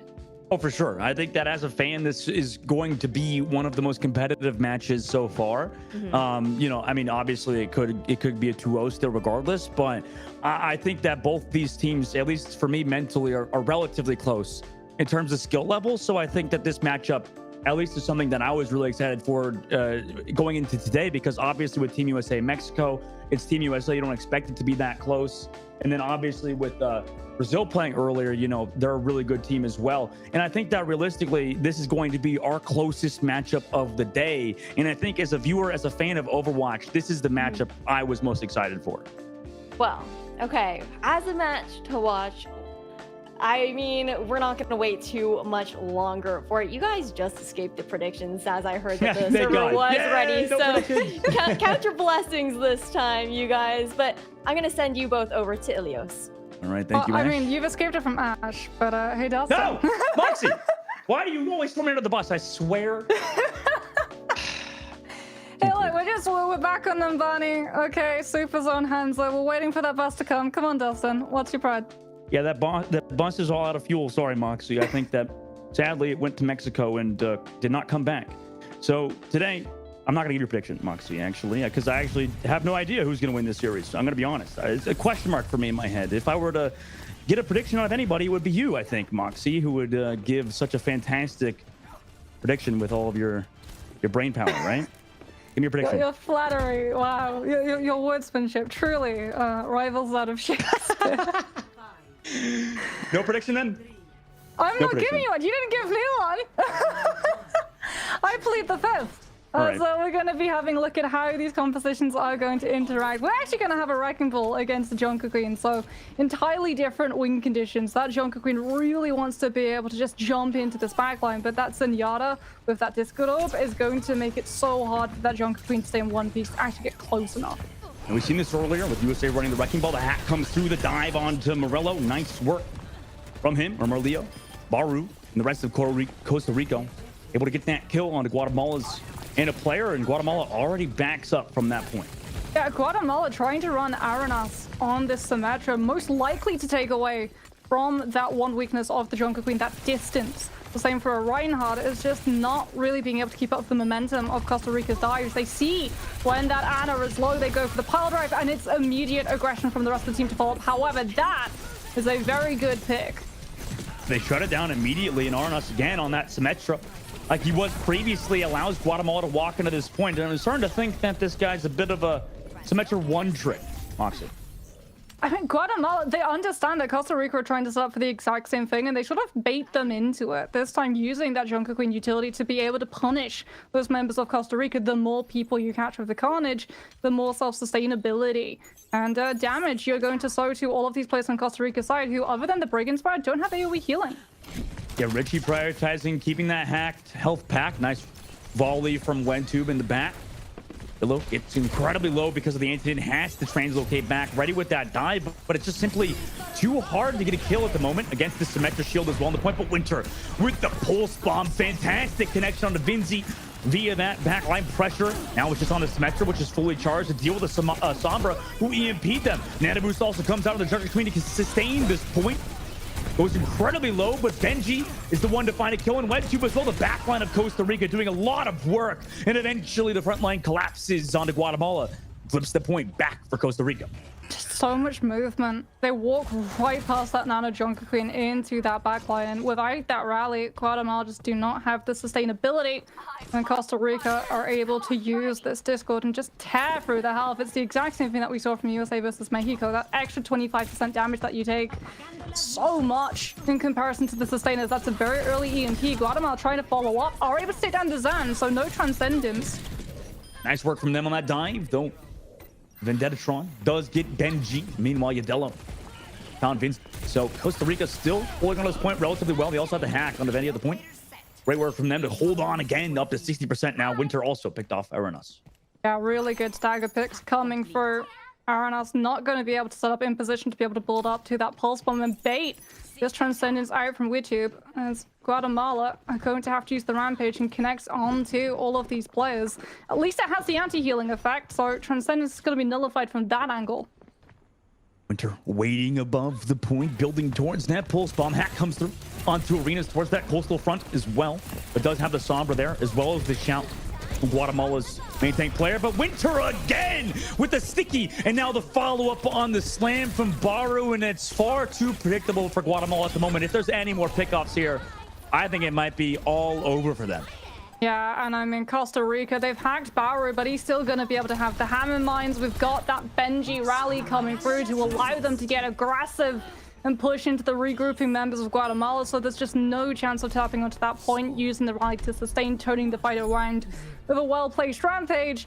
And it's the exact same thing we've seen from these teams that try to make this Junker Queen composition work on Ruins, a map that has been long favored by Widowmaker with how long and open some of those sightlines are. The exact same thing works against the Junker Queen so detrimentally, so hard to get her into a fight safely. Yeah, I'm going to be honest. The Symmetra, don't know if that was exactly a smart pick there for Aranas to run it on that map. In fact, it didn't work out for them in Costa Rica on the other side. I mean, the dives have been so free, Moxon. Yeah, that's the problem when you're using that Symmetra to try and play around this Junker Queen's immobility. It takes time to set these TPs up, time that allows Costa Rica to be able to organize themselves and look for those power drive opportunities.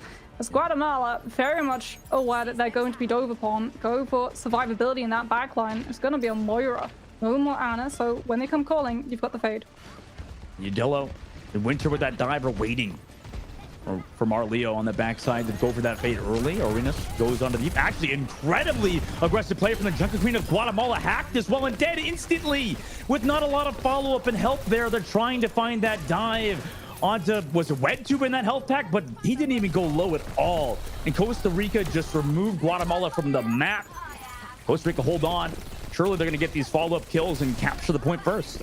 I don't think they're expecting the Winston. I think they're expecting the Wrecking Pulse. We're going to see a very fast swap. As Aranas, unfortunately, we've all been there. Get back to your respawn. Don't afford the other team any ultimate charge ahead of you.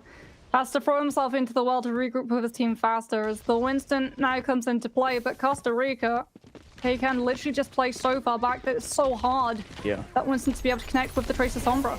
Looking for that dive. Does negate the hack from Udillo on the backside, but they are bubbled in very early. And the pulse bomb as well is there from Winter.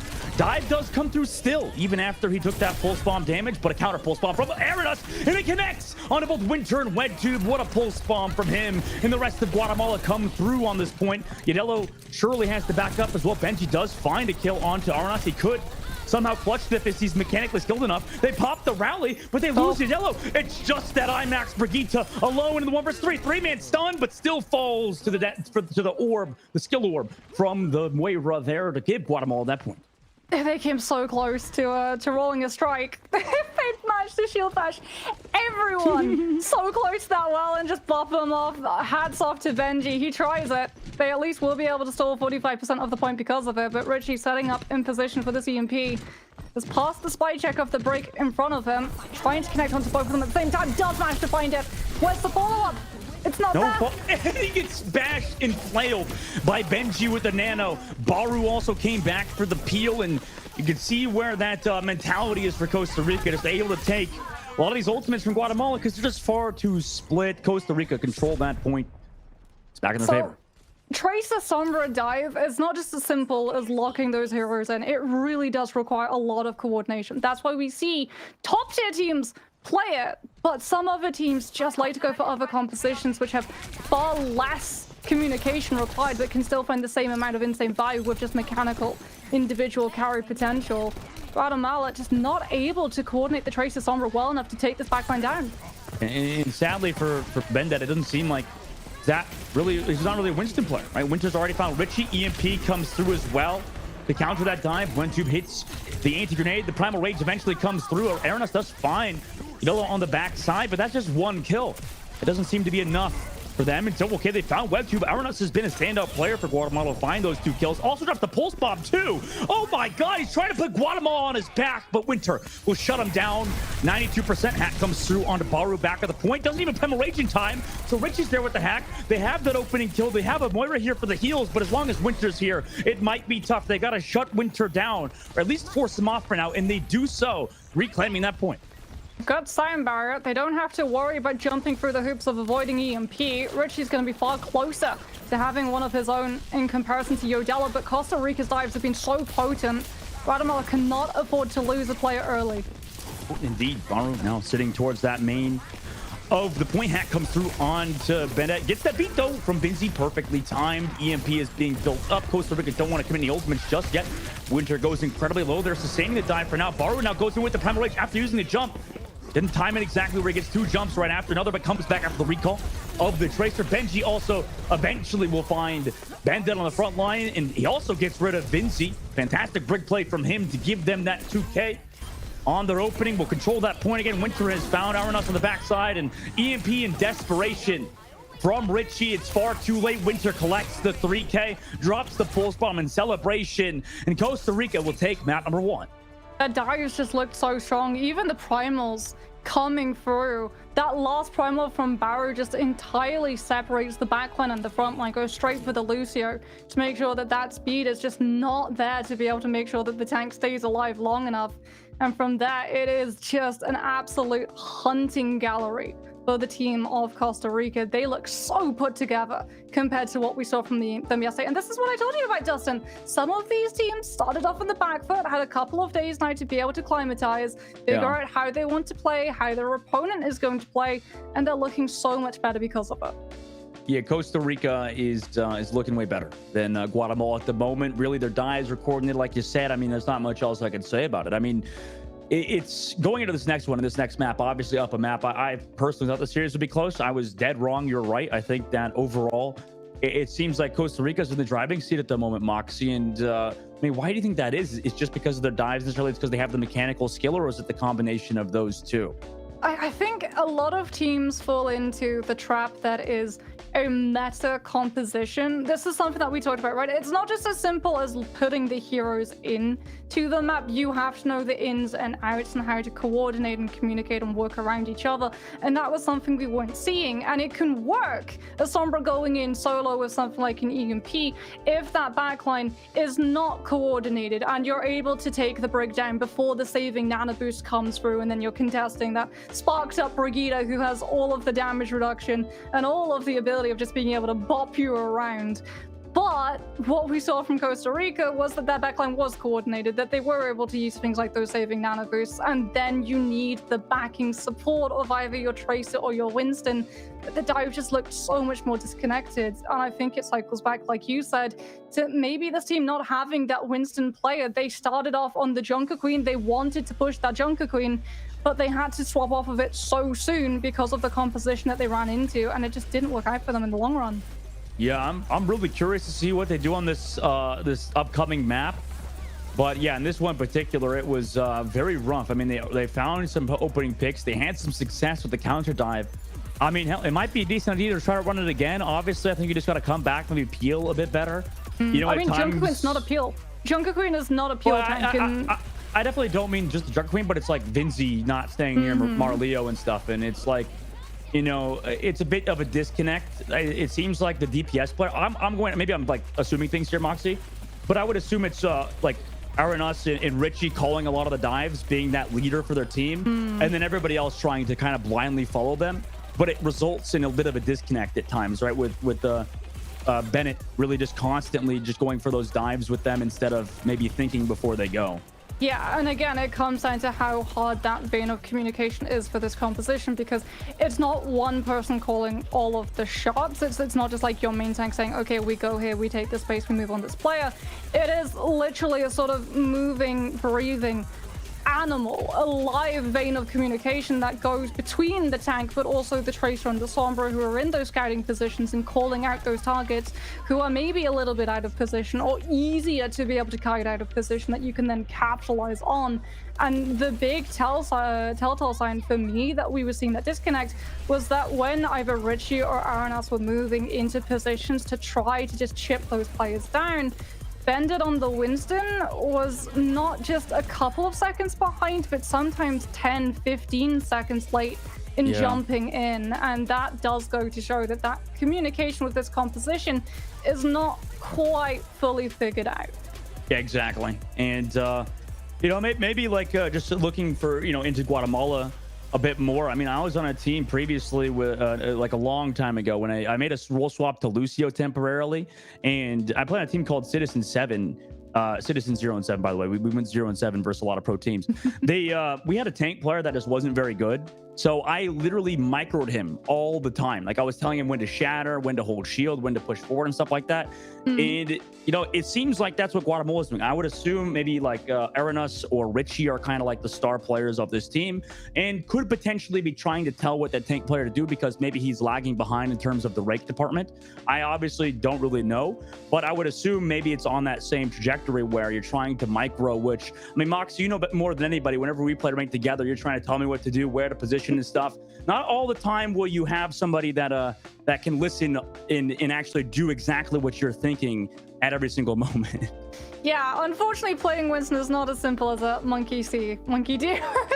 Despite what people might believe, he is actually a pretty mechanically heavy tank. You can very quickly work out the good monkeys from the bad ones, especially whether or not they're able to, with their primals, pull off things like the shot hops, the full juggles, the melee on landing as well, which is one of just muscle memories of every Winston player. When you jump, look down at the ground, melee to make sure that you get that additional damage on impact with that player that can sometimes be the difference maker of being able to secure that pick. And it's no surprise to me that, I mean, having lost that map, Guatemala are going to take us somewhere as far away from dive as humanly possible. Circuit Royale is going to be coming through, and I would imagine we're going to see the tank composition change up to reflect that. For sure. I think you're 100% right. If this is the map that we expect Guatemala to pick, and you know, this has got to be it, right? You got to win right here and right now to bring us to that round number or map number 3, because obviously on Ilios, you're right, they just couldn't deal with that dive. And it feels like this kind of like a similar thing that we're seeing a lot of these World Cup teams, because obviously, like we talked with who was it, Angel earlier for Team Mexico. He was talking about how, you know, a lot of these teams have Overwatch League players and a lot of that experience and stuff. And it feels like, you know, just watching the tank player of Guatemala, for example, a lot of these players don't like do a lot of that progression that we see a lot of these really good players do, like checking corners, checking angles, you know, reacting to what's happening to you. Instead, like a lot of teams are just kind of like going, okay, this is our plan. We don't have a plan B, plan C. Why do you think that is, Moxie? Is it because of, you know, skill difference, or is this overall, you know, more practice? Teams need a little bit more time together to synergize? I think it comes down to, honestly, a lot of these teams missing out on the experience, sadly, of something like Contenders SA, where you learn not just to synergize with a team, but also to be a little bit more fluid in terms of swapping that hero to be able to give your team a leg up. Because, I mean, we all know in ranked, right? Streamers do it all the time. They hardlock one specific hero and they will literally 0 to GM it. And so a lot of these players have just been able to find that comfort pick of a specific hero and continue to run that specific hero, not having to worry about maybe that hero being good for them, but leading to a little bit of discourse for the rest of the team in certain areas. Exactly. I think you touched the mark incredibly well. And now for Guatemala, looks like they might potentially play the Sigma as we get some terrible, oh my God, Jesus, please stop playing piano. No. Yeah, look, even Bennett's coming up like, please stop. And he's continuing. Man, well, hopefully Aranas can hit Hanzo shots better than he can hit these notes. Wow, that might have been the worst piano performance I've ever heard. I mean, you don't listen to that much piano, do you, Mr. Doesn't Know Ludwig van Beethoven? No, listen, I don't. But let me tell you, when I was like 12, I played piano for 7 years, and then I quit because piano sucks, and my hands are too small. And you didn't know Beethoven's first name, Dustin. And I didn't know. Incorrigible. Ludwig, oh my God, almost the shot from Richie in the sky of winter. He goes for that shot, and we redirect from Ludwig yesterday on the Brazilian team, by the way, the only Ludwig that exists in the world, by the way. Richie going for the grapple shot in the sky. We get that Widow matchup that you were certainly excited to see again, Moxie. Yeah, but it's intruded upon by the Sigma shield. Both of their Sigmas trying to help out these Widowmakers. They know if the attacking team get that first opening pick, the defenders have to pull fully back towards corner. And I mean, they've already given up so much ground off of the pressure of Richie's grapple shots alone. Yeah, you're right. Immediately has the backup around the corner. Power goes incredibly low, but hangs those heals from Red 2, but it's just damage from a lot of this Hanzo pressure from Aranas. I kind of like to see this double sniper composition again. It feels like it's been such a long time since we've seen Widow Hanzo. Usually we see a lot of Tracer match with it. You know, a lot of Sombra, and Aranas already takes down Yadella. This is awesome so far for Guatemala to take that space, then go aggressive now and set up their own Widow. Yeah, and you can see that they're also using those Hanzo arrows through the opening of shop to try and separate the Sigma from his backline. But Winter, disengaging towards Slope, still gets the angle onto Bendit, will be able to take that Sigma down. And Guatemala, without that shield, have to immediately give space to Costa Rica, who are going to be just grappling. Oh, Winter goes so incredibly low. Almost got a new haircut styled on the very suave streets of Circuit. But no, Costa Rica keep the Widow and keep the circle pressure. Yeah, they are keeping that pressure up. You're right, like you said. I feel like we're seeing some ethical Overwatch. I know it's double sniper here, but like both Widows obviously only hitting body shots with the grapple shots. A lot of this happening on the ground, waiting out the shields, waiting at Immortality Field. Very slow style. We're already, what is this, 2 minutes in to this series, and not a lot of kills have gone through Ant Matrix around the corner, but they lose their life actually. Costa Rica peeks that corner. Richie's waiting at the back of the map. like the sniper he is, takes down Yellow as he peeks that corner. Now they'll try to push forward, grapple shot, aggressive. Maybe looking for the head. It's just a body shot on the Zenyatta with the Ant Matrix though. Not on the cart, however, so it's not going to continue forward. They drop the immortality field, and knowing that, they now commit the Sigma Gravitic Flux. Great work from Guatemala to take down Baru. They've worked through the plays, and Richie has started to come online. Yeah, no Transcendence available for Costa Rica to save it either. And as a result, I mean, even then, it doesn't stop those headshots. So double snipers just making the Sense job so much harder to keep this team alive. They're going to have that Dragon Strike as well to make sure that Costa Rica are just stuck in this choke a little bit longer. Richie even going to be popping the Infra Sights by themselves 16 seconds longer to keep Aranas's pressure onto the Sigma constant on this team's backline. Reina's looking for that shot onto the backline, has the Dragon Strike ready to go. Wall hacks were used by both Widows, like you mentioned. Now Arenas comes to that left side, ready to go with the Dragon Strike. No, this goes through main. Like I said, just some ethical Overwatch. No flanks happening at all. We just have down main Overwatch at the moment. Gravitic Flux into that Transcendence. No immortality field used from Merlio. That was perfect. Now the Dragon Strike over the left side to zone out Baru. Has to go forward. Immortality field is there to save him. And then with the Transcendence, maybe a little bit of overlaying, but it works out for them because Yadello hits the shot on Bandit. Now they can push forward with it. Guatemala has to back out of here without their tank play. They don't have a lot of that space. They could find a one-shot, but Yadello's found two already. Does get traded up by Richie. However, that has been a mainstay for Guatemala, is Richie hitting shots, but they still have to wait for two members of their team. This is not where you want to be if you're Guatemala. However, as Costa Rica have so many angles now to be able to have Winter set upon, as we've seen in these matchups. So many different spaces and niches for the Widow to be able to shoot through, but Guatemala have been able to survive the gauntlet laid upon them. Grapple shot coming through from Richie, just trying to find any information on where Winter's playing from. A lot of this is that Richie versus Yadello duel at the moment.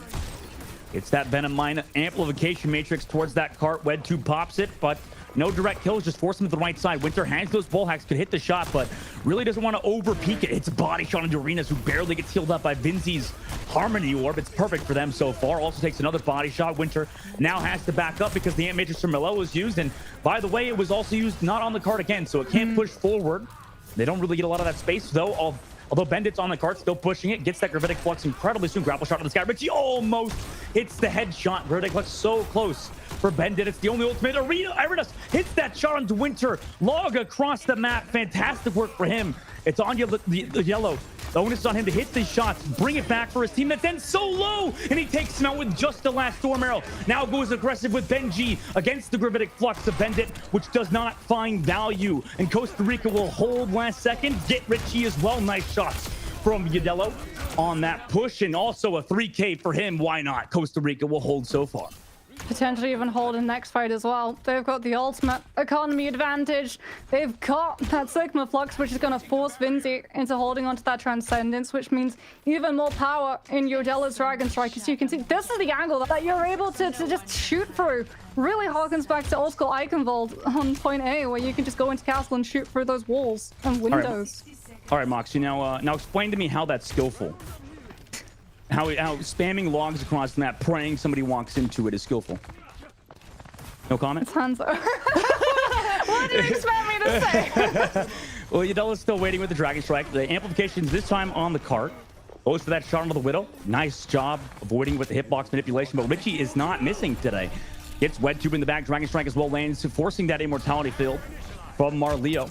Down to that main side, Yadello hitting headshots onto that Sigma, but as long as Richie can keep it up, potentially Guatemala can push in through here. They have that Transcendence, but they are now against Winter, who dropped off the back without his team. I've never seen a Widow flank like that before and result in such a catastrophic failure.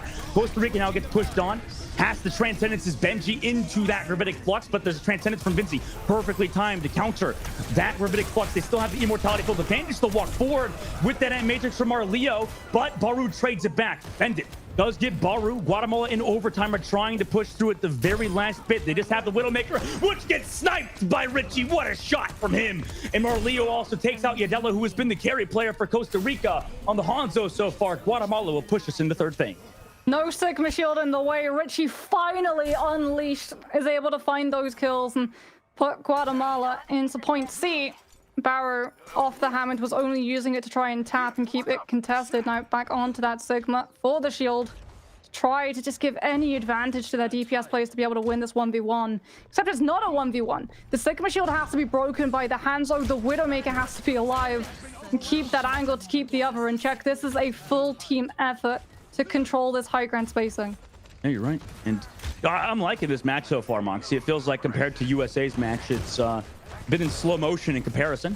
Grapple hook from Winter to go around the other side. Does have those wall hacks, though, so Richie can hit the shots, but not able to hit it just yet. In fact, it's Arnas to find the opening pick on the web to break work from him. With the Storm Arrow, support from the rest of his team as well. Arnas going for that duel with Yadello. Seeking if he comes out on top. They're going to go for the double jump into it. Storm Arrow has Richie there as well, and he hits the shot. Oh my god, what a hit from Yadello in a very particular situation, but they do trade it back 1-1.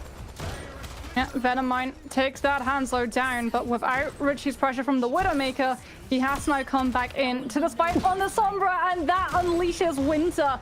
No other Widowmaker to keep him in check. He just gets to hold sway, thrown and caught over this high ground, and Guatemala have to walk right into it. There we go. Dragon Strike from Guatemala to counter it potentially. Nice shot from Armanas and the Dragon Strike.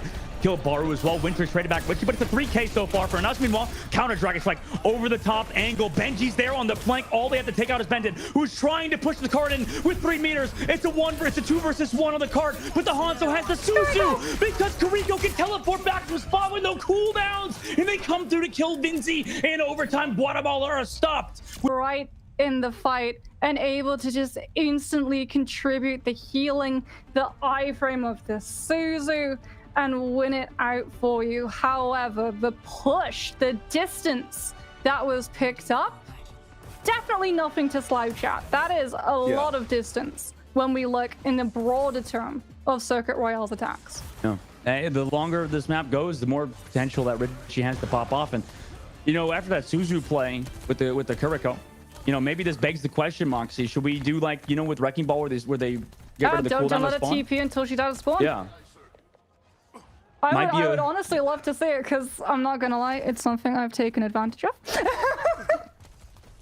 Watchpoint Gibraltar, many a defense has been saved by just me having my tank stay alive and payload. I swapped to Kiriko, I had Swift F out, we have a CZ, and immediately we were able to flip. No, I would love to see it in the future, but yeah. She's a Kariko abuser, huh? A Kariko abuser, Moxie? Costa Rica on pushing that cart. Do you have the double sniper? Again, with that same setup on both sides. Like I said, some ethical you Overwatch. have to match up. You have to go hands up for shield break, and Widow for Widow, and it's just a little bit too predictable that you're going for that grapple, because Richie knows. Richie was using that exact same angle before. Aware champ, Richie. What a god. Nice shot from him. Looks down to that low ground now for Costa Rica to push up. Like we mentioned, I mean, the further that this defense goes, longer that Richie is to set up. Oh my god, almost hits that flick shot. Still waiting for it over the backside, right? It's a bit of a slow game on both sides. Costa Rica looking for that shot as well. Yadello being able to break that shield. Has to break it first. Goes for the Storm Arrow on the side as well to make sure it reflects off of it and gets into that back line. Onto that shield to hit a few of them. Richie now goes for the shot in the sky. Oh my god, doesn't hit it. Unfortunately, Costa Rica still getting that cart space during this fight. It's almost around the corner already, and all we've had is a kill go in favor of Guatemala. So now they're pushing forward. They've already got Bendit, and it seems like Guatemala can't find their footing. Richie will grapple back, look for some sky shots, but Baru and Benji have combined for multiple kills, and surely will result in Costa Rica capturing this first point. Yeah, that first stretch of straight line, you know, was looking for some grapple shots or a little bit of flank angles that could work out for him, but Winter's taking full advantage of the passive play of Richie. Playing at the back of the map, Winter gets that kill onto Aranas on the front line, and now Guatemala's other tank again. Bendit goes down, man. He's speeding. Oh my god, Guatemala, please do something. The life is being slowly sucked out of him. I mean, there's not a lot of meters left to go before we're into that third phase, and there's potential even more stagger kills here. Oh, the exhibits are charged. But if you exhibit, you go into Yadello. It's just between a rock and a hard place between the Sigma and a Hanzo. As Guatemala, without that Baptiste, without the amplification matrix, Costa Rica understand the absences of those really key players, really key utilities, and just keep pulling at the threads until this defensive side just absolutely unravels on B. They've got point C, but they're bending the knee. Richie off the Widow onto the Sombra, but they've got the Sonic from their Hanzo infrasight on the Widow. You can use stealth, but they're gonna know exactly where you are. Yeah, I'm about to walk away, man. Richie off the Widow now means that Guatemala obviously lose a lot of that pressure. They do use the Gratific Flux here. Richie went back to spawn, by the way, so he's not here for the follow-up.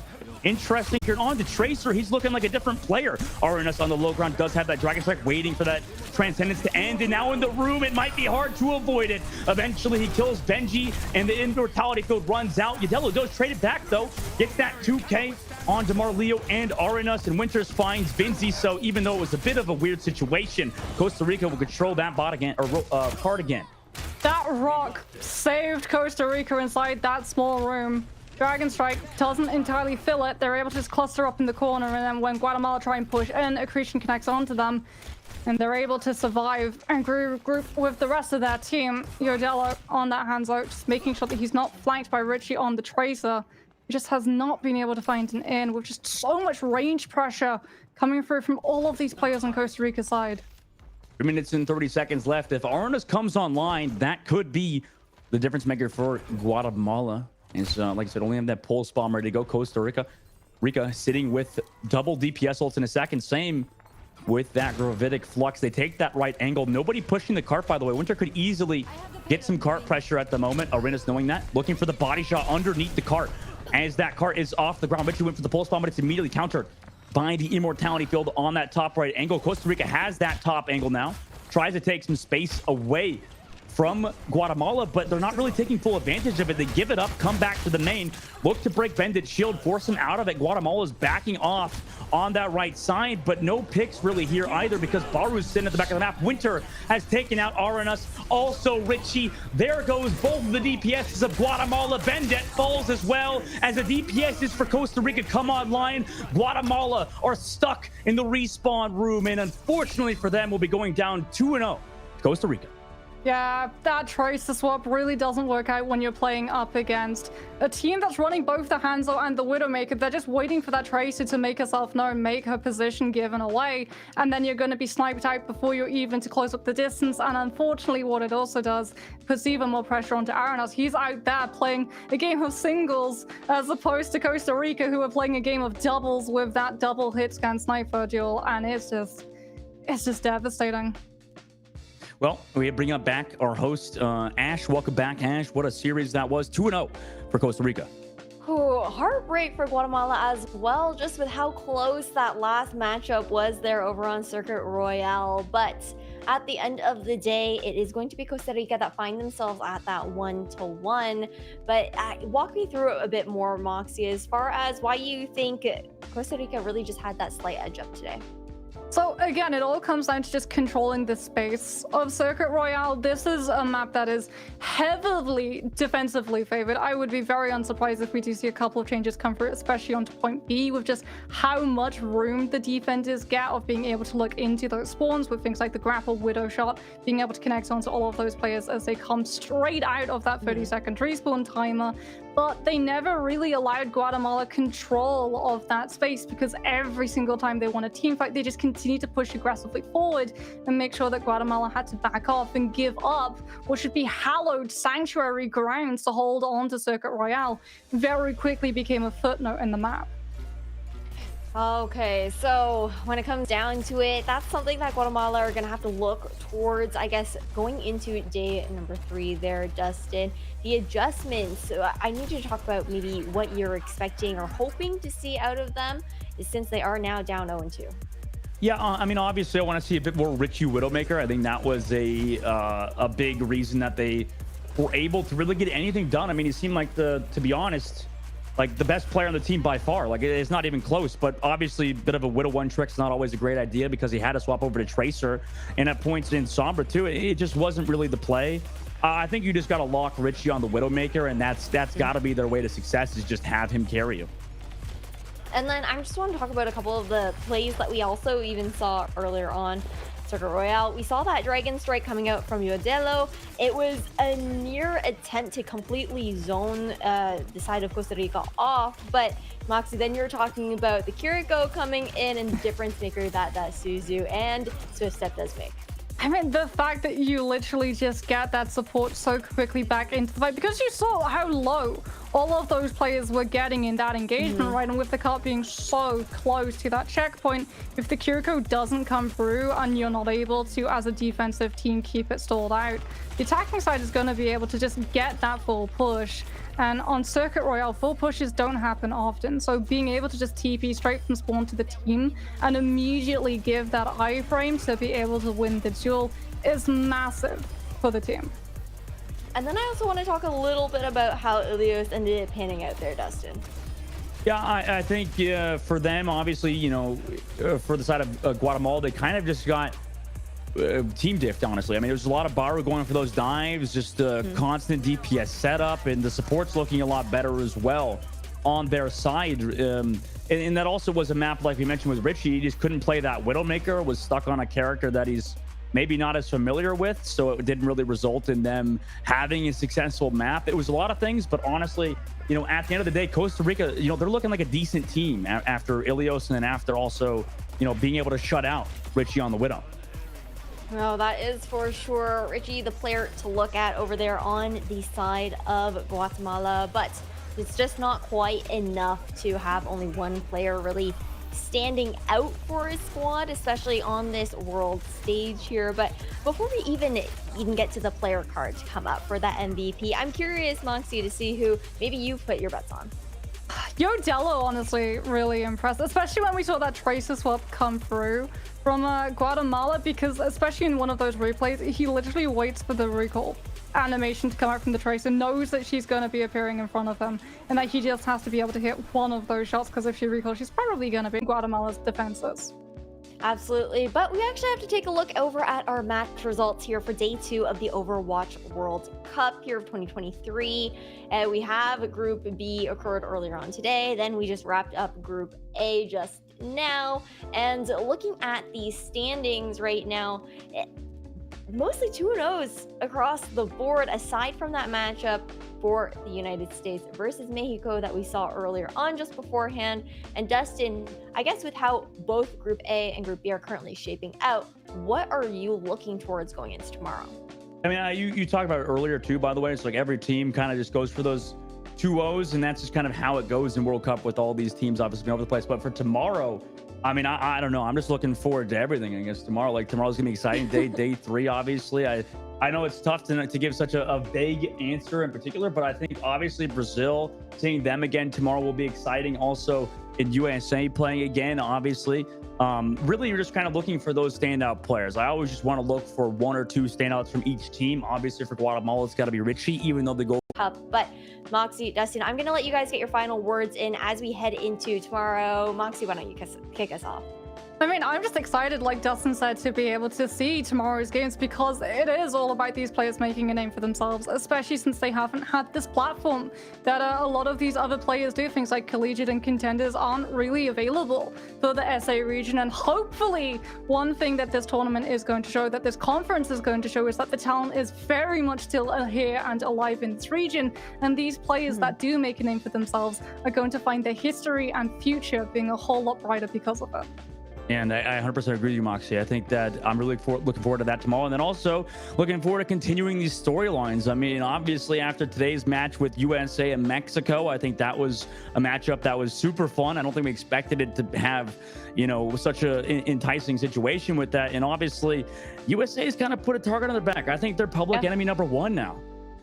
That's a really big point to be making here, is that I feel like everyone's going to have their eyes out for Team USA to try and take them down after some of the shenanigans that they pulled up in their match versus Mexico. But everybody, it's been a wonderful day too. Big thanks also to our casters earlier today, Chef Billy and Gompers, for joining me on the desk earlier. Dustin, Moxie, it is wonderful to have you guys as always. And all the knowledge that you guys bring to the table overall. I know I'm learning a lot. Hope chat is as well. And of course, a big shout out as well over to Liga Ace, our wonderful production team in the background, helping us put on this show. But that's a wrap for now. And stay tuned, you guys. Same time tomorrow for day number 3 of the Overwatch World Cup Open Qualifiers or online qualifiers.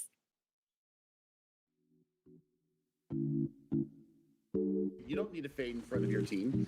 You need to be behind your tank. And I know that Moira's in a really good spot here. There's the flank from EQO, 2 already down. Make it 3, make it 4. Give him the ace. Give him the ace. Nope. Karen Gordon gets off the map, but good lord, what a perfectly... Everybody fighting along the back line. Super Dome is now making his way up towards to stop that OT. If they get this one, they may as well just call it a victory run. Although Jorel is not giving up. It's not going to be easy, but a melee to actually finish things off. Primal Rage on both sides coming out as it is. Now slowly making their way above. Winston comes down towards them. Emilio goes down. Now overtime is done for. Not even the Onyx can do anything about it.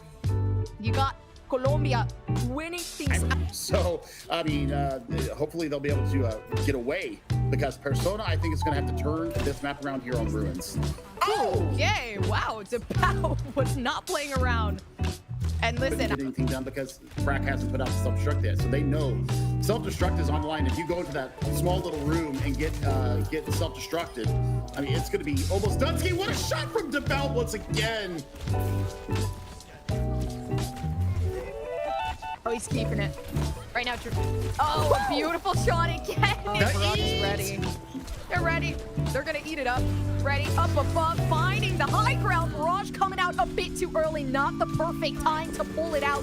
They got Diego, but was it enough? Maybe it actually was, because it seems like Ram was having a good time. Listen, the Barrage got 1, but he got 2 more. And that's good enough for them. Kiriko goes down, unfortunately, in a very unlikely death. They finally got it. 1 minute and 40 seconds left to spare, so a bit more time To make it count. They can't afford to let Coalescence get hacked out early. Well, now he gets stunned, actually, by the Doom Fist. So, you're looking out for the hack. You can't avoid the fist. Ludwig, 2K Barrage, then rotates towards that point. Fade already used. And unfortunately for Argentina, it seems like the only game plan is just to rotate to that point. But, it's ignoring the fifth, who was jumping off the cart. That's a great opening pick, and now with the Nano Boost, Annihilation, they just run into that backline. Immortality field, Don Suzu not here, and Brazil look to close it out on Argentina 2-0, and they do so. 2-0 for Brazil over Argentina in these group stages. What a win for them. That rubber band, it's perfect to chunk this wine's health down, but there's just so much sustainability for USA at the moment. Yeah, they really want to focus on Super, but Autopilot gets pulse bombed by Aspire, who forced the fade early, and now the rest of Mexico collapses upon the pressure of Team USA. Fantastic recontested pulse bomb from him to flip it back in the face. Afterwards, getting that off, EMP dive now here comes through with that dive from Mexico. The deep bomb is there, but the bubble is too strong. They could not break it in time. Perfect bubble from Castle, and the rally was there. The counter to the Diva Bomb, it's just super. Matthew DeLisi and Aspire back towards the point. A hack comes through onto Aspire on the cart and can't even touch it. Moxie, Mexico is taking a map. 1-1. Going to map the entire first spot. And we're so close to Coalescence, but that's what USA understands as well. Gets targeted. That hack combination alongside the Spire with the follow-up just does not allow him to fade out.